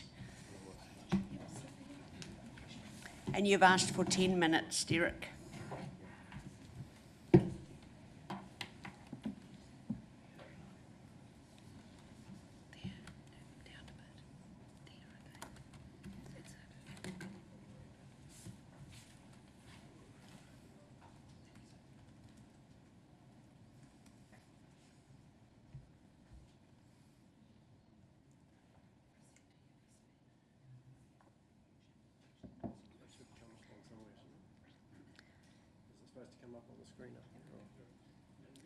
And then you just need to press your red button. And your time will be starting. Welcome. Deputy Mayor, councillors, guests here and anyone that's online. Come in, okay, sorry.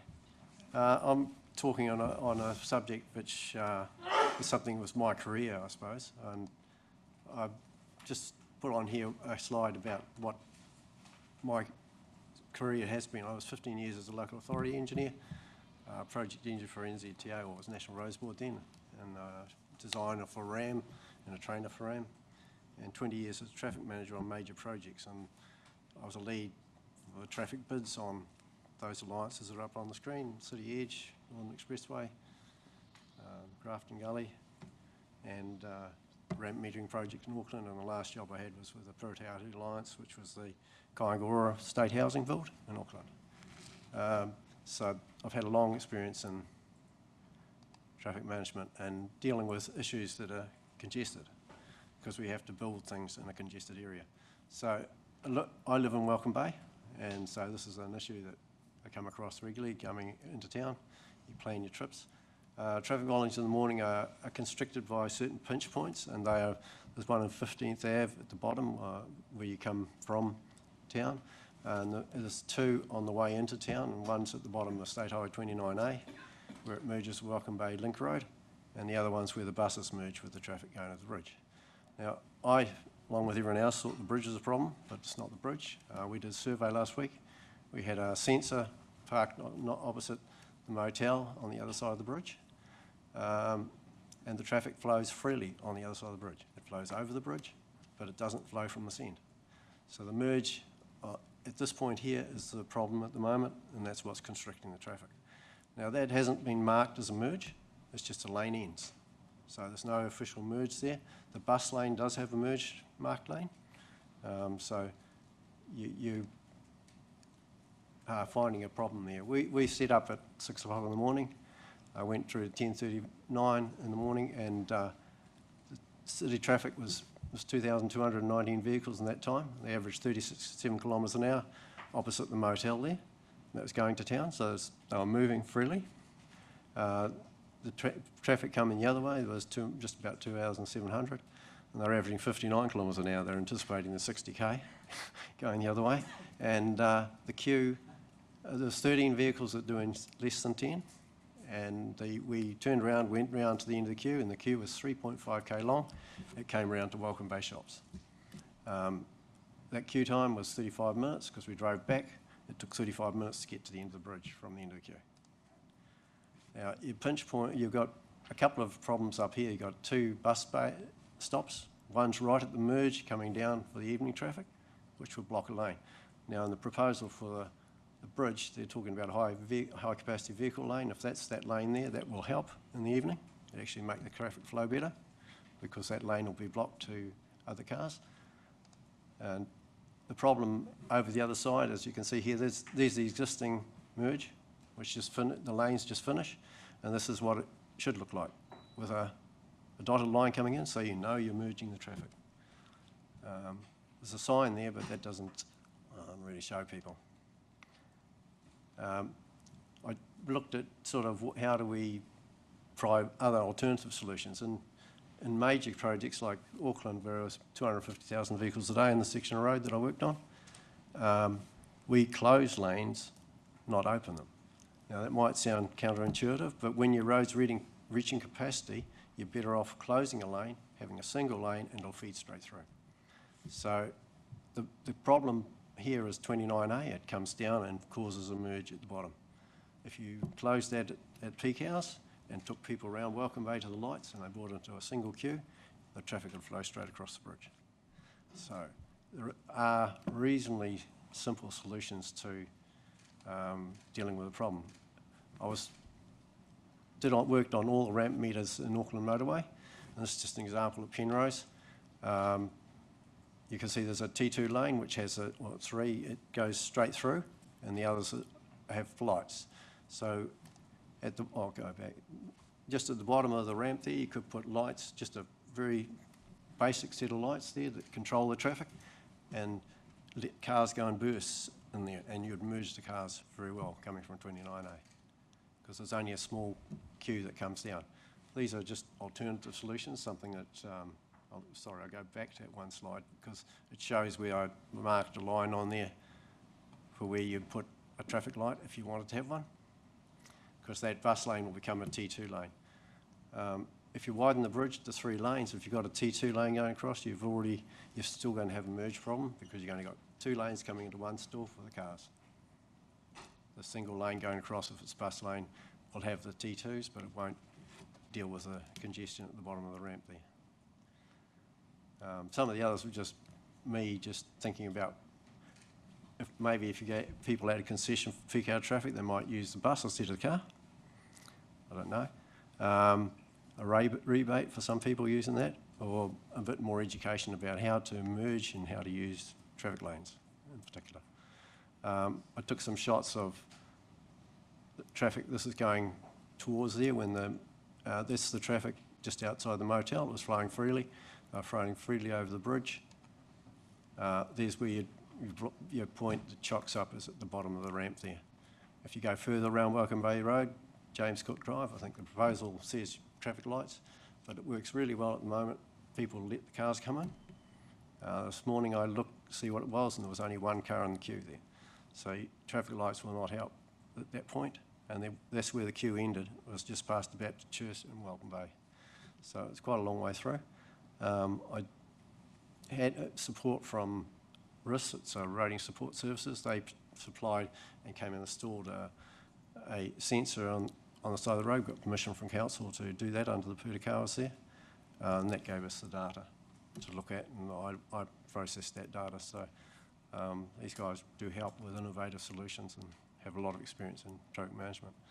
I do have a video, but it takes 7 minutes, and that's too long for the presentation. So if someone's interested, I will play that at some point. But that just showed the queue going around. So if you've got any questions, I'm welcome.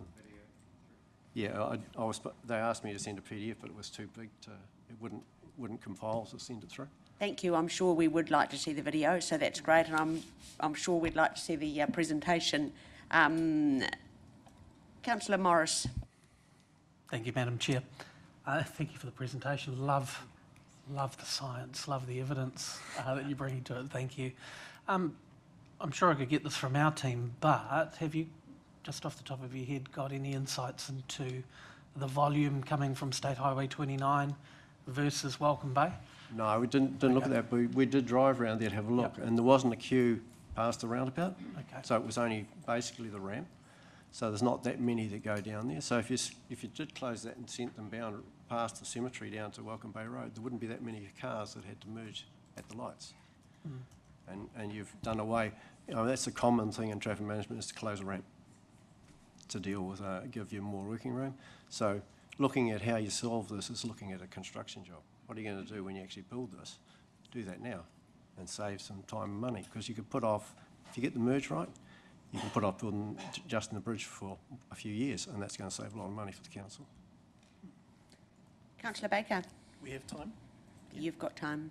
I think you had me when you said you lived in Welcome Bay, so that was a bit no, really great presentation, thank you, and I appreciate the your level of expertise that you brought to it this morning. A couple of questions, if we have time, is have you done any modelling as to when construction starts, the most efficient traffic management or manipulation could function? So there's still some kind of I haven't done any modelling, but normally with something like that, you could use. They're talking about having 3 lanes there.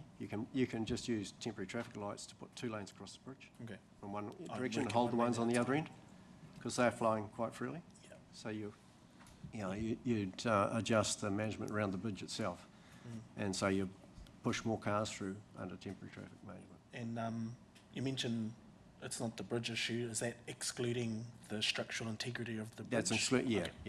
No, I mean, I had a glance under the bridge, and it looks like it's just a service duct on top. The deck goes right across, so you can get your 3 lanes. But if you're using tidal flow there, and you've got a high capacity lane, you've still only got 1 lane. So while you're constructing, you'd use those 2 lanes to move the traffic past, where you can give them working room. Yeah, that's just the sort of thing we do every day. Thank you very much, Derek. Thanks for sharing your expertise and taking the time to come and present to us. Thank you. Okay, thank you. I now welcome Joss Nagels. So we've got submission 826 in our submissions from 643, page 726. And you've asked for 10 minutes. Press your button and the timer starts. Welcome. Thank you. I could talk for hours, but 10 minutes, yes it is. We should get a clock up on the screen for you too. The red button here, is it? Red is go. Red is go. Right. Let's talk Tauranga. Firstly, local water. This must stay in an in-house Tauranga City Council department, adequately led by knowledgeable, experienced staff, responsible and proficient to do so. Furthermore, cadetship and training for young people must be offered to maintain ongoing people expertise and gaining work experience in this field. Keep water under council control. No need to form a separate corporate water entity divorced from council and the public. Do not follow UK's disaster of corporatised water services that profit excessively but dismally fail the people and the planet. Next, the draft annual plan.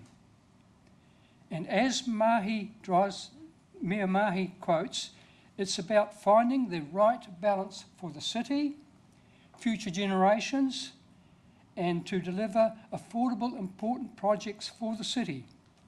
After all, his election slogan was to make Tauranga New Zealand's best small city. Presently, Tauranga squanders billions of dollars on highways and roads, despite overwhelming evidence that this is a foolish repeat of 1960s American ideology, linked with expensive and inefficient urban sprawl. This daily enriches big road oil interests because roads become the only travel option.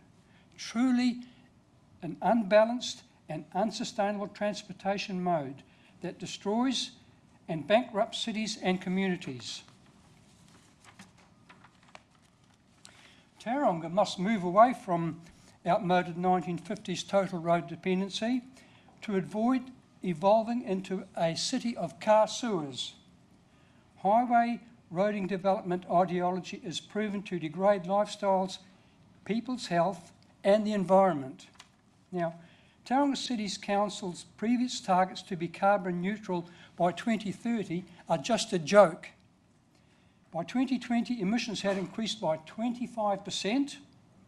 Now 2025, about 40%. And by 2050, they'll probably be about 50%. That does not even include tyre particulate pollution. Tyres are the largest source of microplastic leakage into our oceans and our waterways. On the surface level, tyre dust flicked into the air is a real health problem for people near roads.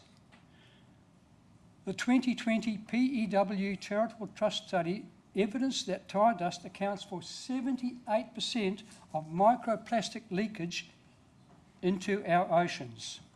So it's a serious problem.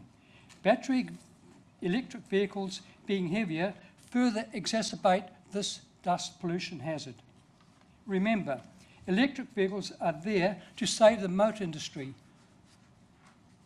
And that's a quote from Brett Todrerian. For Tauranga to evolve as a 21st century best little city, the governance mentality must focus on the greater public good rather than being directed by big money corporate influences with whom the commissioners collaborated to actively embed corporate dictates. Council and staff must not become corporate puppets narrating corporate policy and ideology, but must remember their duty as public servants is to focus on the long-term greater public good. As public servants, and this demands, in Tauranga's case, visionary leadership. The transformation that a good rail system could bring to Tauranga's transport network is off the scale. Rail-enabled transit may have a higher upfront cost, but it is the easiest to electrify, costs less to operate, has less maintenance, and light rail trams and trams last 3 times longer than road and buses. In the long term, rail is proven to be the most efficient, cheapest and the best, so much so, hundreds of cities worldwide are upgrading and installing light rail trams. An example, Luxembourg City, population 136,000. It's a fascinating case study. 6 decades ago, the existing tramwork was dismantled. Then, 7 years ago, 2018, a brand new tram line was launched, despite much opposition, including from the mayor's publicity stunt of lining up several buses to demonstrate how impractical trams would be. But their government, especially the Minister of Transport, pushed the project through. Today, it's a major success with daily ridership of 100,000 and the network is still growing. Similarly, Sydney, against there was much opposition, 8 years ago, built their light rail and now it's a resounding success with a record ridership last September, 2023 September when we were there, of 26 million for the month. So, May 2024, Tauranga City Corporate Planning states that it does not foresee commuter rail as a viable alternative in the next few decades. That's a reply to me. This is a paralysis by analysis approach, also invariably shielding behind the 2019 Bay of Plenty Regional Council report, which proves empty without evidence and is an avoidance of any future commitment. Common sense simply beckons investing in 21st century multimodal rail transit as an obvious solution. My submissions to councils, which is TCC, BRPRC over the years, called the Omni Solution for Tauranga 2021, is the last one, outlines many future directions. Briefly, for Tauranga City, the CBD becomes a main destination with an iconic railway station linked to Cameron Road arterial with trams, light rail, looped up and down Cameron Road to Pies Pa, with sub-arterial nodes linking to the main arterial in an overall plan. Also, commuter rail introduction from Omokoroa and Paengaroa would ease a lot of our problems, most of our problems we'd have on state highways. So where to from here? Well, the difficulty is central government, 2024 central government, is not interested in rail. As a matter of fact, it's anti-rail, so is Tauranga governance, and they seem to be bent on entrapping car dependency. But even that being the case, we have to move and plan a way forward beyond that. So you can do your research, and there's plenty of information on the internet. There's experts in every sort of field that you'd like to think about. We don't want to just go along repeating what we've done since the 1950s and just get problem after problem, always coming up, or need an extra lane there, another ramp there, more lights. It's all been done before, it's all been repeated. As a matter of fact, New Zealand's starting to, we don't want Tauranga to become New Zealand's example of LA. Certainly, if there is a genuine desire to make Tauranga New Zealand's best little cities, we have to move in the direction that I have outlined to you.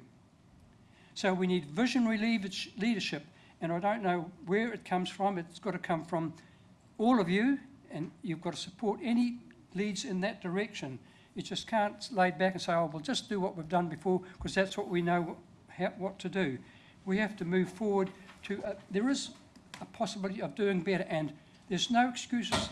100 years ago, we could build railways and trains. Today, it takes about 10 years to lay 1 metre. They're spending $10 million in Wellington and investigating it, and they haven't even laid 1 metre of rail. It's like doing reports, and it just delays everything. So we have to face up to it. Anyway, I'll leave a bit of time open for any questions you may have, which I'm very happy to answer. We have just run out of time, but Councillor Taylor has got a quick question for you, Joss. Thanks for having a look at this, Josh. I got your submission that you gave to the long-term plan and had a bit of a read of that. When you did that work, did you have a look at the capacity of the existing railway lines to accommodate passenger transit? Yes. If you restricted the freight trains to 16 hours a day, that would leave 8 hours a day free for the hours that you'd want to use passenger rail. But if it became too crowded, you could always double track the rail in strategic points, because the rail reserve is 20.12 metres wide, and it can easily have 4 rail tracks in that reserve if it was needed. Thank you very much, and thank you for your presentation and the time you've taken to come and see us. Thank you, Josh. Thank you. I now welcome Kat McMillan on submission 652 on the last set from 643, page 32. Kia ora koutou. Welcome, Kat. Congratulations, Councillor Rolleston. So exciting. Rawe. So just to reiterate, this is me, a resident of Tauranga, not as a councillor. But I am speaking on behalf of myself and lots of people in the community that I speak to, sort of a collective voice on everything I'm going to touch on. So starting with massive congratulations. Congratulations on this building. I hear a lot, not so much out in the community, but from colleagues here, the concerns around, how much it has cost, etc. But I see this as role modelling for our city, our growing city, and it's a fantastic showcase of sustainable building and future-proof. So well done. As with revitalising Tauranga City, what I'm noticing out in the community is a real sense of pride. There's people here passionate about this city that you don't necessarily hear from. You know, they don't fully engage in local government democracy. But I hear from numerous people how much they're loving the revitalised city, the skate park in Mount Maunganui, the boardwalk in the Mount, the playground here on the front, all these things. There is a lifting of pride of people living in this city, and lots of people saying how when they have family come and visit from other parts of the country, how impressed they are and how much they would love to live here, etc. And that has changed. I lived in this city for 20 years, and this is very recent that I'm hearing this. Also fully support the cultural storytelling, and that will be further enhanced when you have your museum. You know, it's high time the true stories of this city are told, and you're addressing that, so congratulations, well done, amazing. With your biodiversity, I really support your vision to prioritise nature, lift each other up and fuel possibility. And your community feedback statement of we are a city that values, protects and enhances our environment. I love your nature and biodiversity action and investment plan, awesome, and your move to a biophilic city. That's not gone unnoticed either by many people, and you're starting to see that greening of the city shaping up, so when you walk around you actually feel that it's integrated with the environment. And I know it's only baby steps at this point, but it's starting to become noticeable. Really support more investment in parks, reserves and walkways. Thank you for enhancing and prioritising green spaces and walkways. I really do hope that you hold on to that. I know it's difficult times with central government in terms of cycling and walking, but we must not let go of future-proofing for the long term and making this city livable and connected for people to have active modes of transport. Please don't slash your 200k for planting and nature. I think that would be short-sighted. It is a priority for future generations, so you're not just talking about today, you're talking about tomorrow. In terms of transport, would love to see a further focus on mode shift. As I said, I know it's challenging with the current government GPS, but cycle lanes and bus infrastructure, don't let go of it, try and hold on to it, try and future-proof it. And really thinking about that people-centric transport system, not a car-centric transport system. I do support variable road pricing for what it's worth, and so do many in the city who you probably don't hear from. In terms of waste, I support more investment in sustainability and circular waste management. Please don't remove the public place recycling stations. I understand the contamination issue, and I often see that myself, where people, you know, the rubbish bin gets filled up and then people chuck all sorts of things in the recycling bins, or they just don't look properly. And I totally get that there is contamination, so you may be thinking, what a waste of money. But actually, it's a signal. It's a signal to this city that this is a contemporary city that is up with the play and cares about sustainability and the planet. So they're almost marketing tools in their own right. And I believe rather than taking them away and saying, oh, they don't work, they get contaminated, it's a cost, a lost, sunken cost, it's actually an educational tool and a marker for this being a future-focused city. It's your brand, actually. So what else? I know I only allowed 5 minutes because I didn't want to take up your valuable time. So in terms of climate change planning, please always look with a nature-based solution lens for stormwater management, that daylighting philosophy, wetland creation, swales reserves, etc. Open airing, daylighting pipes where you can, in terms of the three waters, I am supportive of your option of multi-council CCO, economies of scale, and I believe in setting the right tools in place to set the letter of expectation, and the accountability. And it's not, I know it's not going to be easy, but I believe with the right people on the board who are directing and setting the expectations and good governance, I think it can be managed. I believe it can be managed. And those of you who were there yesterday probably heard some more detail about that. And just a final thing, the fireworks. I totally support not funding firework displays with ratepayer money.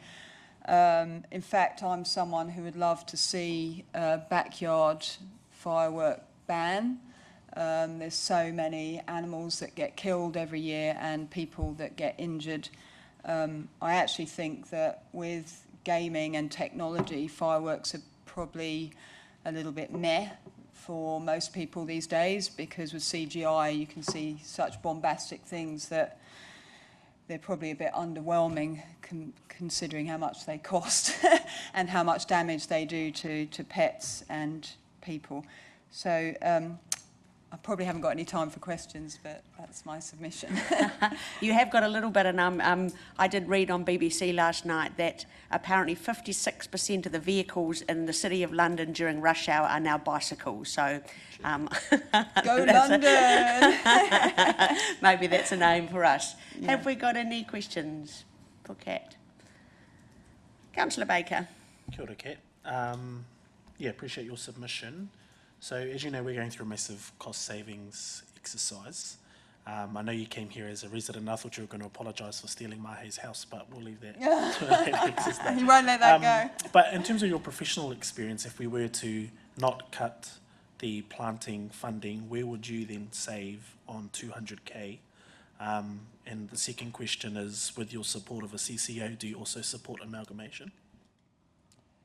Yeah, so in terms of the first question, I haven't got my head totally under your bonnet in terms of line by line what, you know, you're budgeting. So I think I did put on my submission things like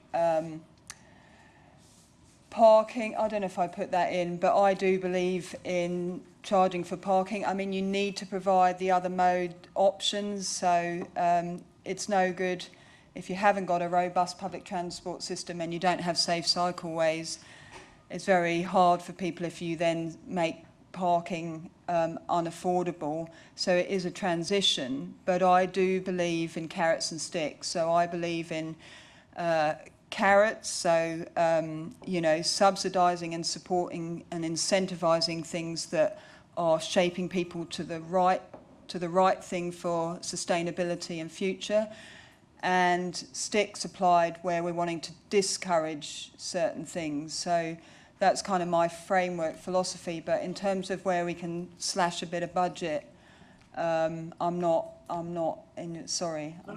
And amalgamation, yes, I do believe in economies of scale, but needing the good governance. And we heard yesterday about cost saves and all that, and I know people question that. So just putting that aside, one thing that I really believe in with the amalgamation and sort of scaled up CCO model is being able to attract highly qualified engineers and experts, because they're few and far between. So I think if you've got a really big company, then you're more likely to attract really highly qualified and skilled people, and I think that is good. That is a genuine issue for smaller scale, whether they're CCOs or council run.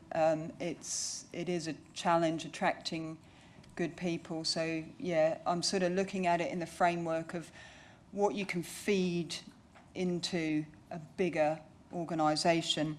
The other thing is you have run out of time, and Rod did want to ask you one more question. Okay, so I sorry. might let Rod ask you. Excuse me, yes. Thank you, Chair. Very quick question. How do you sell meadows to the public?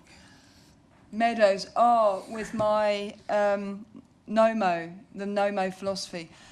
Well, you have actually got some of that on Cameron Road. I know you've got taller planting, but I think if there are areas where it's not a playing field, in other words, where ball games are occurring, and you've got these sections or these areas all around town, then they actually look way more attractive and they're much better for flood management, and you don't need to mow them. So I think people would see, and in terms of dog walking and things like that, dogs can snuffle around in them, children can play in them.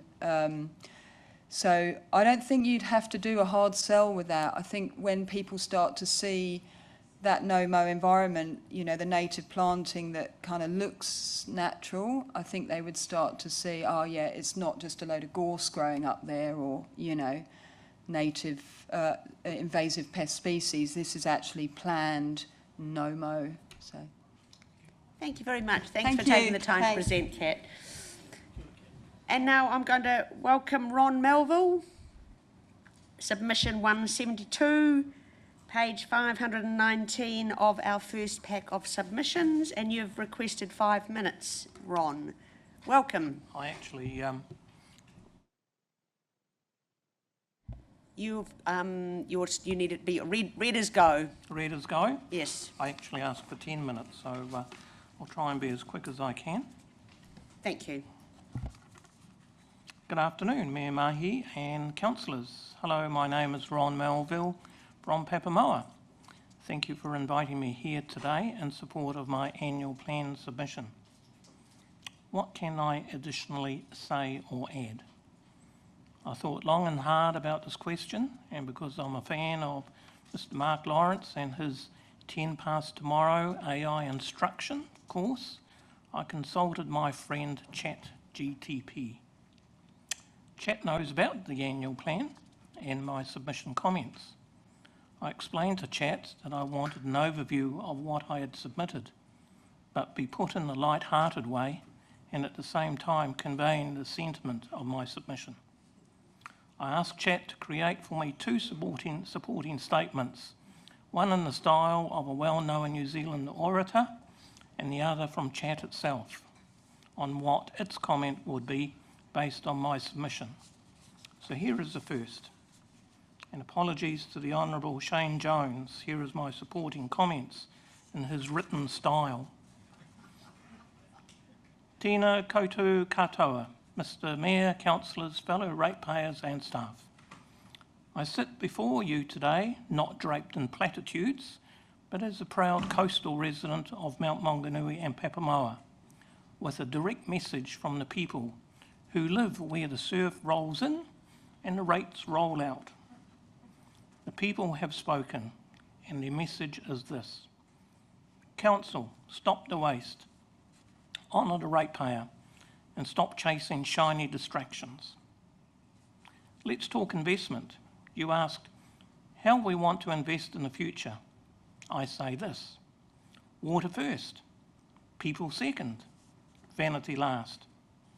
We want 50% spent on core water services, the sacred infrastructure, 30% on parks, reserves and public spaces and places where tamariki, kaumātua walk side by side. 0, and I mean 0, on overcooked, overpriced city centre developments that serve too few and cost too much, and the rest to waste digital and infrastructure we actually use. Now to the elephant in the chamber, rates. You're proposing a 12% increase in a year where inflation is hovering below 3%. Excuse me. But who do you think we are? We are not an ATM. We are not here to bankroll a downtown utopia while our own footpaths crumble and our parks go unloved. The Prime Minister has said it. Stop the fantasy projects. So what are you doing still dreaming? You found $29 million in savings? Well done. Now double it. Triple it. Find the $45 million needed to bring this plan back to common sense. Trim your sails. Cut the fat. If it means rethinking the top-heavy structure, do it. If it means replacing a CEO who's lost the confidence of the people, be bold. Bring in a real financial mind, someone with the power to say no before the next $100 million goes missing in a feasibility report. And while we're at it, water done well. Only if Tauranga's water money stays in Tauranga. Water should remain in-house. Don't use our pipes to plug someone else's leaky finances. I've said it before and I'll say it again. This is not about being anti-progress. It's about getting the basics right. And if you can't do that, then what are you doing? Fix the roads, fix the drains, fix the system. Give the people a council they don't mutter about at the mailbox. Give them a council they can respect. You hold the mandate, you hold the pen, you still hold the wheel. But this waka is veering off course. Time to paddle back to the people. Ngā mihi nui. Now, part 2 is chat GTP. We're a resident of the Mount Papamoa and what their comments would be had the submission I made be theirs. So this is what chat had to say. If I were a Mount Papamoa resident, would I feel the 25-26 annual plan offers value? Short answer, no, not enough. If I were a resident of the Mount Papamoa, I'd feel undervalued and underserved. It's disproportionate investment in the city centre and speculative capital projects. The plan lacks clear, ring-fenced commitments for core upgrades in coastal areas where rapid growth is putting huge strain on water, roads, parks and community services. Future impact?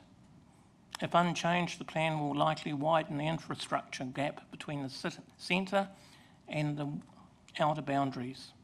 It may lead to greater congestion, stormwater failures and social disconnection in Papamoa East especially, which is booming without equivalent support. What should be done better? Geographically equitable investment, transparency on where capital is going. Publish a Mountain Papamoa project tracker, something ratepayers can see with local targets and timelines. Commit to ring-fenced water and waste budgets for this corridor, not just generalised citywide labels. Set a targeted rates reduction path tied to performance-based cuts in OPEX. How will this plan be received by central government MPs? With the Tauranga Electric MP National, Bay of Plenty MP National and Act List MP all in the current government, they're watching closely. And they are likely already concerned by Tauranga Council's perception of physically undisciplined.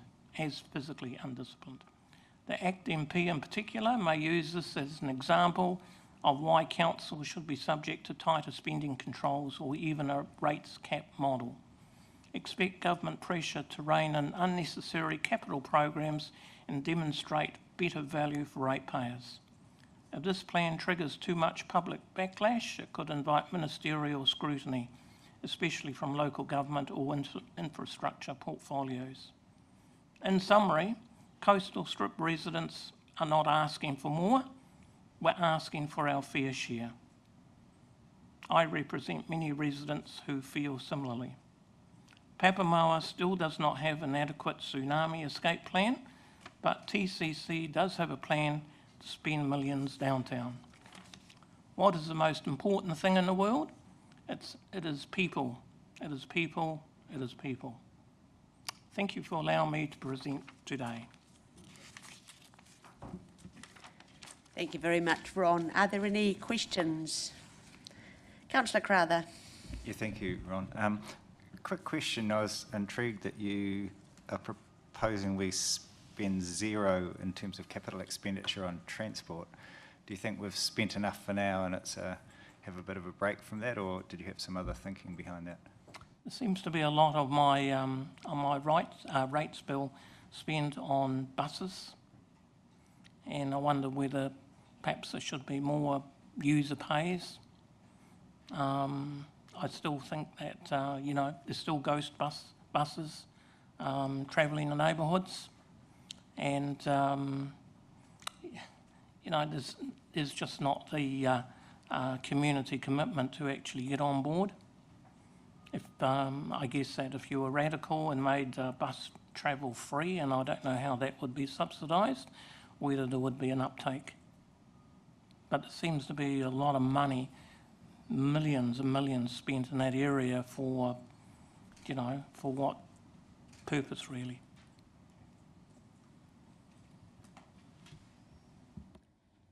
Thank you very much, Ron. Thank you for taking the time to present and for presenting two versions of your submission. We've now got Rob Barron, who is not on our sheet, colleagues, but this is submission 704. So on our last, from 643 to 969, page 240.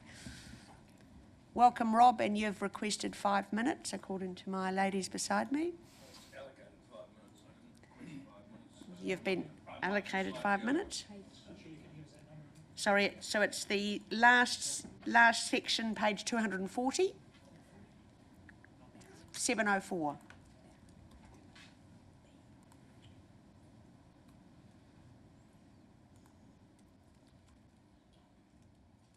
Page 240. If you start with your red button, red for go, please. Right in the middle of your console. No, the button is black, but it'll go red when you push it. Right, thanks for inviting me in. Unfortunately, I'm not a candidate for the cycleways that the young lady was talking about previously at the moment. I'm concerned about many things the council does, and I'll try and keep my comments precise. I'm in agreement with the Prime Minister, Uphamfield and Rutherford, all who have expressed the views that Tauranga City Council is overspending. Luxton asked the councils to forget about the nice-to-haves. He talked at the time about the new convention centre in Wellington, which is costing $180 million and is now losing money. He may as well have been talking about the proposed new library museum complex in Tauranga, which is estimated to be a cost of $306 million, which presumably the ratepayers are going to be expected to pick up a large sum of this expense. I'm not an economic advisor nor an accountant, but as long as I keep breathing, this complex will never ever break even, and the ratepayers of Tauranga will be burdened meeting this cost for this complex over many years to come. The new council building that we're in today, $92 million for a 15-year lease. $33 million to fit it out, $313,000 for car parks per year. The rent, approximately $613 million in rent each month.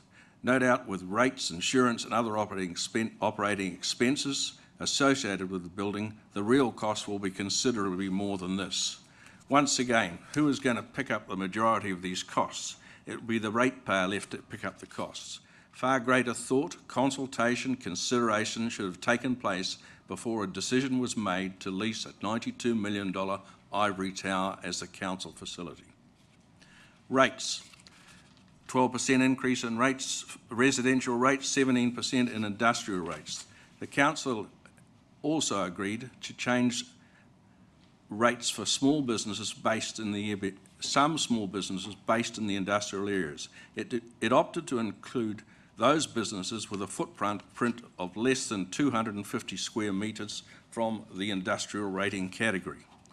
The industrial rate introduced means the industrial property pay 2.6 times more than the residential rates. Removing smaller properties from the industrial category was in response to feedback about how unaffordable rates had become.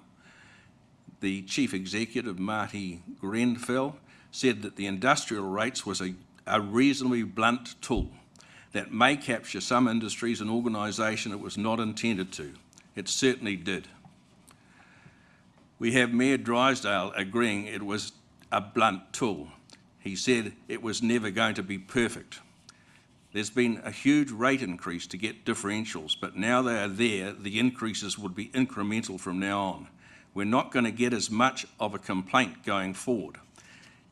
It was a shock and also in a pretty hard financial environment, but going forward with just the normal increases, maybe some of the noise will go away and they'll kind of understand, whoever they'll be. I presume he's talking about the people who try and run businesses or own buildings in these industrial areas. Let me tell the Mayor that the noise is not going to go away, and contrary to your opinion, the council decision has crucified many small businesses. Councillor Rosenberg said that he had heard from small businesses who were driven out of Tauranga Business Estate because of high rates. You are correct. It is not only the small businesses who cannot afford the rates in Tauranga, but also small businesses in many other parts of Tauranga.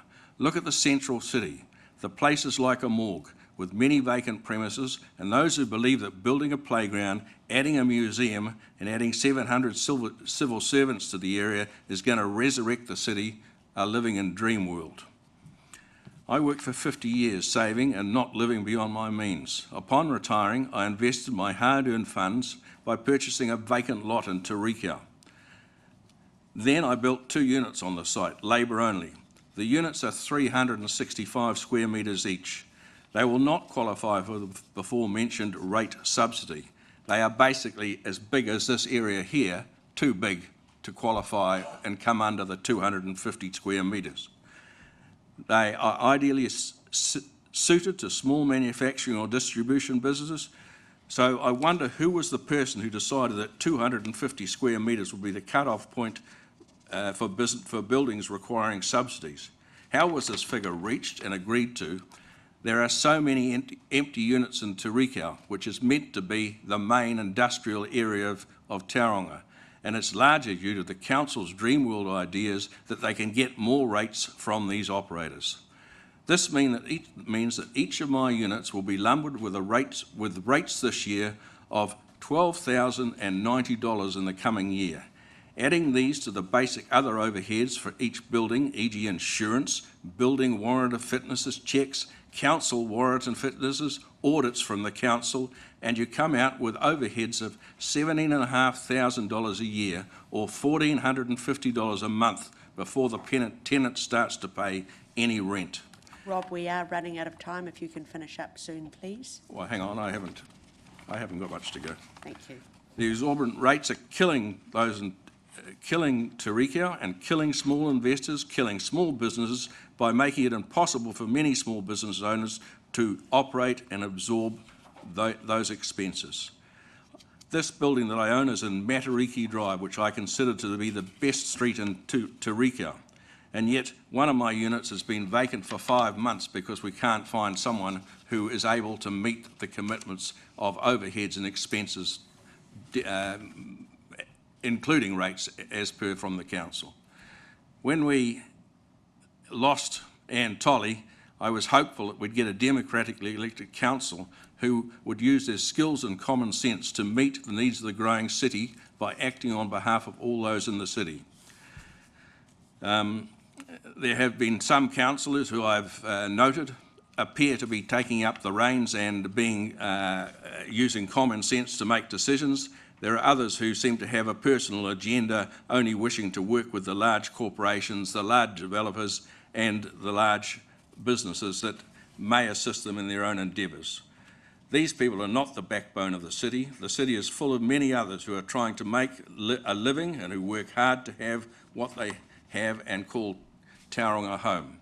The solution is not to overspend monies that you don't have, nor to screw the people of Tauranga by burdening them with exorbitant rate increases, nor by adding boat ramp fees or increasing public facility costs and building fees, making it impossible for people like the local Tauranga Bird Club to continue to hire the Mātua Hall on a monthly basis for their meeting because the council substantially increased the rental and makes it impossible for a group of mostly elderly people to meet the costs of this expense. It is actually time for all in charge to pay more reasonable and greater consideration to all of those who live and are trying to make a living in this fine city. Thank you, Rob, for taking the time to come here and present. There isn't time for questions and we're running a little bit behind, but thank you very much for being here and sharing your views. Does anyone have a question?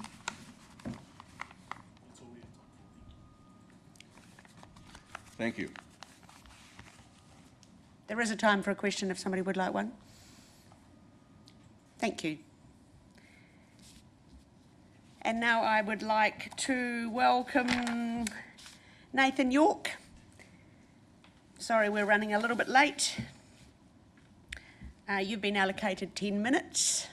The red button is already on, so welcome, and we look forward to hearing your submission. E rau rangatira mā, tēnā koutou katoa, ko Nathan York ahau, ko kai whakahaere o Blue Haven Group. Greetings everyone, my name's Nathan York. To those that don't know me, I'm the Chief Executive of Blue Haven Group. Hopefully I can spread a bit of fun in this afternoon's session. For the essence of time, I will take my submission as read, Chair, and I will just touch on some salient points if that's okay with you. First of all, our first point is around the Papamoa Eastern Interchange investment. We would like to formally and congratulate TCC's efforts in investing in that key enabling infrastructure. It's absolutely a godsend to unlock the Eastern Corridor for the rest of Tauranga. So very much congratulations in that regard. For us, what we would like to see is that continuation of focus and effort towards investment in the Eastern Corridor. To use some of the population metrics that were submitted as part of the annual plan, we've worked out over 50,000 people coexist in the Eastern Corridor from Arataki east, which represents, through my rough calculations, over 31% of the population. So over 31% of the population live in the Eastern Corridor. What we would like to see is further investment in that community, in that large community. In particular, we've highlighted an aquatic facility as a key asset, regional asset for this city, for this growing city. We see investment in the area of Memorial Park as a facility. It's really a replacement of an existing asset. It's not new pool space for this area. Tauranga City is probably the most referenced pool space per square metre of all the largest cities in New Zealand. So we're particularly keen to see an aquatic facility that meets a regional and national standard. So we're here to help. If there's a will, there will be a way. The second key point for us is the community centres strategy. This hasn't been reviewed since 2007. Council have had a couple of goes at it, and they picked it up and put it down again.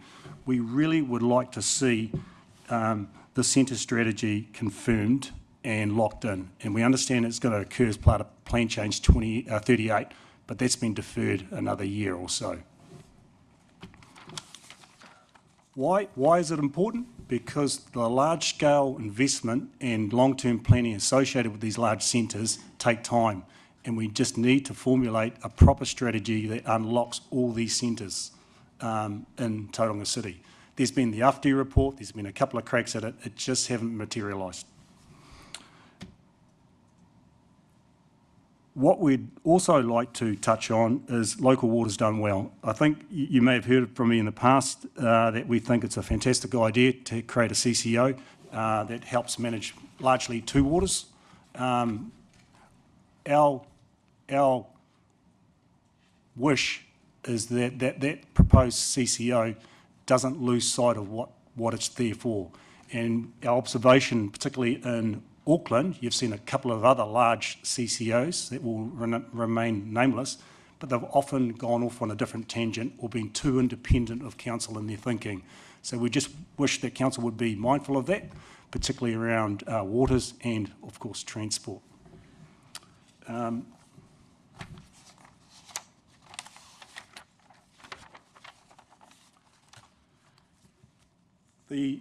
The fourth element in my submission is around development contributions. And it's really a point I just want to make, is that it would be very important for the community, the wider community, as we understood how the citywide development contributions are imposed or allocated. The way the policy is currently written and its ability to allocate citywide investment through this mechanism is a little bit uncertain, particularly when we delve into the financials, and we would just really like to understand that in more detail. And a 15% increase is markedly different to last year. So we just want to understand how those infrastructure, network of infrastructures are applied to the citywide DCs. Finally, future development levies. You'll clearly know that central government is proposing new development levy framework. I'm not telling you something you don't already know, but I'll reinforce the point, is that it'll be very important to understand how that development levy relates to local DCs and engage with the development community, so at least you get a frontline view on how they can and can't work. And whilst we're on the subject matter of levies, we, and I assume it's the royal we, all of us, is we are concerned that Tauranga has 2 toll roads and the rest of New Zealand has 1. And so we understand user pays, we get it, but it's just there's an imbalance for Tauranga City. And if there's a better mechanism that is consistently applied across New Zealand, then we're all for it. Kia ora, that's me. Thank you, Nathan. Any questions? Councillor Crowther. Yeah, thank you, Nathan. You seem to share a concern that some of us have around the citywide DCs and the impact. I presume you're sort of thinking, like a lot of people, the impact on people buying a house. I'm wondering if you can comment on the way other cities do it in terms of allocating development contributions. Obviously, we don't know the detailed shape for the future, but it just seems that this is a bit of a different model, and it does seem to put a lot of burden on the people buying, building the houses, buying them. Well, building houses should be largely funded by the developer itself and through local DCs, localised DCs. Obviously, citywide has a larger macro profile for the city, so we get that point, especially around bulk infrastructure. The interesting point is whether community facilities service the wider city or they are largely domiciled for a local catchment, and that's the piece that we're unsure on. And so, housing affordability is a tough gig at the moment, absolutely. But, if the local DCs are stretched to its upper limits and citywide DCs can only be allocated to a certain degree, then what are we left with? And my sense at the moment is citywide DCs seems like a convenient bucket to access for some of these community facilities. My sense, and because it's hard to decipher with the financial information that's presented as part of the annual plan. So we just make the point really around being transparent and open around how that's allocated. Thanks, Nathan. Councillor Carrick. Thank you, Nathan. Is there any, or has there been any direct consultation regarding the quantum of the citywide development contribution, or is the annual plan process that everyone else has to use to provide feedback used? Do they engage early in terms of? The forums that I participate in is the Property Developers Forum, and through the direct submission process through whatever submission is made by council. So those are the 2 forums I participate in. So once we get the information, if there's an opportunity to speak or reach out to staff, we try to. Yeah. But we are under a tight time frame too, and of course that assumes we're not doing anything else. Yeah, and they are always open to your early engagement when you pick up the phone and they'll take the call. They'll definitely take the call and willing to engage. Cool, thank you. Whether they listen to me even my kids don't listen to me, so. Thank you very much, Nathan. Thanks for taking the time to come and present to us. All right, good luck. I hope it all goes well, and enjoy your new premises. They look fantastic. Well done. Kia ora. Thank you. So we will take a 9-minute break, comfort stop. We'll start again at 3:35. John, you're up first, but then we actually have got a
Right, welcome to the afternoon session.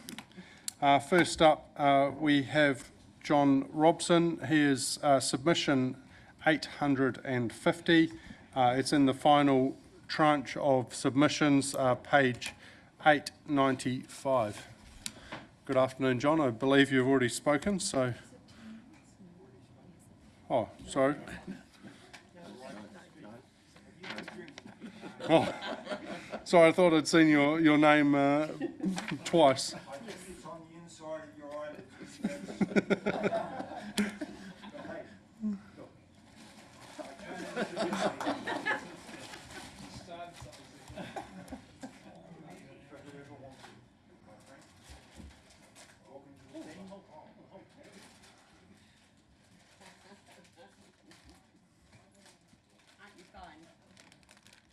Thank you.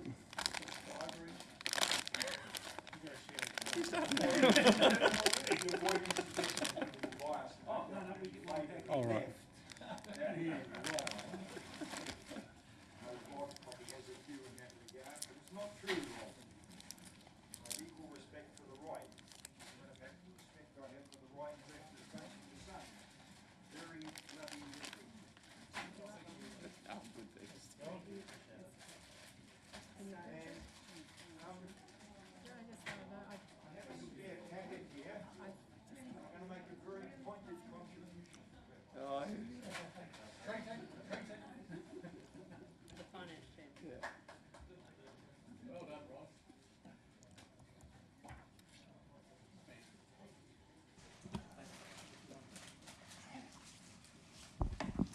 Thank you. So what am I down to? I understand I've got 2 lots of 10. That's what I was told. Is that correct? 10 minutes to speak to AP and 10 minutes to speak to LWDW.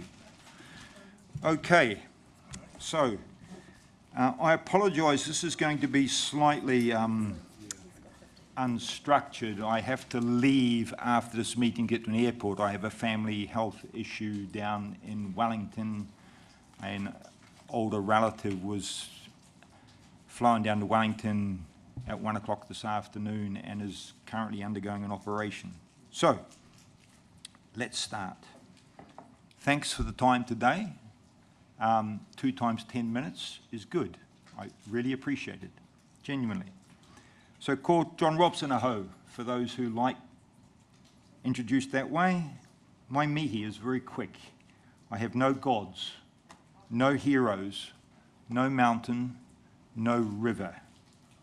I'm a child of a particular time and place, a liberal-ish democracy, it was 1959, with a generous welfare state.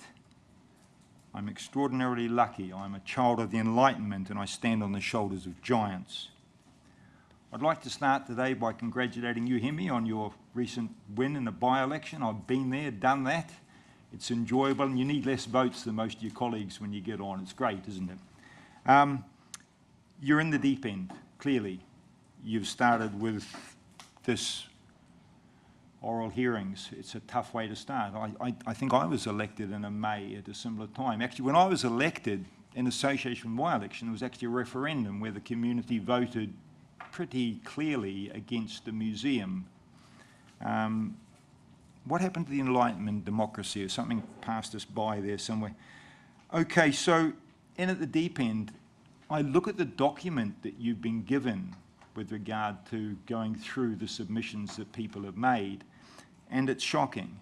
It's poorly structured, there's duplication, it's really an appalling piece of work, and sadly, it reflects, I think, somehow the state of TCC and in some ways the state of our city. We're not operating at a level that I'd regard as acceptable, particularly given the impost we put on our community.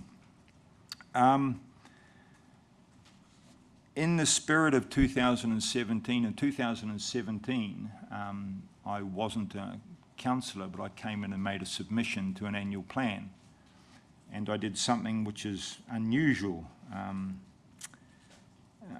Most people that come into this place and make submissions are asking for something for their tribe, be they green or the arts community or the impoverished or the business community or developers. And of course, some of those people are very, very articulate and well-funded and well-educated, well-resourced.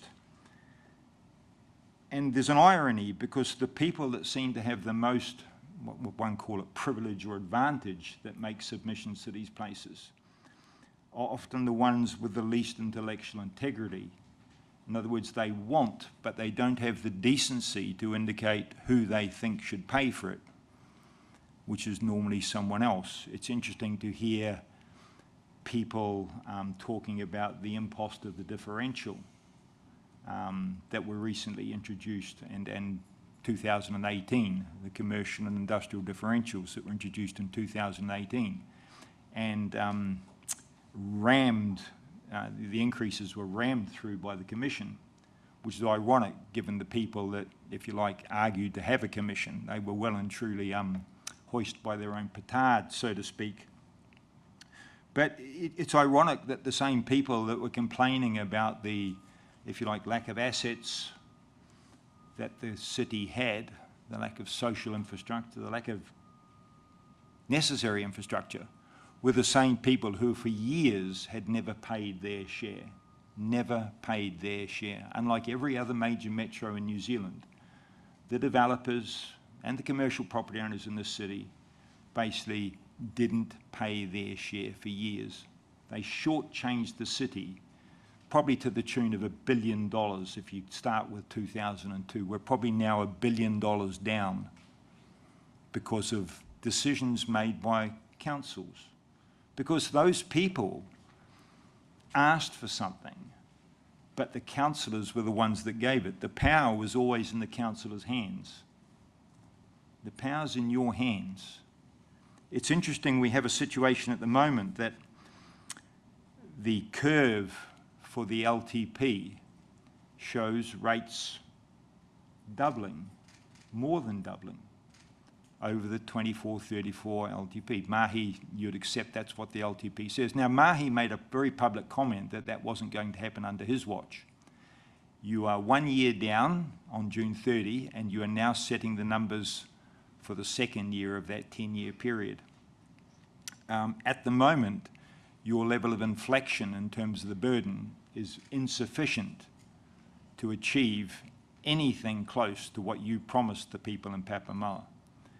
You've got a lot of work to do, my friend. And in doing that work, I think critical to being successful, critical to bringing that curve down. I'm not talking flat, that would be, I think, unreasonable. But in terms of bringing that curve down, I think all of you need to up your game, quite frankly. Right? You volunteered for this role, you weren't press ganged. Right?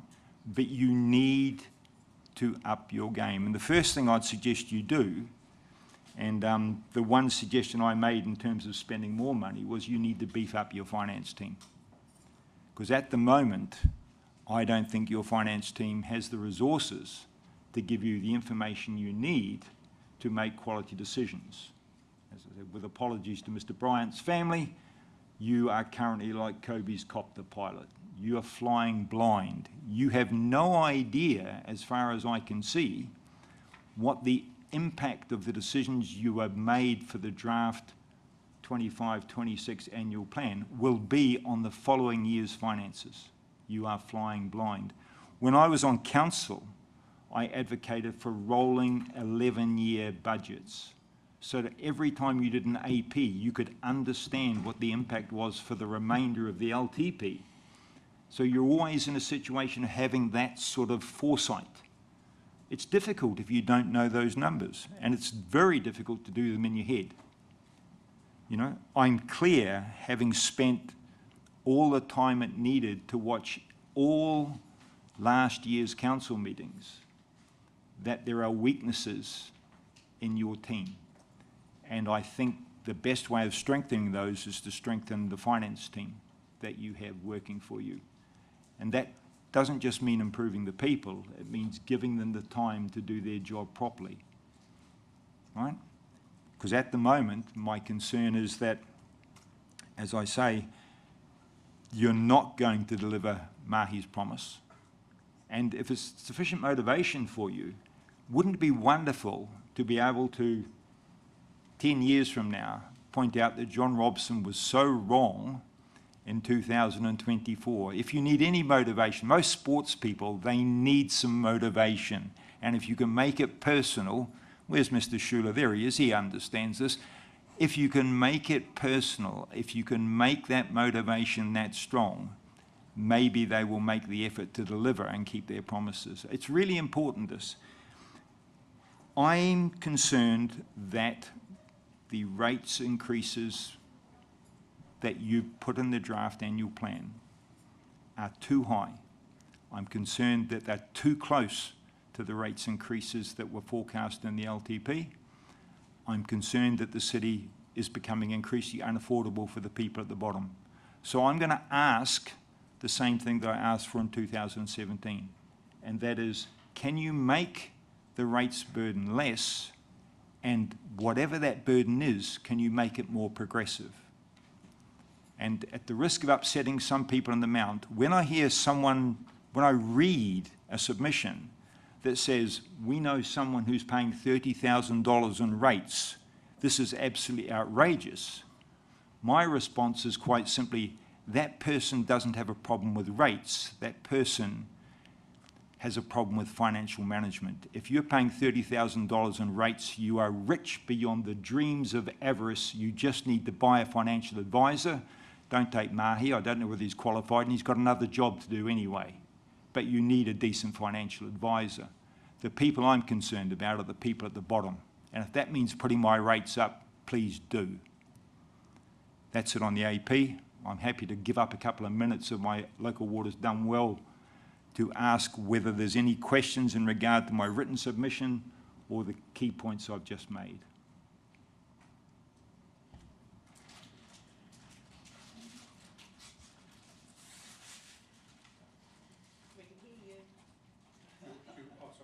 Are there any answer questions now, or you? Yeah, I'm happy to take questions on the AP because I'm then going to speak to the LWDW. All right. Has anyone got any questions? Yeah, Councillor Kurak. Thank you, John, for your submission and also the chocolates. Regarding addressing the bottom end of properties, so you're suggesting to get rid of the universal annual general charge? I'd start with that, yep. Okay. What happened in 2017, when I made the submission, I was attacked by a councillor who had a reputation for being quite aggressive, a councillor called Larry Baldock, and he said to me it's not possible to do it.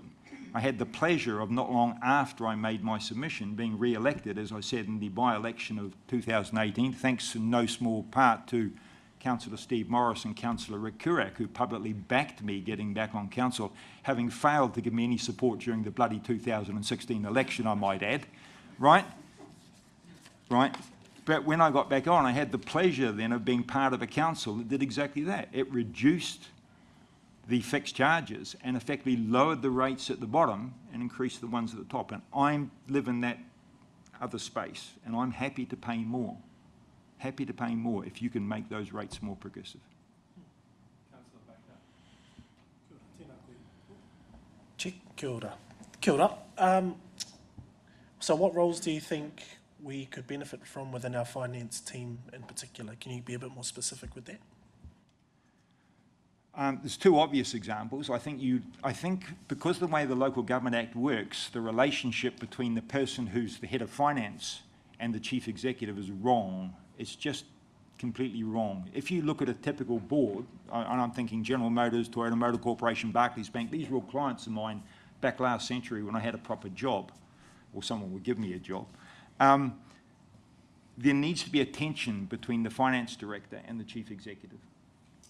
And you don't have that thanks to the structure of the Local Government Act. So what you guys need to do is you need to understand that imbalance, that's structural, and you need to back your finance guy against your chief executive. You need to make sure that balance is there. The second thing is just the amount of resource.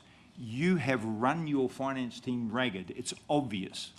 Under the commission, you ran them ragged. They were producing information late with errors in it. Now, I know some of those people. They are good people.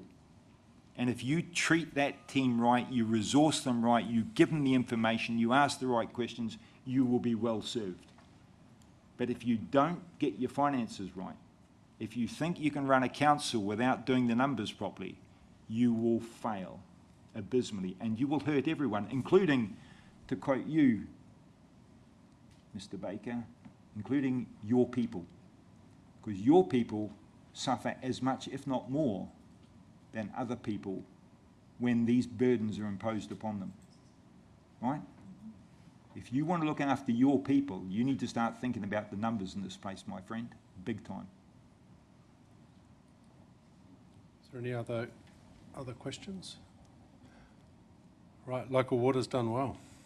Yeah, there's a wonderful, I don't have heroes, but I have people who have contributed to the book of John, a book that's largely in my head and will burden my children at some stage. And one of them is Samuel Clements, Mark Twain, and he makes the observation that it's not what you don't know that's the problem, it's what you know that isn't so. And I sort of disagree with that, as I'm inclined to disagree with most people. It's sort of some sort of condition, like an intellectual Tourette's. But I think both of those things are true. What you don't know can definitely trip you up, and what you know that isn't so can also trip you up. Now, I remember a young, politically mayoral candidate last year who stated in a building not far from here that central government can't tell us what to do. And I laughed at the time, and what I know is that that young but successful candidate has now learned that not only can central government tell you what to do with regards to fluoride, that they can tell you in all sorts of ways, subtle and not so subtle, what to do about local waters done well. They can lean on you, they can incentivise you, they can encourage you, they can bribe you, they can strong-arm you, they can press you. Local government, my friend, is and always will be a child, the bastard child of central government. And it's important to understand that. Coming back to local waters done well, I was horrified at the quality of the presentation, of the material that supported the consultation. I mean, there was so much missing.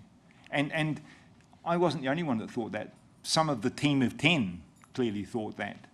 And not just here in Tauranga. People outside Tauranga have felt the same thing. Now, I made some pretty clear points at the end of my submission about what I think needs to happen. And every one of those points, basically, in its existence, is pointing to something that was absent in the current consultation. And comes back to it, the link between local waters done well and the AP. And this goes back to the burden on our community. There is real concern in our community that you are making decisions around local waters done well and effectively giving up control of one significant part of the burden in our community with no idea of how that's going to play out. And at the same time, you are increasing potentially increasing the size of the burden that you could be imposing via the council rump, if you like. I don't know what we call it, the remainder of council. So those two entities. Also, my concern about the government's preferred option is quite simply, you know, two's company, three's a crowd, or I think Diana said something like that. I can't remember exactly what it was. But you have a situation at the moment, and this, I think, is what our friend from Blue Haven was referring to, and that is you've got a situation at the moment when you're trying to organise the growth, manage the growth, when Christine Jones is working as hard as she does, as honestly as she does, as much for the city as she can, and I believe all those things are true, and that's a message to some people who might be listening. It's hard enough when you have to negotiate with transit, as we've learned in Tauranga West, as we've learned in Eastern Link, right? It's hard enough. But when you put a third party in, when you're planning your growth, and suddenly you have an independent waters CCO that has to work with NZTA and work with you yourself as a council, suddenly the dynamic gets much more complex. Suddenly you get a situation where what you can convince the waters people to do something, but it's not lining up with what NZTA wants to do because they have a bigger picture. Or you get an alignment with NZTA, but your waters people decide, no, we want to do something in Thames Coromandel at the moment, so can we just put what you want to do? You create a far more complex environment to try and get alignment for strategic settling. And unless you go to, a One New Zealand thing, which we're not going to go to, I think you should be careful to give away anything to make that decision-making more complex. Well, I think that's the biggest issue. Coming back to the numbers, it's just not sufficient numbers. And comments by Mahi, you owe the community much better than this. But comparing modelling to a guesstimate, my friend, suggests you understand neither. Well, I've worked in this space, big time, big numbers, big organisations, billion-dollar decisions before I hit my 40s. Of course, when I hit my 40s, I was able to retire, which shows that someone appreciated my decision-making in that space. But to confuse a guesstimate with modelling is an insult to anybody that spends their time modelling, including some of your own staff who spend time doing that sort of work, including some of your finance team, who I hope are given the time and the tools and the upskilling, if they need it, to work in that space. Modelling is extraordinarily important. It's a long way from guesstimation. So, local water's done well. Please emulate Rotorua. They've got a cracking mayor, got an interesting and somewhat diverse council. I think last year, did they have more building consents than us here in Tauranga? I think I heard on the grapevine. Please emulate Rotorua. You don't have sufficient information to make an informed decision, certainly on the basis of what you released to the community. If you do have more information, please release it.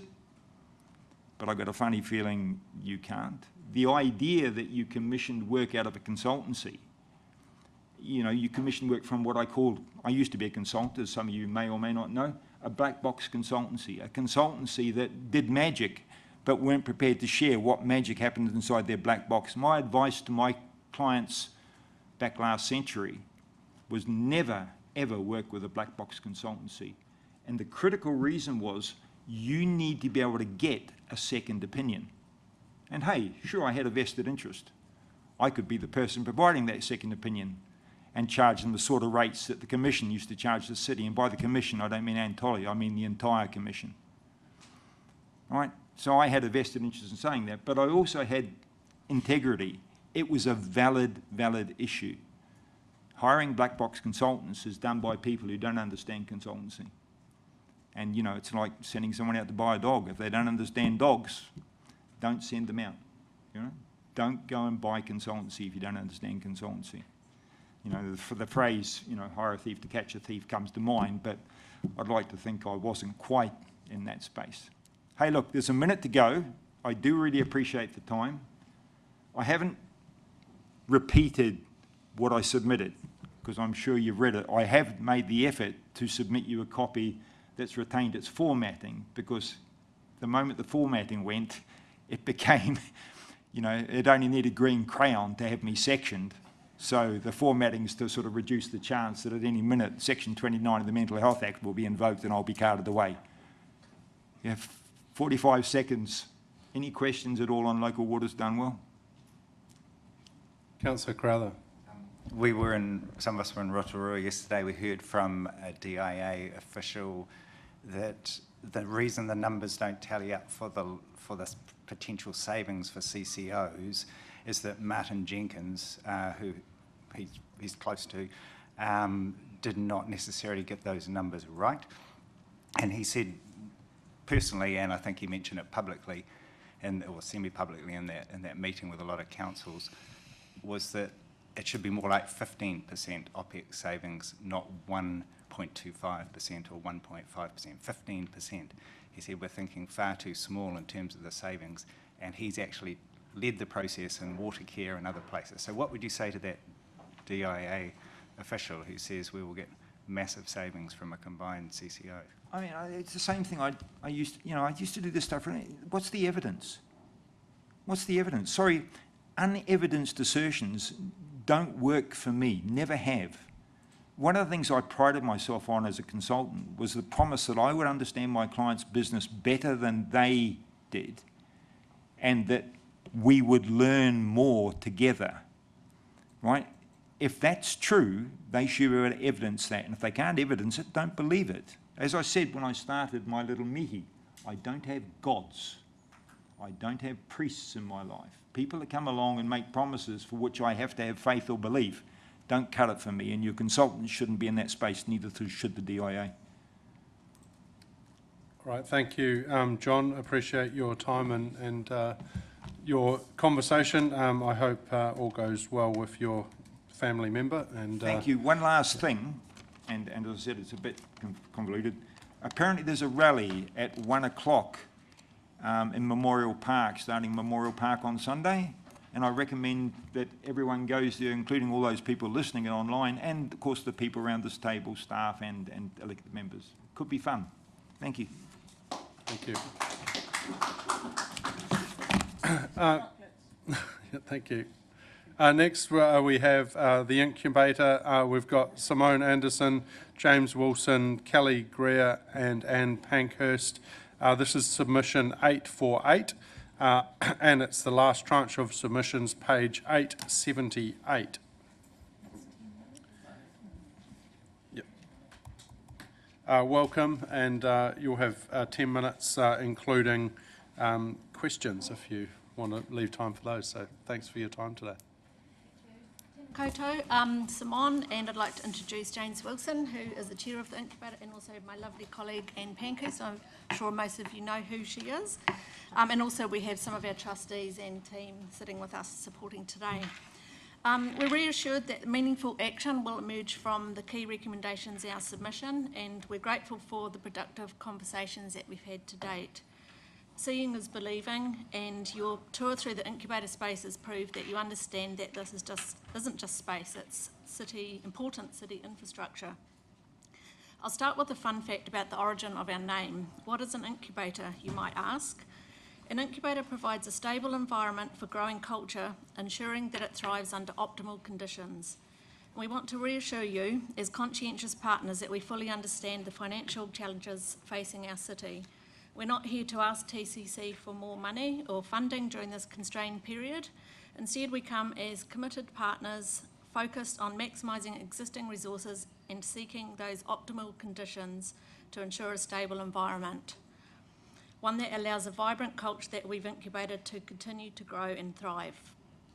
Our optimal conditions are simple but critical. A high-achieving partnership with Tauranga City Council and the Historic Village team, aligned, proactive and focused on shared success. Stability of current investment to continue as Tauranga's largest multi-genre creative arts infrastructure provider. Safeguarding a city-wide asset with 16 tenancies, we're the Historic Village's largest stakeholder and a responsible long-term tenant. For 12 years now, with consistent management and governance, TCC's partnership and our investors' trust and our own income, we've achieved something remarkable. We've built a lighthouse destination for grassroots art and community in Aotearoa.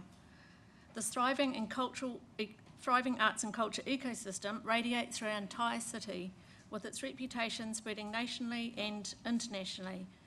Although our city does not have a current arts and culture strategy, we've rolled up our sleeves and we've aligned ourselves perfectly with your existing plans, the Arts and Culture AIP and the Inclusive Cities AIP, delivering real outcomes that breathe life into our shared values of social wellbeing and community connection. The Incubator Creative Hub is a cornerstone of our city's vibrant future. The Incubator is not a glossy cultural monument, not a bureaucratic agency or an exclusive club for the arts. What we've built here is far more powerful, a living collision between creativity and community, where art becomes as fundamental to our city as the roads and pipes. It's not a nice to have, but an essential nutrient to keep our city healthy. What we deliver is not abstract. We deliver cross-cutting, tangible impacts that transcend the arts sector to drive community building, placemaking, and tourist attraction. And it's important to get into perspective that the impact of the incubator is not just for arts, it's for the entire city as a vital civic asset with its influence stretching far beyond the traditional arts sector. We make creativity democratic, and by this we mean access to creativity isn't a luxury, it's a universal resource accessible to everyone. And we give power to the people with community-led curation and not just top-down programming. We're good at amplifying unheard voices and removing barriers. Creative New Zealand research shared in the submission to you showed that Bay of Plenty residents are strong advocates for arts, with 62% agreeing that the arts play a role in raising awareness of issues facing society. Where we are located offers geographic equity. Activation is needed citywide, not just the CBD. The numbers tell one story, but the village streets tell another. Every dollar we receive doesn't disappear into some abstract void. It transforms into tangible results. Social value that strengthens our community fabric, economic value that revitalised a previously neglected space, a strategic value that delivers exactly what your own plans promise to do. This happens not through talk, but through action. The Arts Village hasn't just sprung up out of nowhere. Where others saw a ghost town struggling with its identity, we saw potential and we created an oasis of vibrancy. While others were talking about creative spaces, we were building them. And today this village stands as proof, a grassroots arts precinct that's put Tauranga on the national cultural map. These leaps and bounds weren't accidental. They were a direct result of betting on culture when it mattered the most, and we were lacking the essential soft infrastructure for arts in the city. We've played a pivotal role in rewriting our village story. In 2015, we stood between this place and the threat of bulldozers, transforming what was nearly lost into something so valuable that council reinvested. This creative village hub has become a national case study for Ministry of Mental Health success stories. It's been an international residency location. We've been researched by Manatū Tauranga funded projects and benchmarks by Arts Victoria Australia. When councils from Palmerston North, Whakatane and Rotorua want to understand creative placemaking, they come here. Next week we'll advise Hawke's Bay on their Ngātoi Arts Precinct, and we're thrilled to be hosting a key evening event for the biennial Nui Te Korero Creative New Zealand Hui in September, anticipating 300 plus guests from across the country, and we're also currently featured as a location for a new Television New Zealand series and feature on a 3-year Lotto TV media campaign. This isn't just because what we've built is working, it's become a successful blueprint of an arts village. And that's the point. This partnership doesn't just uplift Tauranga, it elevates New Zealand's entire creative ecosystem and builds our reputation as a livable, vibrant city. This Friday, the Incubator is hosting the Minister of Arts, Culture and Heritage, Honourable Paul Goldsmith, discussing Amplify, the first national arts strategy for arts and culture in 20 years. Recognising the need for central government, local government and the private sector and community to work together. The tenants of the historic village are immensely grateful to Councillors Taylor, Schuler and Crowther for your particular interest in the village and for hearing their voices. We look forward to continuing the progressive connection.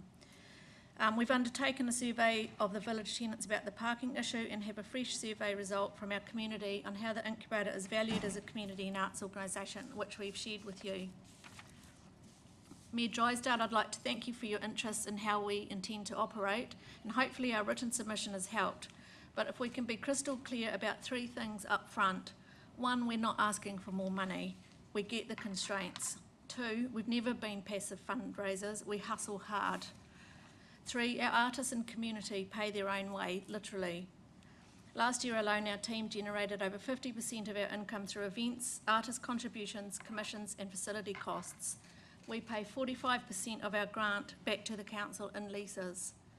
We're not here with a begging bowl, we're here with proof. Every dollar that you commit to us gets multiplied. Every space that we activate benefits the whole city. All we ask is to secure the partnership better and keep the relationship strong so that we can surf this huge momentum, keep delivering a more vibrant, culturally competitive and economically resilient Tauranga. Not every city has an incubator or a village, and here we have the potential to develop the most well-known community arts village in the country under the most optimal conditions. Lastly, we'd like to invite you to join us on Friday, one of our famous street parties. We have 4 exhibitions opening and we're welcoming a new artist into our Okorori Ngātoi Māori space. So we'd love you to come and experience what it's all about. Thank you. Thank you very much. And have we got any questions from elected members?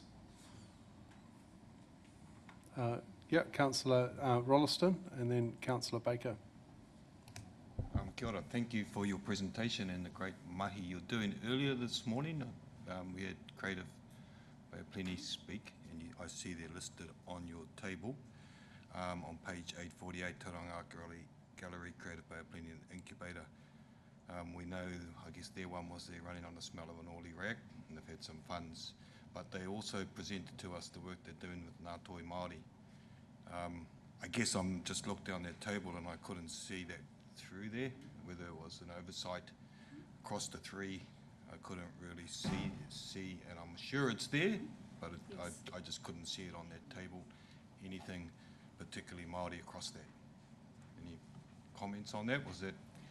Yes, so that was, apologies, that was an oversight in our submission. So in the incubator, we are committed to delivering spaces and opportunities for Ngātoi Māori. We have Okorori Ngātoi Māori, which is our Whare Tauranga gallery and studios for 3 artists. And also we're very committed to our Matariki, specifically Matariki program, but we don't want that to only be Matariki. We try and mainstream our Toi Māori throughout our entire programming throughout the year. Yeah, thank you. Councillor Baker. Kia ora, sorry, just quickly, thank you for your submission, and the community feedback stuff is choice too. Just on the 45% of the grant, is that a grant that we give you, you give us 45% of that? Okay. All right, thank you. All right, well, thank you very much for presenting and all the work you do. From my personal point of view, I just thank you as well for not necessarily asking for money and being able to demonstrate that you are hustling and making your own way. That is really appreciative when we certainly are happy to help, but to see organisations getting out there and actually making themselves work is really satisfying to see, so thank you. Thank you.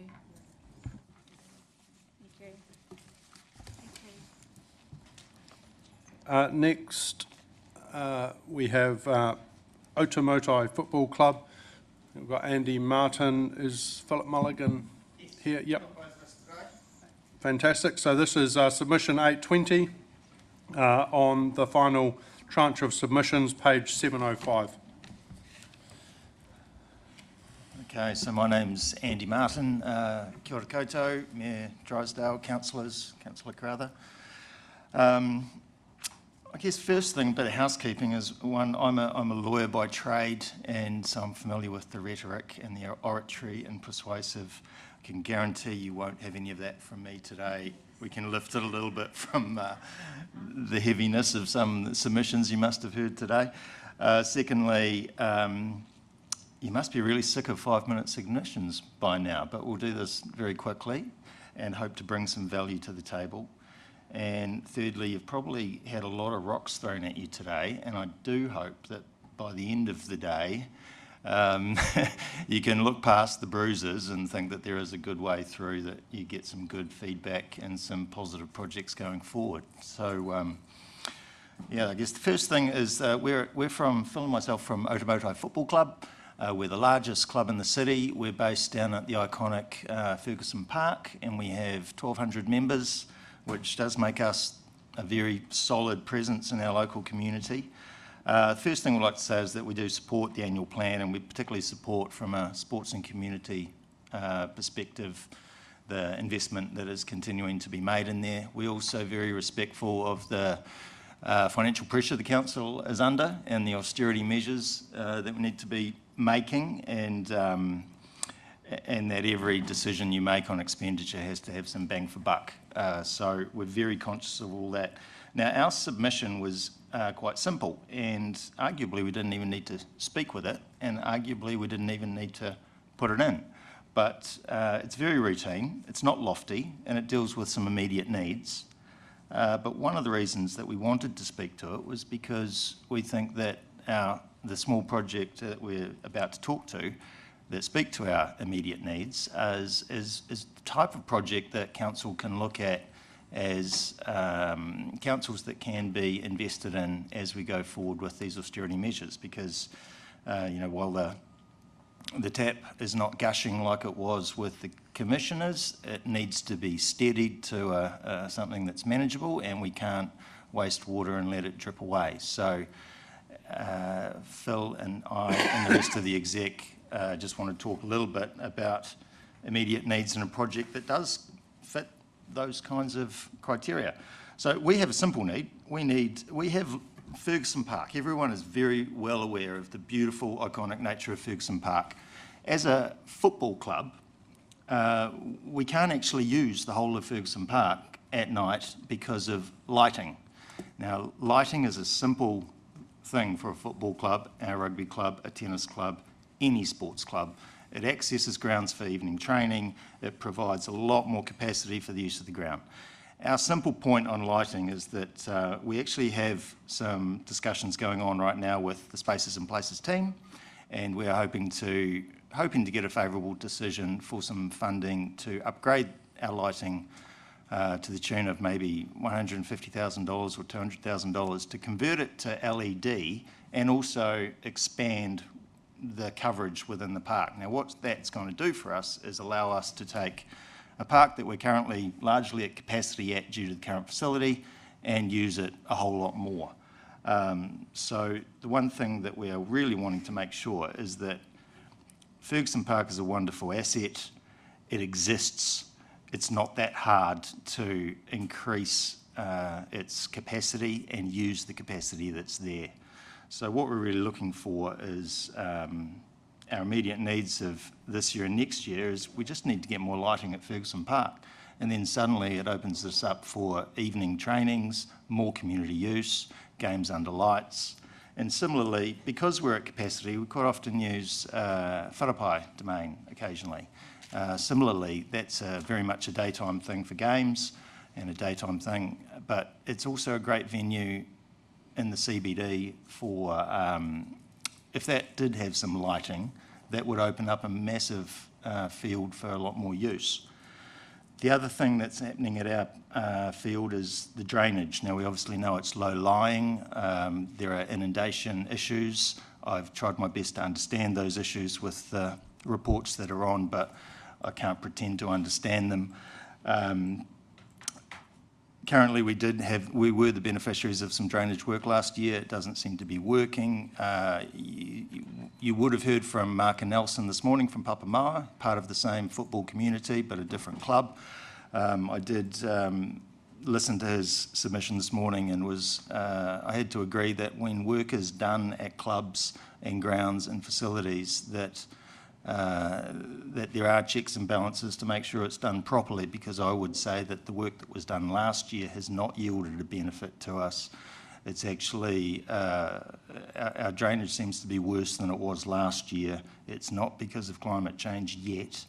And you know, we simply suspect that there's some blockages. So can we just get the basics done and make sure that we have fields that do drain, because they can, and we have lights that can expand the use for the community. The other small point, and I think a lot of football clubs and rugby clubs would talk to this, is that the user fees was a big topic in sports clubs last year. Fully appreciate the council's desire and need to gather revenue. I would suggest that clubs run at a loss, and the only thing that makes them tick is funding from external places. And when we can balance the books, that's fantastic. But increased user charges, the most we can ever do is pass it on to our members, because we don't make surpluses most of the time. And so for the community, we have to pass those on. And our view is that we tried to hold our fee. We did hold our fees in spite of increasing costs to last year. And that was a conscious decision, but it's difficult to do that year to year with costs rising. I would say that it's in the council's interest, the community's interest, and certainly the football clubs and members' interests that that some of those costs, if they are going to rise, then we need to have a really close lens on why we're doing that, because those costs simply flow through to memberships, and we want accessible clubs playing active recreation in our community hubs. So, you know, upping the tax effectively on using our existing resources, it's not always going to be that helpful. To close, I guess the thing that I would say is we've talked about the fields today. There's obviously the facilities. Now, the facilities at Ferguson Park are more than perfect and adequate, and we make them work really well. We, as a club, we've got a bit of a vision to make Ferguson Park more of a community hub. We already do our best to operate as that from our club rooms with all the different community organisations that use the club rooms. And obviously as a growing club, we need a little bit more space. We're not asking for any money today, by the way. We are working with some key people in your Places and Spaces team to make sure that over the next 2 or 3 years we work with them really closely to make sure whatever plans we might bring to the table in the future around developing those facilities aligns with all of our interests and the council's interests. And I think that's all. All right, thank you very much. Do you have a quick question, Councillor Shawler? Yeah, am I on? Yep. You've been on. Oh, thank you. Thanks very much for that. Just the talking about the lighting, just in particular, and your how much that would help. Like in terms of either time or area, what more could you get from that lighting? Either whether it's more, extra hours in the night, or being able to go from 70 to 100% use of the park. Can you just give us a quick number, or? Yeah, it's more about. I don't have the exact number, but if we were to take, if I can use a visual, if we were to take that as the park. Our lighting is currently about there, which is really good, but what we need, and it's currently done with pillars in 3 rows. They point inwards, these point outwards. We simply, at the moment, would love to be able to have these pointing this way and these pointing this way, and for them to be converted into LED, because that's the modern and also cost-effective solution. The cost on current conventional bulbs and all that kind of stuff, flood lighting is huge. So it kind of makes sense financially.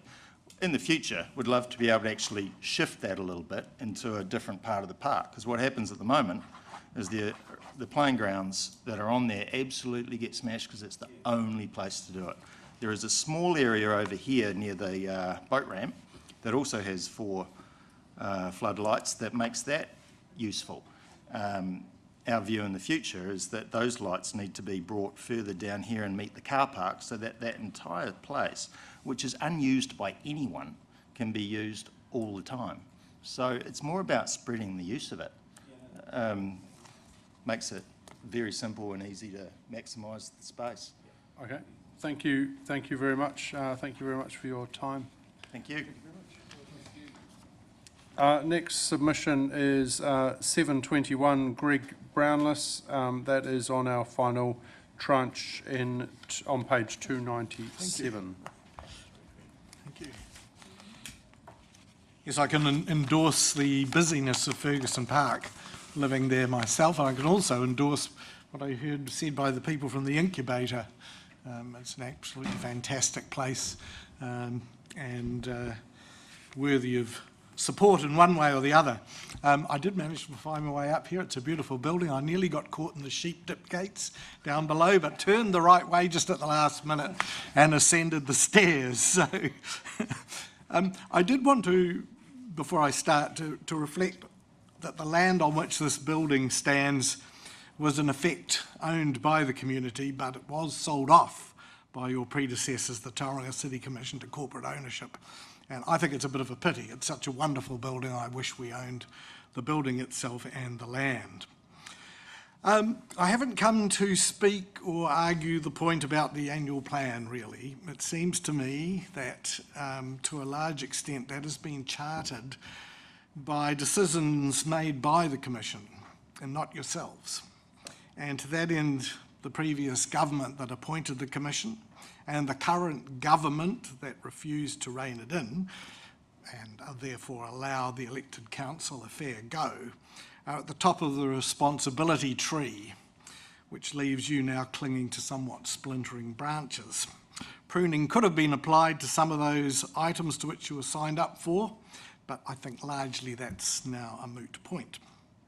I do, however, think that you should be making comment on the financial management of the Commission and the state of finances in which Tauranga was left, good or bad, because I don't really know. At the risk of being trite, if we don't learn from history, we are condemned to repeat it. Memories eventually get blurred by time, and if you don't make some sort of a stand and get things on a record, it's you guys that'll eventually take accountability for, unfairly, I think, for decisions that were made during that time. So things like 90 Devonport Road, the Marine Precinct, the Civic Centre, which seem to come up all the time, are arguably things for which the Commission is to be either congratulated or condemned. The power to do this and to determine this is in your hands because you have access to all the information. I believe that in a transparent democracy, the public has a right to know that so lessons can be learned. So to paraphrase, credit where credit's due, but likewise debit where debit is due also. So my real purpose today, finally to get to the point, is to come and talk to you about water, or waters, and local water done well. Is that yeah, that's the new spinny phrase for it. The previous government, 3 waters, now they've changed it to waters done well. I've always felt strongly about the supply of this essential need and community resource. For as long as I've been on council, or was on it, and before really, it's something I can state categorically that this council over the years has done well and over a long period of time. So from recent things that I've read, I believe you might also have similar thoughts. I think it's something that you're doing well, or potentially, and that the community and council has done well. I think the community should have direct ownership and control of something as essential as water through their elected council and not corporates under the guise of a CCO. I think by handing the operation of something as vital as waters from council to a CCO, you are probably saying, look, I'm capable of being a great councillor. I'm capable of making decisions about roads, rubbish, reserves, sports fields, libraries, the arts. I can cope with budgeting and I understand both economics and community, but not about water. And that doesn't stack up for me. You're saying that you're incapable of making those big decisions governing potable water treatment and distribution, let alone waste and stormwater. And nobody stood for council on that basis, and I believe you are perfectly capable of running water. I know there's a temptation by this business of getting waters off a balance sheet so that you can increase borrowing headroom and embark on other projects. But borrowing your way out of debt seldom works for anybody, and I think, you know, and I saw a number of this mentioned in the election season, that financial management, control of expenditure are the preferable alternatives. So please don't mortgage our water, in effect, to pay for other things. I guess the first step in any problem-solving exercise is to ask, what is the problem we're trying to solve? So fortunately, we're not Havelock North, we're not Wanganui, and we're not Wellington. This community over the years has done the hard yards and has led the way in microfiltration of potable water. We're also right up there with wastewater, driving the southern pipeline through, which means we don't have spills into our precious Tauranga harbour. Investment in waters in Tauranga has always got through the political process, albeit with 1 or 2 people getting booted in and out of council for the decisions that they made on it. Nevertheless, it's always got through, and the money that's needed to be spent has been spent. And furthermore, without the need for a CCO, Tauranga entered into agreements, either written or casual, with our neighbour Western Bay District Council to both take water from their catchment and treat, perhaps in return, their sewage. So through sensible investment in Tauranga, we don't have a problem. So we shouldn't be somehow persuaded into a CCO or into a CCO with others, whereby we end up paying twice, and that is the vexed question of, if we do go into a deal with others, can we ring-fence the money that Tauranga has invested, or do we pay again because we're nice and we're going to be a nice sibling to those groups with which we join? Reports and studies commissioned predict that under a CCO there might just be a saving in X number of years after $7 million has been spent on setting up that new structure. And I see that as quite alarming, and also because that there is an ambiguous business case which is based on numbers you can't see because they're supposedly proprietary. And it sounds to me like, trust me, I'm a consultant. Incidentally, when the previous ill-fated Three Waters was in full swing, there was one clear analysis that I found quite convincing, and I will mention it to you, and it was the Castalia report commissioned by Whangarei Council.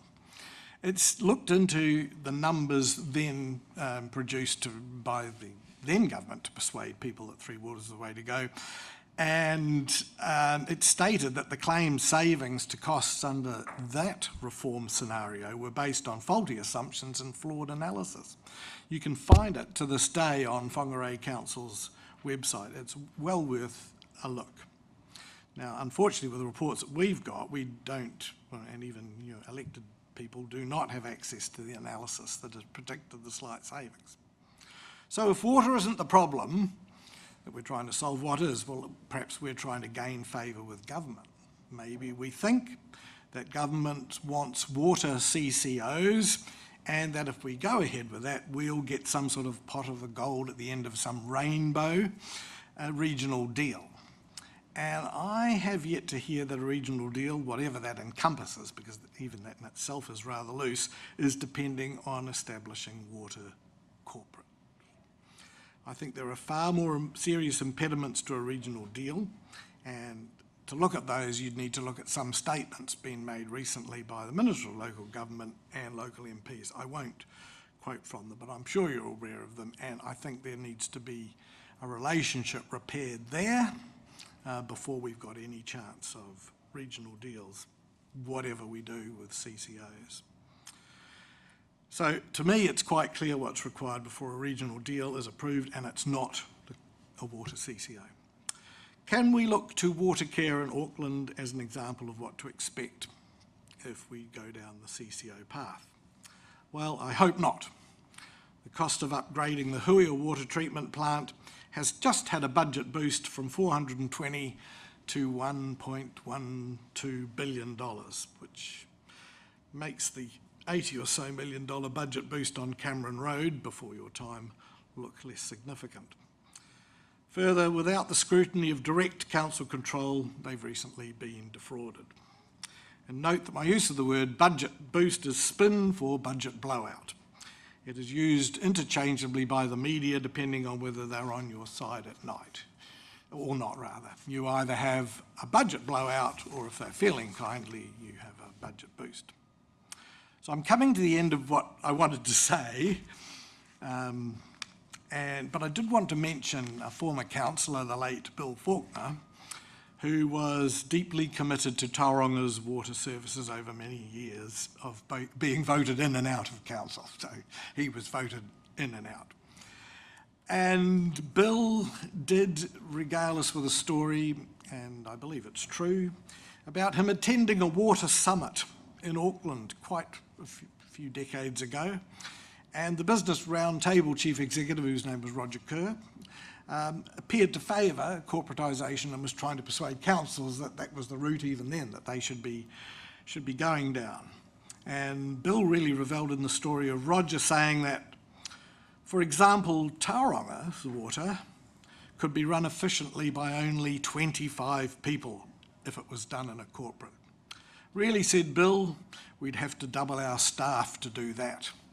And I think, that there is a good point to that. We've always done water well. You guys can do water well. So in conclusion, I sort of do tend to think that it's been shown that neither public nor yourselves have enough factual information to make a decision that changes that status quo. There's no compelling evidence. And additionally, just one last thing, the actual say that you might have in this new entity isn't quantified. In fact, it could possibly be used as an excuse to wash your hands of responsibility, and that isn't good enough. I believe you have the skills to run a city, and you have the skills to run waters. So thanks for listening to me. Cheers. Thank you very much. Sorry, we're out of time, but thank you for your submission. Cheers. All the best for you making difficult decisions. Thanks. Thank you. We now have a number of submissions that we will hear. The first one is 847. This is on the final tranche of submissions, page 871. I welcome Des Heka Kawawhai. I believe he's going to be joined. This is the Otani Wainuku Whānau Trust, and I believe he's going to be joined by Joe Turapaki Gardner, Minnie Gardner, Michael Sharp, and Mona Kirahama.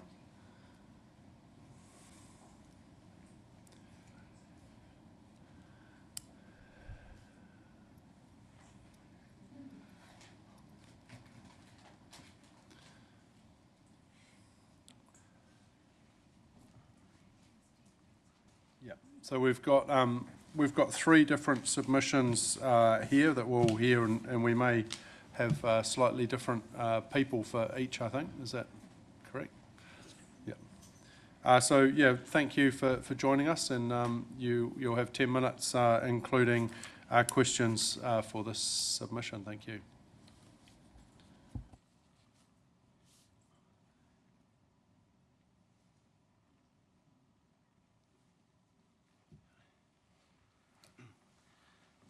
Tuatahi tui ana ke o te timatanga o te kupu mai ngā rongo pai ki rongi te whenua aroha nui ki ngā tangata katoa.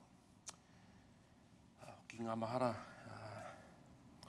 ngā waihotia o rātou mā, ngā kōrero o te hautere, o tāne wainaku pu whenua, arā ko tāne te waiora, tāne mahuta, te waunui a tāne, ka tai atu Mona, ko te awanui. E tūrangatira nei mauao, te tirohanga hoki o te ao kohatu. He mihi anō kia koutou, e te kaunihira. Te waka o te awanui, ko ki nei e ngā kauhoi, te waka. I te tainga mai o tēnei rangatira. Himi, ke wangi nui a koutou. Nā te kaihautu o tēnei matua mahi. Tō koutou nei waka, e whakarere i hoai ki rungi te moana o Tauranga. Me ngā mahi ke wangi nui a koutou, tēnei te mihi atu ki a koutou. E mihi ki a tātou e pai nei. Mārai kura, tēnā koe whai mihi, me ki rā ngā uri, me ngā taratihi o ngā whenua ki Kaitimaku, ki o tāne Wainuku, ara tai atu ki a mātua nō nei, no te marae o Mangatapu. Nō reira, tēnā koutou, kia ora i mai tātou katoa. Tēnā koe. Kia ora, Des Heka Kaiwha tōku ingo, te rangatira. I'm here, we've made a little bit of a change. Hori ahomiro for Kaitimaku. And Tūrapaki Joe Gardner for our Otāne Wainuku Whānau trustee, Hori's trustee Kaitimaku, and our Mārai Kura matriarch for our lands, our whenua and our marae, Mihi Gardner. So I'm here replacing our chair, Joe Gardner, and I'm the presenter. So that's the first change. And I don't like to take everything as read, so I might just read through the submission for the record, and any questions if we have time. So basically, we make the submission in respect of the Public Works acquisition of Waiku 2A, in a recognition of the Otani Wainuku as the source of the water supply that generates the rivers that Tauranga City extracts the water for its municipal supply from the Waiari, Tautau and Waiorohi. And also the Public Works acquisitions for water catchment from Māori landowners, particularly when the land is being used for other purposes, forestry, grazing and quarrying. And that relates to some background information that I've managed to send through. I don't know if they are, it's geospatial, it's maps, a couple of maps there.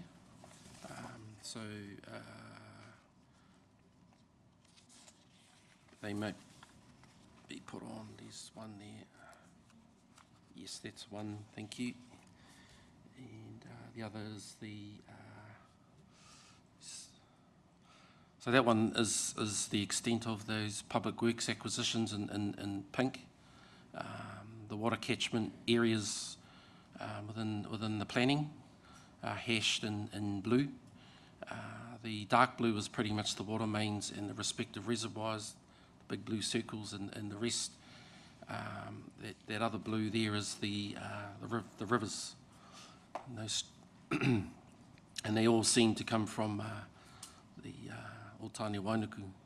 The maunga that never moves, the water moves the Wainuku from Tane to Wānuia Tane, Tane Mahuta, Tane to Waiora, and that's where we get our water from. And there's a difference there in terms of its whakapapa. Comes through the whenua. So that's why it's a bit different than the rain. The rain will pass through, and that's probably our way of explaining the science of groundwater and how it subsequently feeds our awa. And hence te awa nui and our kōrero of the hautere, which is the legend of Mauao, referred to in the opening kōrero. So the other map there is Waiku water catchment area, and it's just a collection of the earlier survey plans, ML plans, just in that inset down on the bottom right, kind of the source of those rivers, and Otani Wainuku there, and the Waiku. Waiku was one of the areas probably being brought up in history now on the back of Gate Pa that was, they call it Te Werenga, the Bush campaign, and it was never really occupied since that. It was part of the Te Papa parish, the inland blocks. Some of us, I reside on the Oropi, the former Oropi village and the Oropi reserve, which is on Mountain Road and Oropi Road. So the Waiku 2A block, in both those maps, is it's in the middle of that map there. It's 250 acres and taken in 1970 reluctantly with the Public Works, and during that taking was ordered that the Urupa has some significance with being one of the last Māori cemeteries for those who retreated inland after the Tauranga and Pukahinahina battles, and there's also nestled amongst some of the older historic sites. So that was noted during the acquisition, and as a result of that acquisition, the Otani Wainuku Whānau Trust was established by the court. It was a Section 438 trust recognising those whānau. They were the last of the whānau that actually had land in the Otani Wainuku area, outside of the Te Papa parish. And the first chair of that trust was my grandfather, Tāne Whare Mōkai, Te Eke Kaiawha. And about in 99, before Christmas, we came to see council about the return of this block. And I don't know, well, I do know what happened, that he ended up being the kaumātua for the council to his end years, and much of the work and what he stood for is kind of reflected through the mahi and the relationships established between tangata whenua now. So it was a big toll on the whānau, putting other needs of other hapu whānau first to achieve what he would say kotahitanga. Anyway, back to the submission. I'll take a lot of this as being read,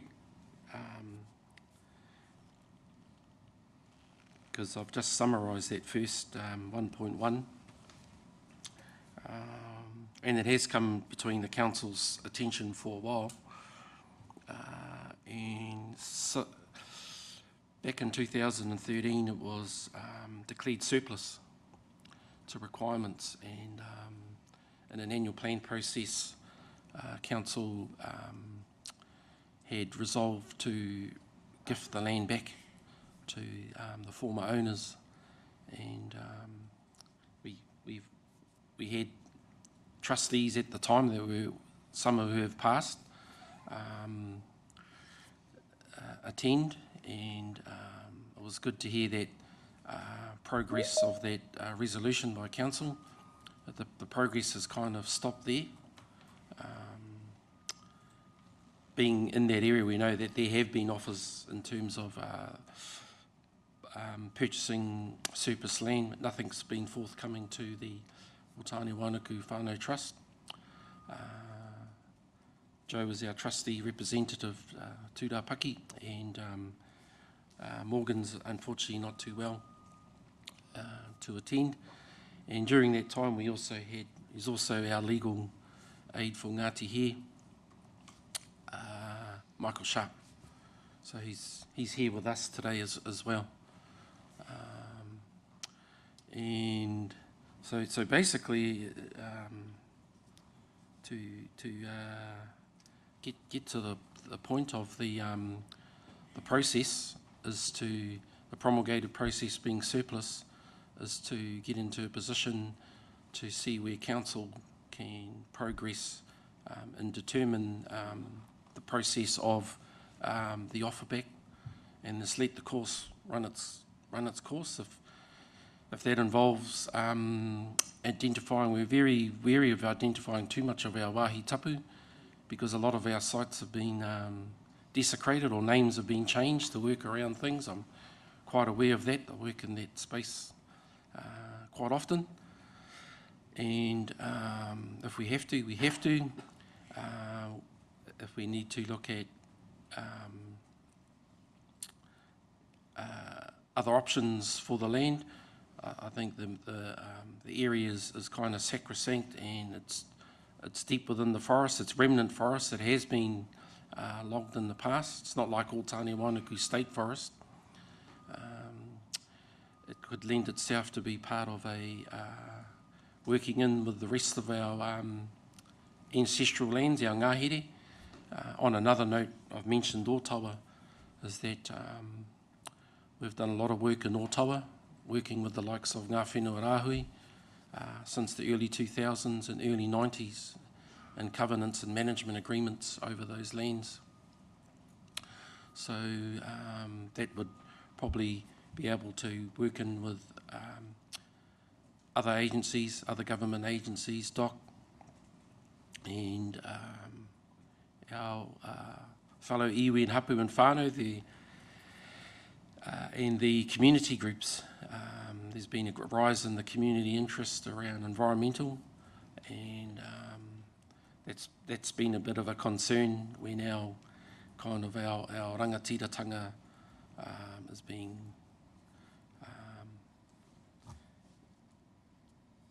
put second place. Yeah, we've got an ancestral relationship, no matter who's occupying or using that land, to look after that place. And it's also the ancestral connection. In the earlier, if I'm going back to a particular hearing in the notes that were taken, at my grandfather's older brother Wiremu Ihaka had said, once that land's gone, you're taking away the heritage and the mana of our whānau. And that's essentially is happening, and it really shouldn't. We don't want to be learning our history out of books. We want to be able to, well, this area here in our whānau trust helped with Judea management to create the first rongoa program delivered out of Judea Marae. My auntie was a part of that. Karaua and other karaua, so it's been a source of knowledge and wealth, mātauranga, and that mātauranga has actually had an influential aspect on our decision making too. Thank you. Yeah, thank you very much. I'm aware we've just got another couple of presentations. So I'm not sure if you want to roll them all into one or you, yeah. Probably questions for each. Okay. And I'll see if there's any other points to raise. With we'll, the Tāne Wānuku Whānau Trust. Yeah, we maybe we can come back to any questions after the next presentation if we've got time. So I believe we're now discussing the Mangatapu Marae Committee and Trustees. And maybe I'll, yeah, is that same presenters or you? We actually your whānau.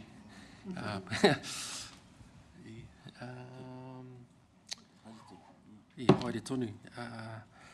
So our Mangatapu Marae, it's reserved. Sorry, this is submission 865 on page 1008 of the final tranche. Sorry, just want to make sure we're following along. Thank you. Sorry. Yeah, no, good. If you've got your phone, you can kind of Google Maps where Mangatapu Marae is if you haven't been. If you're coming over from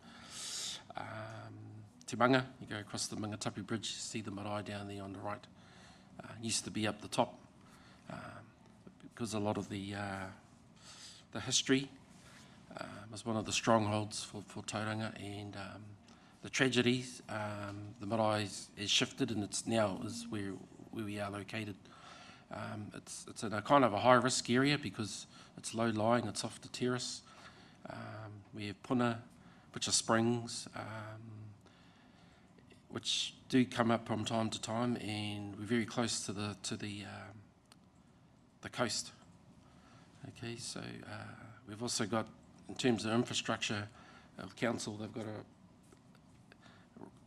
quite an important infrastructure with the, which we don't like to say, the name of the Wikitoria sewage pump station. So that's got to change because it's a sewage.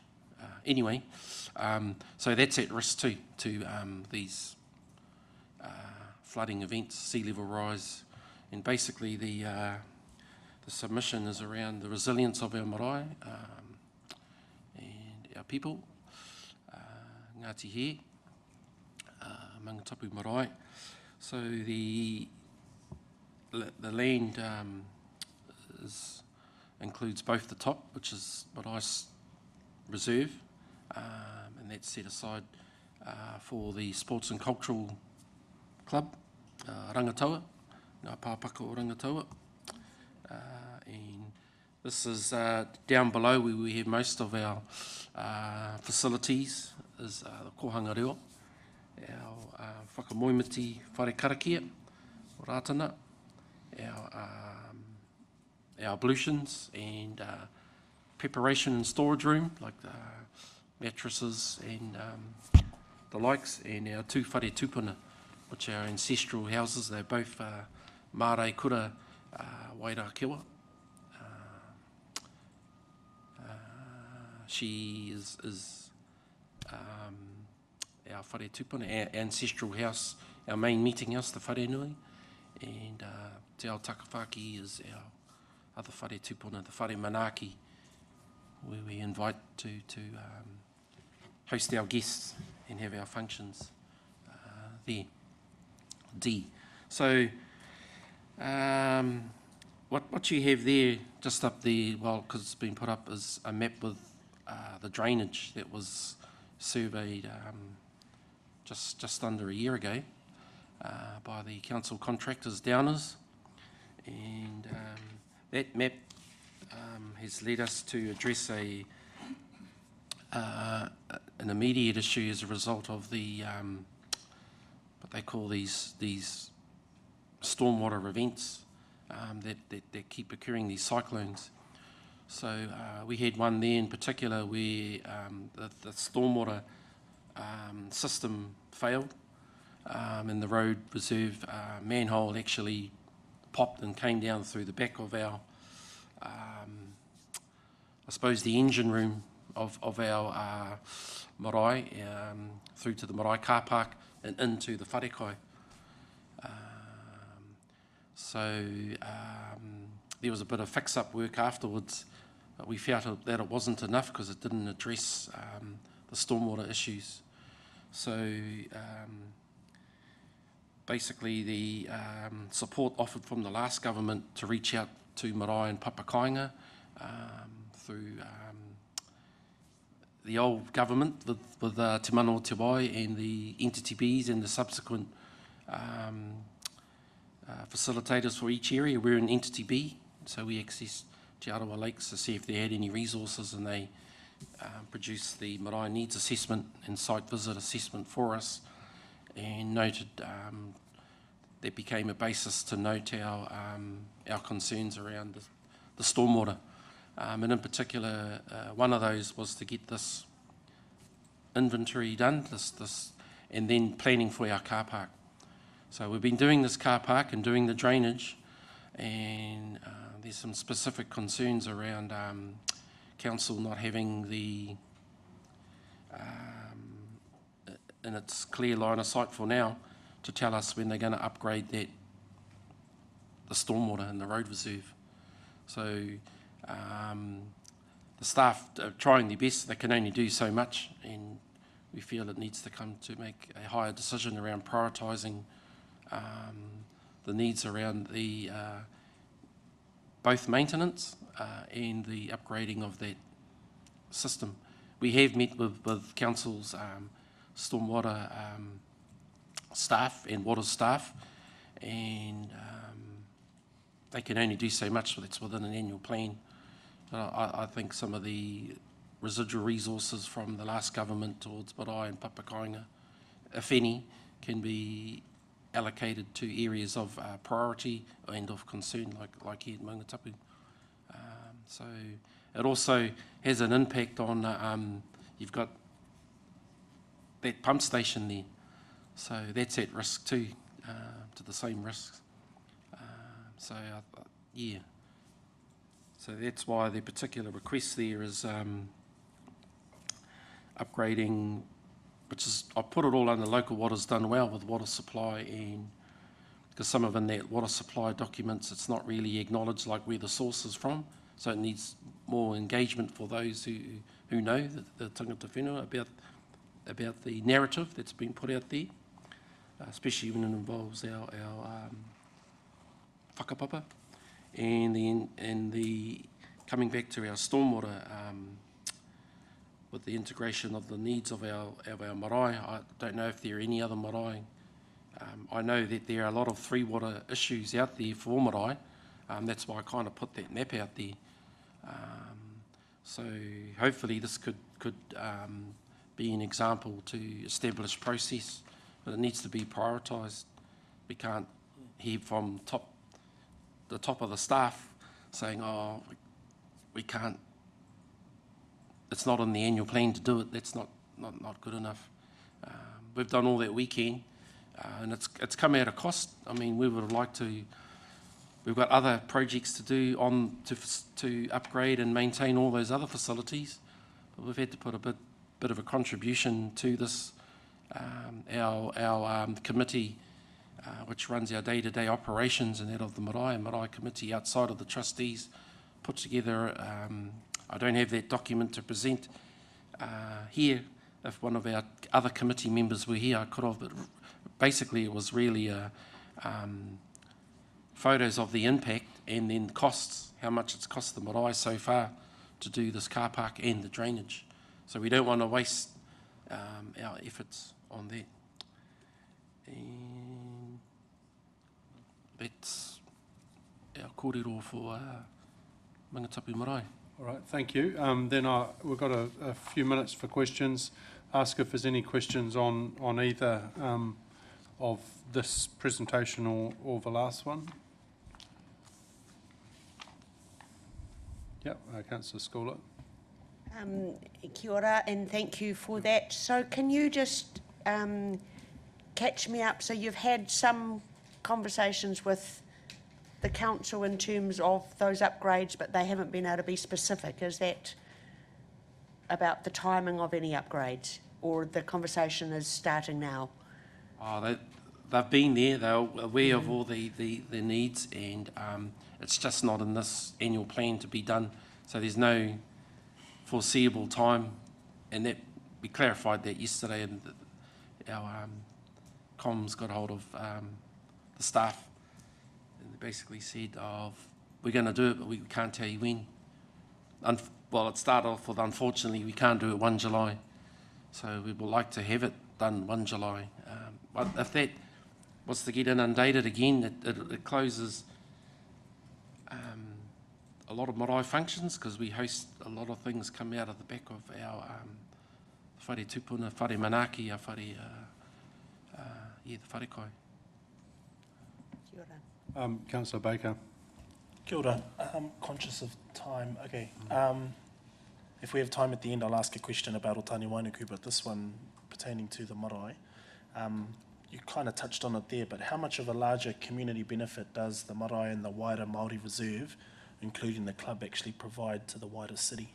Can you tell us a bit about the community benefit that you guys have offered since forever? Well, yesterday we had the youth court, and now we got the Big Wigs annual conference coming up very soon, 2 weeks I think. So yeah, and we have the Wānangas coming up in the weekend, or Aotearoa if you do a lot of their courses. Waikato Uni, yeah. There's probably a lot of other things that I'm only just remembering what's on, what needs to get. I'm helping with the car park, what needs to be done, because this has been booked in, and it's very busy. There's a lot of strain on resources, and it has huge impact for. We work with other marae in case this marae is not available. It's a marae that's actually not impacted, that's actually booked. It's chosen because of its location and its ability to host big numbers. Yeah, it's quite a big dining hall, and we've got quite a other few facilities there, like with the club and sporting events, and yeah, so it's very well visited. All right, thank you very much for that. We'll now move on to the Papamoa Marae landowners. This is 866, so it's the submission following what we've just done, and it's on page 1021. Okay, so this is just a background report that I'll speak to. It's not part of the submission documents. And so Kaitimako sits with the Māori landowners just outside rural residential to rural, and it borders into Western Bay. It was one of the many of the main suburbs back in the day, and currently when you have a look, it's mostly rural, grazing, a few whānau whare, and you just look around and you've got, 3 creeks, high intensity development on one side of the Kaitimako stream, and then you've got the upper Welcome Bay. So yeah, there's really kind of growth pressures surrounding that landform. And the main pa there is Titirua. It's an old pa site. It was once actually used by the earlier councils for gravity-fed reservoir for the people out there in Welcome Bay. Anyway, getting back to Kaitimaku en block last year, there was a submission put together. It was kind of at last stages because of efforts to be able to work with feasibility studies like this and Kaitimaku B and C. And basically what they found is that as soon as that Ohauiti Welcome Bay planning study was diverted into the Ohauiti Welcome Bay study, there was a loss of resourcing and focus on the all the infrastructure needs assessments for that entire area. And then we've just seen and just heard, you know, that these properties are earmarked for high intensity development. And what was envisaged in that process was these needs assessments, these structure assessments, to be able to enable trustees to work in with council around scheduling the aspirations around developing these lands. So this is not new. TPK funded 2 shots at this. 2006 I was involved, and as recently as 7-8 years with Patrick. During the last process, this is Patrick Nicholas, he worked a lot with Kaitimaku N and produced a relationship there which ended up with Ministry of Housing and Urban Development, and that's what you see there. It's only the front page of the feasibility. So I suppose the disappointment was that from the trustees, and I had a chance to meet with them and hear their concern around the sewage system wasn't being upgraded, and it was the same for Kaitimaku B and C. Kaitimaku B and C is actually the part of the Transpower block that was taken for acquisition, so it's technically general land. But planning studies were done and identified a need to connect or have options to connect into this infrastructure, and that required the upgrade of the Otumanga pump station as well as the replacing of the asbestos pipe. So I kind of wear another hat with our hapu, and that's doing the monitoring and making sure council are enabled to undertake the upgrades. So what has happened is, as of last year, late last year, they've started to upgrade the what you call the Johnson Reserve, and it's done without the meeting the needs of the Kaitimaku N and B and C block, who've had these studies out for a while, and it was made known to council at last year's submission hearing. So there's a lost opportunity there for that, and the concern also was that in the response to the submission, is somehow council commissioned Veros to produce their own versions of plans for each of the blocks. And so what you see, what council was presented within its period of to reply was not this feasibility study commissioned by the trustees. So it was, yeah, I don't really understand how that process went down. But anyway, it did identify these 4 or 5 blocks, Māori blocks in the Kaitimaku area, but as a result of that, the upgrade of the current upgrade that's happening now of the sewage system has happened without the engagement and necessary meeting of the expectations of producing these plans to further inform council, and hence why it sits in this in the sewage component of the local waters done well. If it could be example of what not to do, there's probably lots of those. Not saying that, you know, that the trust has put a lot of resource, and I know they've put a lot of resource and a lot of time in trying to get this right and play by the rules. So to see kind of goalpost shifts or other developments, I don't want to go on to too many, but you know, probably 7-8 years ago was the water main went through, and That was objected to, but we're still not in a better position with those kaitimaku landowners with being able to connect to that resilience line for their water main. Was there anything else to add, Woody? No, that was a big one, because without connecting to it, we can't get our people on the land. It's just, yeah, without having the infrastructure, and we've got needs assessment done so far, I just feel like it's probably been the third time since 2006 that there's just some inability to engage and get these plans across to those that are responsible to be able to meet these needs, in particular trying to connect to the infrastructure. I did put a link to it, the Ohauiti Welcome Bay planning study. It did, some of you were probably still here too. There was a few green lights to go on the Māori land block. There was M2, and the other block was known as the Riddington block at Upper Ohauiti, which became a private plan change. But I've seen what they've opened up in Adler's, and it's just like, to me, you're going to open up a whole can of worms when you open up that land, because, yeah, you've got a whole big ridge par, and there's all these other constraints to that land.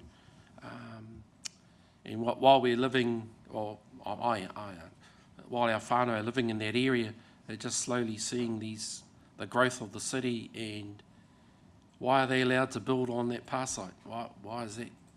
So, yeah, to flip it around to progressing on the way forward, in the feasibility study here, there's the cultural landscape assessments, the archaeological assessments, so it's planned in a way so that, and it's not done all at once. There's no, we want to have to build 600 houses now. It's building for generations and leaving it up so that the next generation can come on board and add their needs to the to address future growth issues. Yeah. Right, thank you very much, Councillor Crowther. Yeah, thanks, Des. Quick question, because I'm probably a little bit confused myself in terms of where the blockage might be. I think you might have used at one point. Is it that the engagement with council has not kind of worked through the process, or is it that the council had made a decision not to fund some of that work, or is it that, and maybe the third thing is, have we decided to fund it, but has it been pushed back? Because I know that the water's funding has been cut back massively compared to what it was going to be 2 years ago, and that's to fund things like the city centre and different things. So if it's the last one, I guess I'm particularly interested in terms of if you knew where it was sitting in the plan before, if there was a concrete plan for some of that stormwater stuff and everything. For the stormwater was based on, for Mangatapu Marae was quickly based on the annual plan, and the wastewater one for Kaitimaku, that was based on the commissioning of two separate reports. I don't have the Kaitimaku B and C, and they sat down with council who were in charge of those departments and made it known that, you know, that this needs to feature in your infrastructure planning and annual plan funding, and specifically asking for things like the Otumanga pump station to be into the LTCCP, some certainty around that, because this wasn't just going to happen overnight, but at least we know if that pump station is being upgraded and that line is being upgraded, then the whānau can seek resources and funding, and not all of it's come from council. It's come from other government agencies, Te Puni Kōkiri, Ministry of Housing and Urban Development.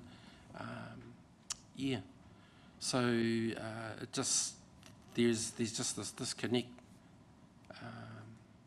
which I think it's probably happening in other cases. I definitely know it's happening here, and it could benefit actually better discussions going forward. Right, thank you very much. We need to move on to the next submission, but we really appreciate your time and your submissions today. Thank you. Our next submission is 823. It's from Carlo Ellis, who is online. That is page 715 of the last tranche of submissions, and from Ararai Tangata Inc. Welcome, Carlo.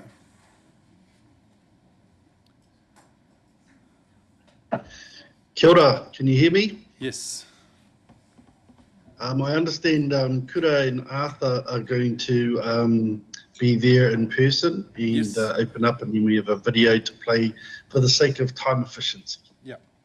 So we've got Matari, Arthur and Kura have joined us in person.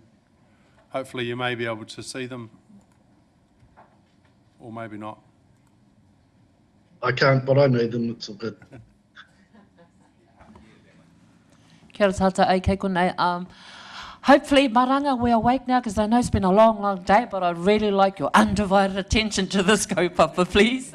And mihana kia koutou for sitting because it's been a long day and there's a lot of kaupapa ahead of you. But who you have before us is we're part of this awesome initiative that's about to be presented by Carlo of Ararau Tangata. With the committee members, us two, myself, Kura, I am a co-chair. Arthur Flintoff, I'm also a co-chair. Trustee Matthew Duncan. And then we just thought that briefly explain about Ararau Tangata, which you're going to hear in the presentation.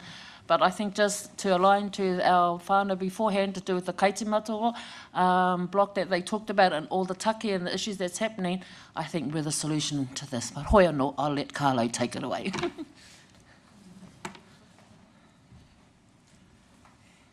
Kia ora tātou, tauranga moana, tauranga tangata, e mihi ana ki a koutou katoa. Ngā kaikaunihira, e kore e mimiti ngā tai o mihi ki rungi a koutou, o tira ki o koutou rangatira, mahe, o tira ki a tātou katoa. Hey, I'm conscious we don't have too much time. It's the end of a long day, so we thank you, councillors, for your time and attention, and we hope this will be engaging and informative. My name is Carlo Ellis. Some of you in the room will know me, and some won't, but it's good to see you all. Ararau Tangata has put in a submission to the Tauranga City Council Annual Plan 2025. I'm really proud to present it because it's solution focused and it offers up a collaboration and a partnership that we hope will unlock a significant potential benefit to the community. It's titled Seeding Tangata Whenua-led Māori Land Development Support. And the mantra that the committee has held all along is Whatu ngaro te tangata toitū te whenua, literally meaning people will come and go, but the land remains. And it keeps us focused on strong land utilisation and development that will serve the current generation well, but also future generations as well. So that's something we hope to carry through our presentation. Councillors, we've watched you grapple with the complexities of the city, rightly so. It's a big job. Thank you for your efforts. And what we have on offer here is a hand of support and in a formula that we think will be a big help to the city overall. Rightly so, councillors have asked, what part can council play in unlocking Māori land potential? Mainly around Papakainga, naturally so, and rightly so. Papakainga is one of the main priorities in the strategic plan for Rangapu, and is a common theme, and its housing crisis is something upon us all. But also there's an economic development in other ways for Māori land development and Māori land utilisation. Reassuring you further, Independent Bill report some time ago analysed the benefits to the community and suggested there would be a $53 million uplift in gross domestic product for the whole community. If we can unlock Māori land utilisation and development, the whole community benefits. And that's an important point that I know has motivated many people interested in the outcome of this submission. Ararau Tangata is proposing an investment of $150,000 from a budget for the next year, and they want to operationalise services focused on and tailored to those barriers and those challenges that have been forthcoming over the last 5 or 6 years directly from Māori landowners and directly from Māori land trusts. So this is very targeted and looking to establish specialised support to be available to resolve this and get more Māori land development and utilisation into the pipeline. Leaning on our Chinese whānau, the best time to plant a tree was 20 years ago. We all wish this was here 20 years ago. In Christchurch, there's a similar entity that was established with seeding funding from local authorities. It's iwi-led and very successful. Ararau Tangata's looking to localise a version of that here with your support. Councillors, the second best time is now, and you're in charge. So we hope that you'll find this proposal attractive. Ararau Tangata, who are we? Started 5 or 6 years ago from discussions with Māori landowners, Māori land trusts, agencies, Māori professionals in planning and consenting and other disciplines, and in engagement, coming together and saying, how do we grapple with the same problem that you guys are asking about now? And the consensus at that time was we needed to establish a forum where we could discuss our success stories and share those, but also share our barriers, our challenges, our frustrations, and ideally with agencies in the room that can help us to overcome those. And that's been happening over the last 5 years. And there's been some successes in and amongst there, but goodwill and voluntary efforts can only go so far, and the time has come to actually operationalise some of those support services. So what Ararau Tangata has on offer is a proven engagement track record, something that councils really struggle with. They've formed an incorporated society, so there's a legal entity to work with publicly available rules, and with a high quality leadership who have experience and the ability to integrate right across the likes of smart growth, spatial planning, long-term plans across the various councils, professionals who are up with the legislative changes around RMA, around consenting, all of those different challenges that are complex for any of us, let alone also then dealing with an extra layer of complexity with Māori land. So it's an incorporated society with high quality leadership. On top of that, there's established networks right across professions. Ararau Tangata has engaged banks, consenting consultants, planning consultants, Toi Kairawa, Priority One, MHUD, Maihi, Te Puni Kōkiri. All of these different agencies have all leaned in with goodwill to help make it, help make the forum as effective as they possibly can. So Ararau Tangata offers proven engagement track record, legal entity, high quality leadership, and established networks. What will you get out of it? Leveraging the capacity and capability building initiatives that have been poured into the community over the years.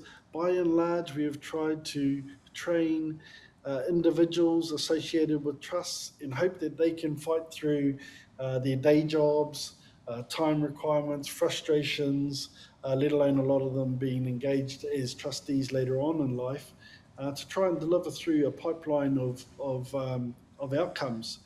And what we're trying to do here is actually grab all of that investment and make it available more often through specialised support people that can be there right when trusts are ready to make moves and bring some of their aspirations to fruition. We want to appoint a specialist establishment manager to get that up and running. And importantly, we need to establish SOPs or standard operational processes and policies in a collaborative manner with our Māori landowners so they're brought into it. We need to maintain our current forums, but add that active and targeted and purposeful follow-up support alongside those forums so that there's stuff happening in between the forums to help advance aspirations in Māori land development and utilisation. We do have a high-level project plan and budget available for this year that we're happy to share with you if it's looking like we could go ahead. Tangibles and undertakings.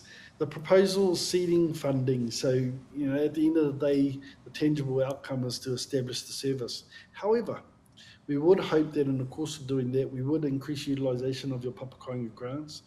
We would increase investment coming in from outside of the region, ideally, well, most likely central government. And we would also expect to see increased engagement from Māori Land Trust in the form, in terms of a tangible KPI, consent applications, whether they're resource consents or building consents. We acknowledge that this is a crux time, and this service is offered up as a collaboration, and we have applied for funding in a number of places. So the best we can do is undertake to advise each of you should one or the other be successful before the other. At the end of the day, Ararau Tangata believes we have a solution that presents an exceptional return on investment for all of the community. It's a fraction of the annual budget invested in Māori land development, and it will leverage and complement all previous investments and efforts. And we believe we can deliver a really great outcome for you in a really tricky space. I'll pass it over for questions now. Thank you for your time, and we hope that we'll be talking to you further about this. Kia ora tātou. Right, there's probably time for one quick question if, yeah, Councillor Baker. I have a question, but if someone else wants one, they can take it. I feel like I've asked heaps. Okay, kia ora kāle, o te rā tēnā koutou. Can you explain how different the service you guys are offering is to the services that the Takawainga unit already provide council, particularly with the Papamoa advisor that they currently employ or contracted? Sorry. Yeah, it definitely needs to be complementary to that. I think, with the Papamoa advisor at Te Pou Takawainga and the services they provide, there's a certain level that they can go through to, and whether we like it or not, the trust levels for council with Māori Land Trust is on a journey, shall we say, of improvement.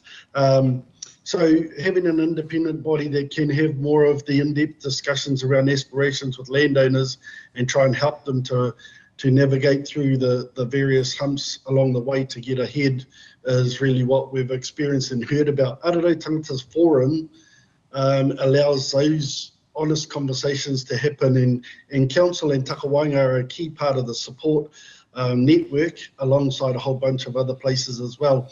You would have seen with some of the previous discussion there with our whānau, with Des and Kaitimako, there's lots of different angles, and there's parts that council can play, but other parts they can't play.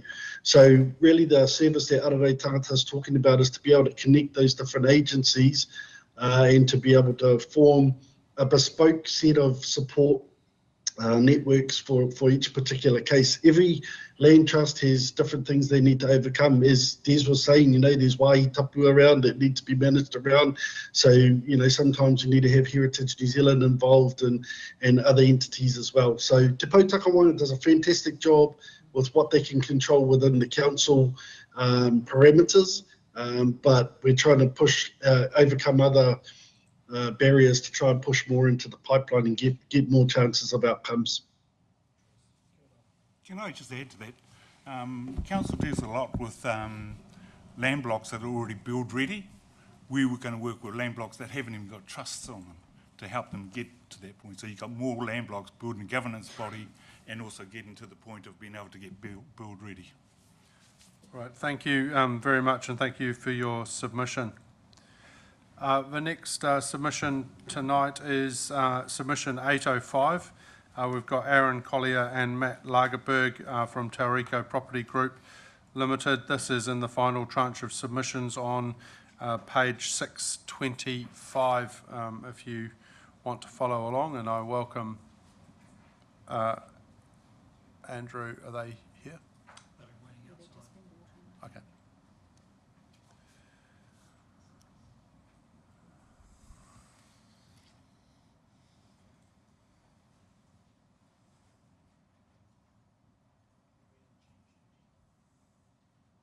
Yeah, so we were just we've got one issue with an online coming in, and then we've got a publicly excluded last. So. Just waiting for that to arrive. He's not here yet. Okay. They're welcome to come and take a seat at the table. have we found? No, we haven't found nothing. No, I'm still working on it. We've tried to Can we- invite her. Okay. Oh, here we go. Here's Matt. Oh, here we go. All right, welcome Aaron and Matt.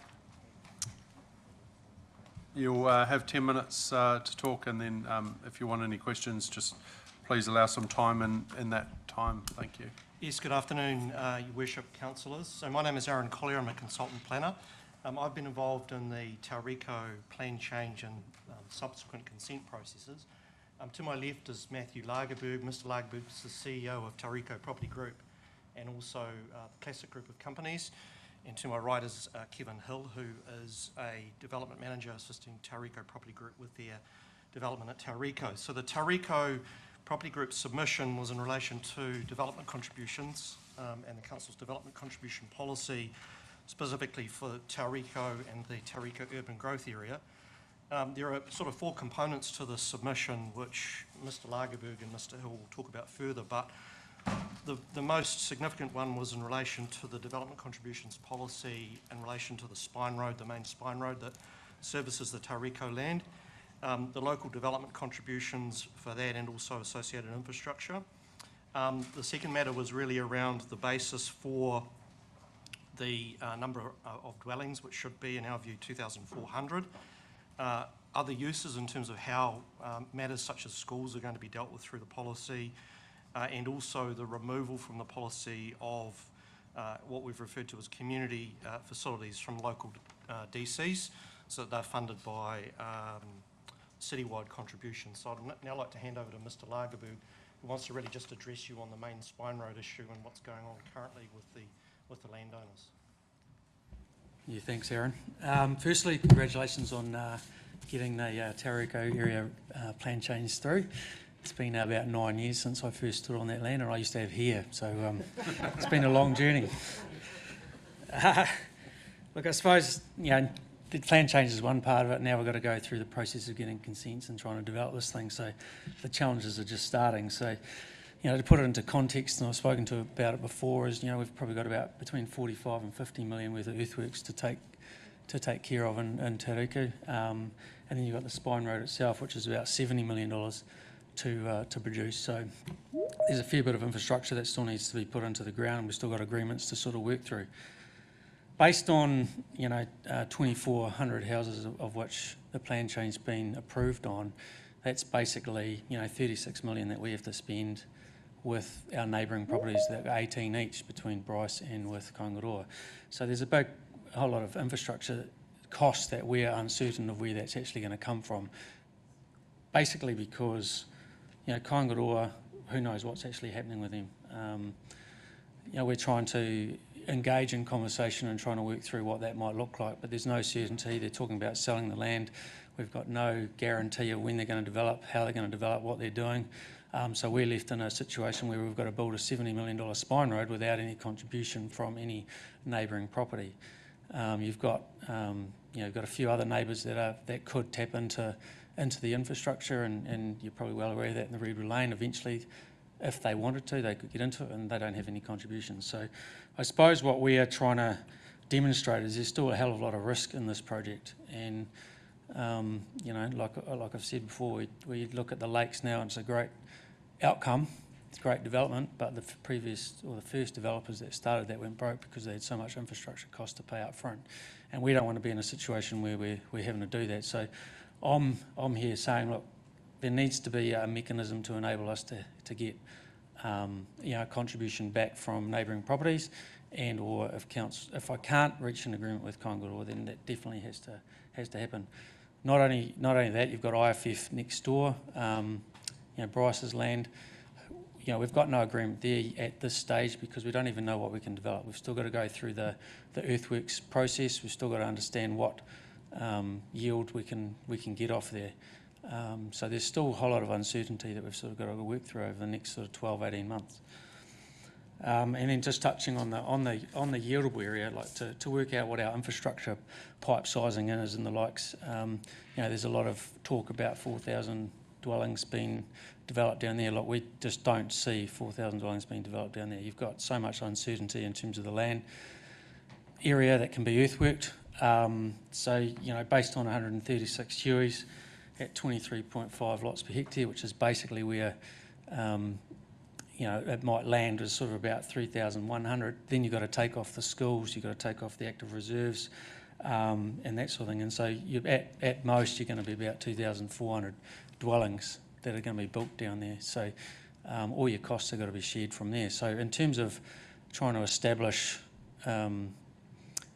you know, what infrastructure is required, we believe that it's going to be around that number. But Kevin's probably got a bit more to say on that. So I'll leave that for him. Thanks. Good afternoon. Yes, at the hearing we sort of alluded to the fact that we were only going to be developing at 20 lots per hectare because that's significantly dense, and because of the cost of doing attached housing and apartments and things like that, we didn't see that was viable for our market. Currently the DC policy assumes about 136 hectares of developable land, and we still don't know what ours is. It could be 60, it could be 62. Kaingaora, I think they're around about 30 to 40, depends on how that gets developed. And then Tauranga West, which is Brass Don, he's still uncertain about his development as well. We haven't even got into the stormwater infrastructure design, and that'll take up quite a bit of developable land because most of the treatment has to be above the 50-year flood level, so which is essentially in developable land. So yeah, we don't think, we actually advise staff that we're looking at developing at 20 lots per hectare and roughly sizing infrastructure for 2,700 dwelling unit equivalents. So that's quite a big difference from the 4,000 that's what's been touted previously. There are benefits to that it does free up capacity for the rest of your western wastewater network and infill and things like that. So it's not a major if I don't think it's a major from an infrastructure point of view for the rest of the city. Just with the uncertainty, submission point 3 was about the uncertainty of getting contributions from the MOE. They don't pay development contributions, they're exempt from it under the Local Government Act. And because we're not selling land for a school, we can't roll that into a sale and purchase agreement. So they're looking at a school, possibly 2 schools on KO land. So that's another, whatever hectares they use up won't be paying development contributions or contributing to our infrastructure. Aaron's already spoken about the community infrastructure, which has always been citywide funded because it's a citywide basis use. Being out there at the end of the city, before you go into Western Bay, we've got a huge rural Western Bay catchment that could use those facilities as well. So to put them in, just to all of a sudden change from your current policy where they're all citywide and the sole urban growth areas, Tauranga West, paying for community facilities, I don't think that's very reasonable or fair to those residents. And then there's a couple of sort of things which staff are aware of about allocations of costs and how we've agreed previously how to split costs between industrial use and residential use. So we've actually agreed that as part of the early works package, but it's not clear in the policy under submission points 7, 8 and 9 how those allocations are now made. And I think staff, to be fair to staff, they ran out of time. They had to finish up for the annual plan, so they couldn't go and change anything during that process, but they are aware of some of these concerns. We have spoken about them. Any questions? Yeah, thank you very much. I had one just on the KO land that you mentioned, Matt. So I've had assurances from Minister Bishop that KO have been directed to be able to do a deal whether they sell it or not. Is that not sort of playing out in reality that they're...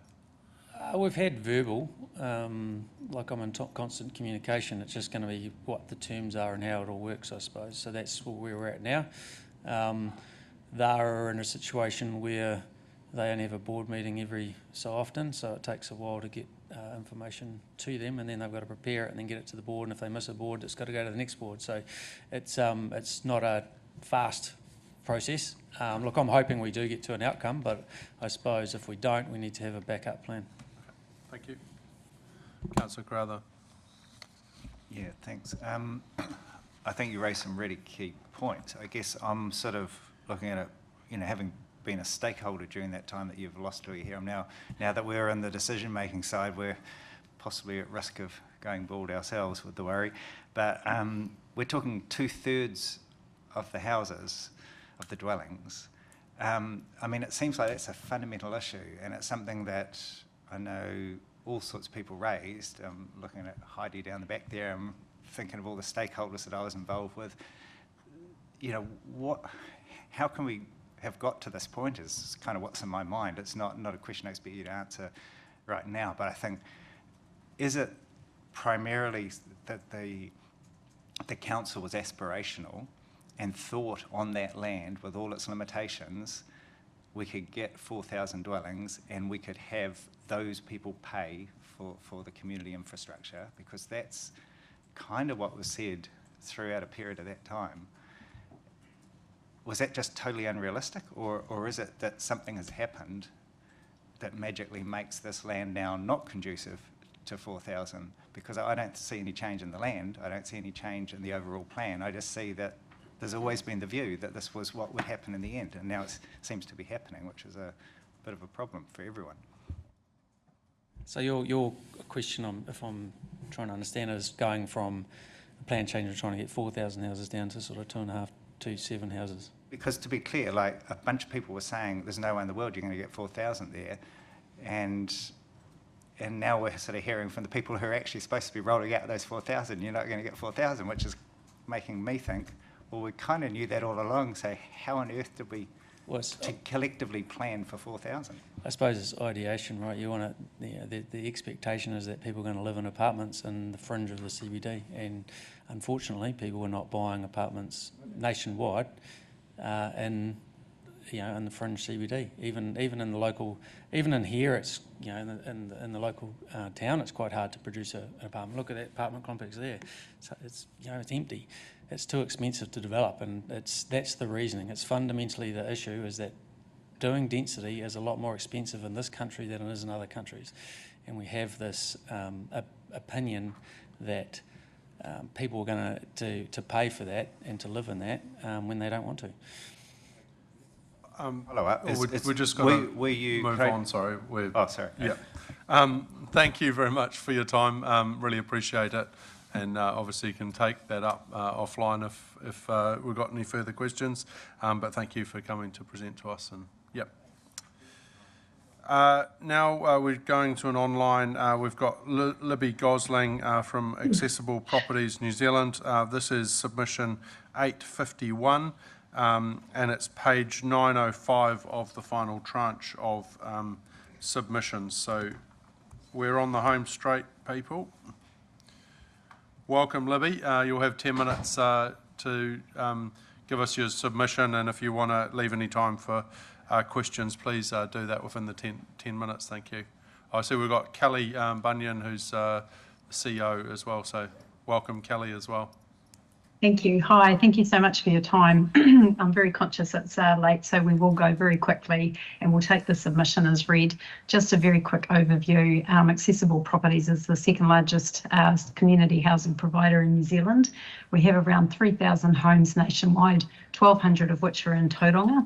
And we house 3,500 residents in Tauranga. We specialise in social housing and have recently been nominated as a strategic partner with government in terms of increasing community housing supply across New Zealand.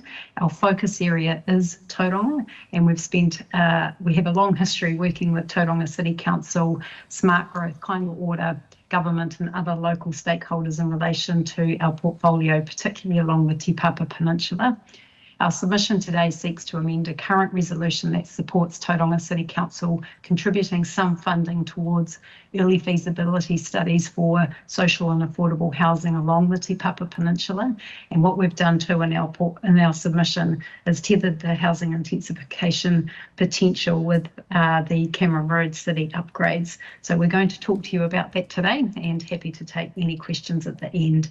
I'll introduce Libby now, our Housing Development Manager, who will walk us through the submission. Thanks, Libby. Kia ora koutou, ko Libby Gosling tōku ingoa, no Tauranga Moana Aho. So I'm the Housing Development Manager for Accessible Properties. I live here in our beautiful city, and I authored our submission. So there's really two key arms to our submission. Largely, we are submitting in relation to a resolution that was made by Council in March last year, following the sale of the Elder Housing Portfolio and Smith's Farm. It was decided that that money should be ring-fenced and used for housing purposes. $5 million was kindly and generously set aside by Tauranga City Council for accessible properties, and we're really grateful for that. It was set aside for stormwater infrastructure because stormwater infrastructure is a key enabler to housing intensification in Te Papa. Unfortunately, the specific wording of that council resolution doesn't actually make it very easy for us to use that money, so we're just seeking for that existing allocated money to be broadened, really, the scope of it. So I was thinking that we could have a break there for any questions, and then we could quickly touch on the Cameron Road stuff. Right, Is that sensible? Have we got any questions? I've got the amendments to resolution. So is that the amendment that you're saying there in the italics, or is that the current resolution that you discussed there? Sorry, this is in the introduction. You've got the submission seeks amendment to resolution with a number to enable TCC to better coordinate infrastructure. Yeah, I'm sorry, I'm just... Oh, sorry. The specific resolution we didn't put into our submission because it was in the public excluded part of the council agenda, so I didn't think it was appropriate to discuss. No, that's perfect. No, sorry, that's what I was just trying to get to, is what you were recommending. So that's fine. We can take that discussion off line. But yeah, that was my question. Thank you. Any further questions? Okay, we'll let you continue on if you want to touch on the next part. But we do understand what I'm seeking. And yeah, I think so. the first part? Yeah. So okay, cool. Yeah, you're asking for amendment to the resolution to widen Correct. Yeah. Cool. So to broaden the scope and also around the timing of that funding, because it's currently in the LTP from 2028 and beyond. Yeah. And we're seeking for at least a portion of that funding to be brought forward so that we can do some feasibility and enabling works, and then also to potentially also broaden the scope of that so that it can be used for infrastructure within the public domain, but potentially it's wastewater, or potentially it's water, or potentially it's streetscape or roading, other enabling infrastructure for our housing and other housing as well. Noting that in the areas where Accessible Properties has our houses, there's also private developers and other landowners that would benefit from that infrastructure as well. Yeah, thank you. Did you want to talk more to your submission?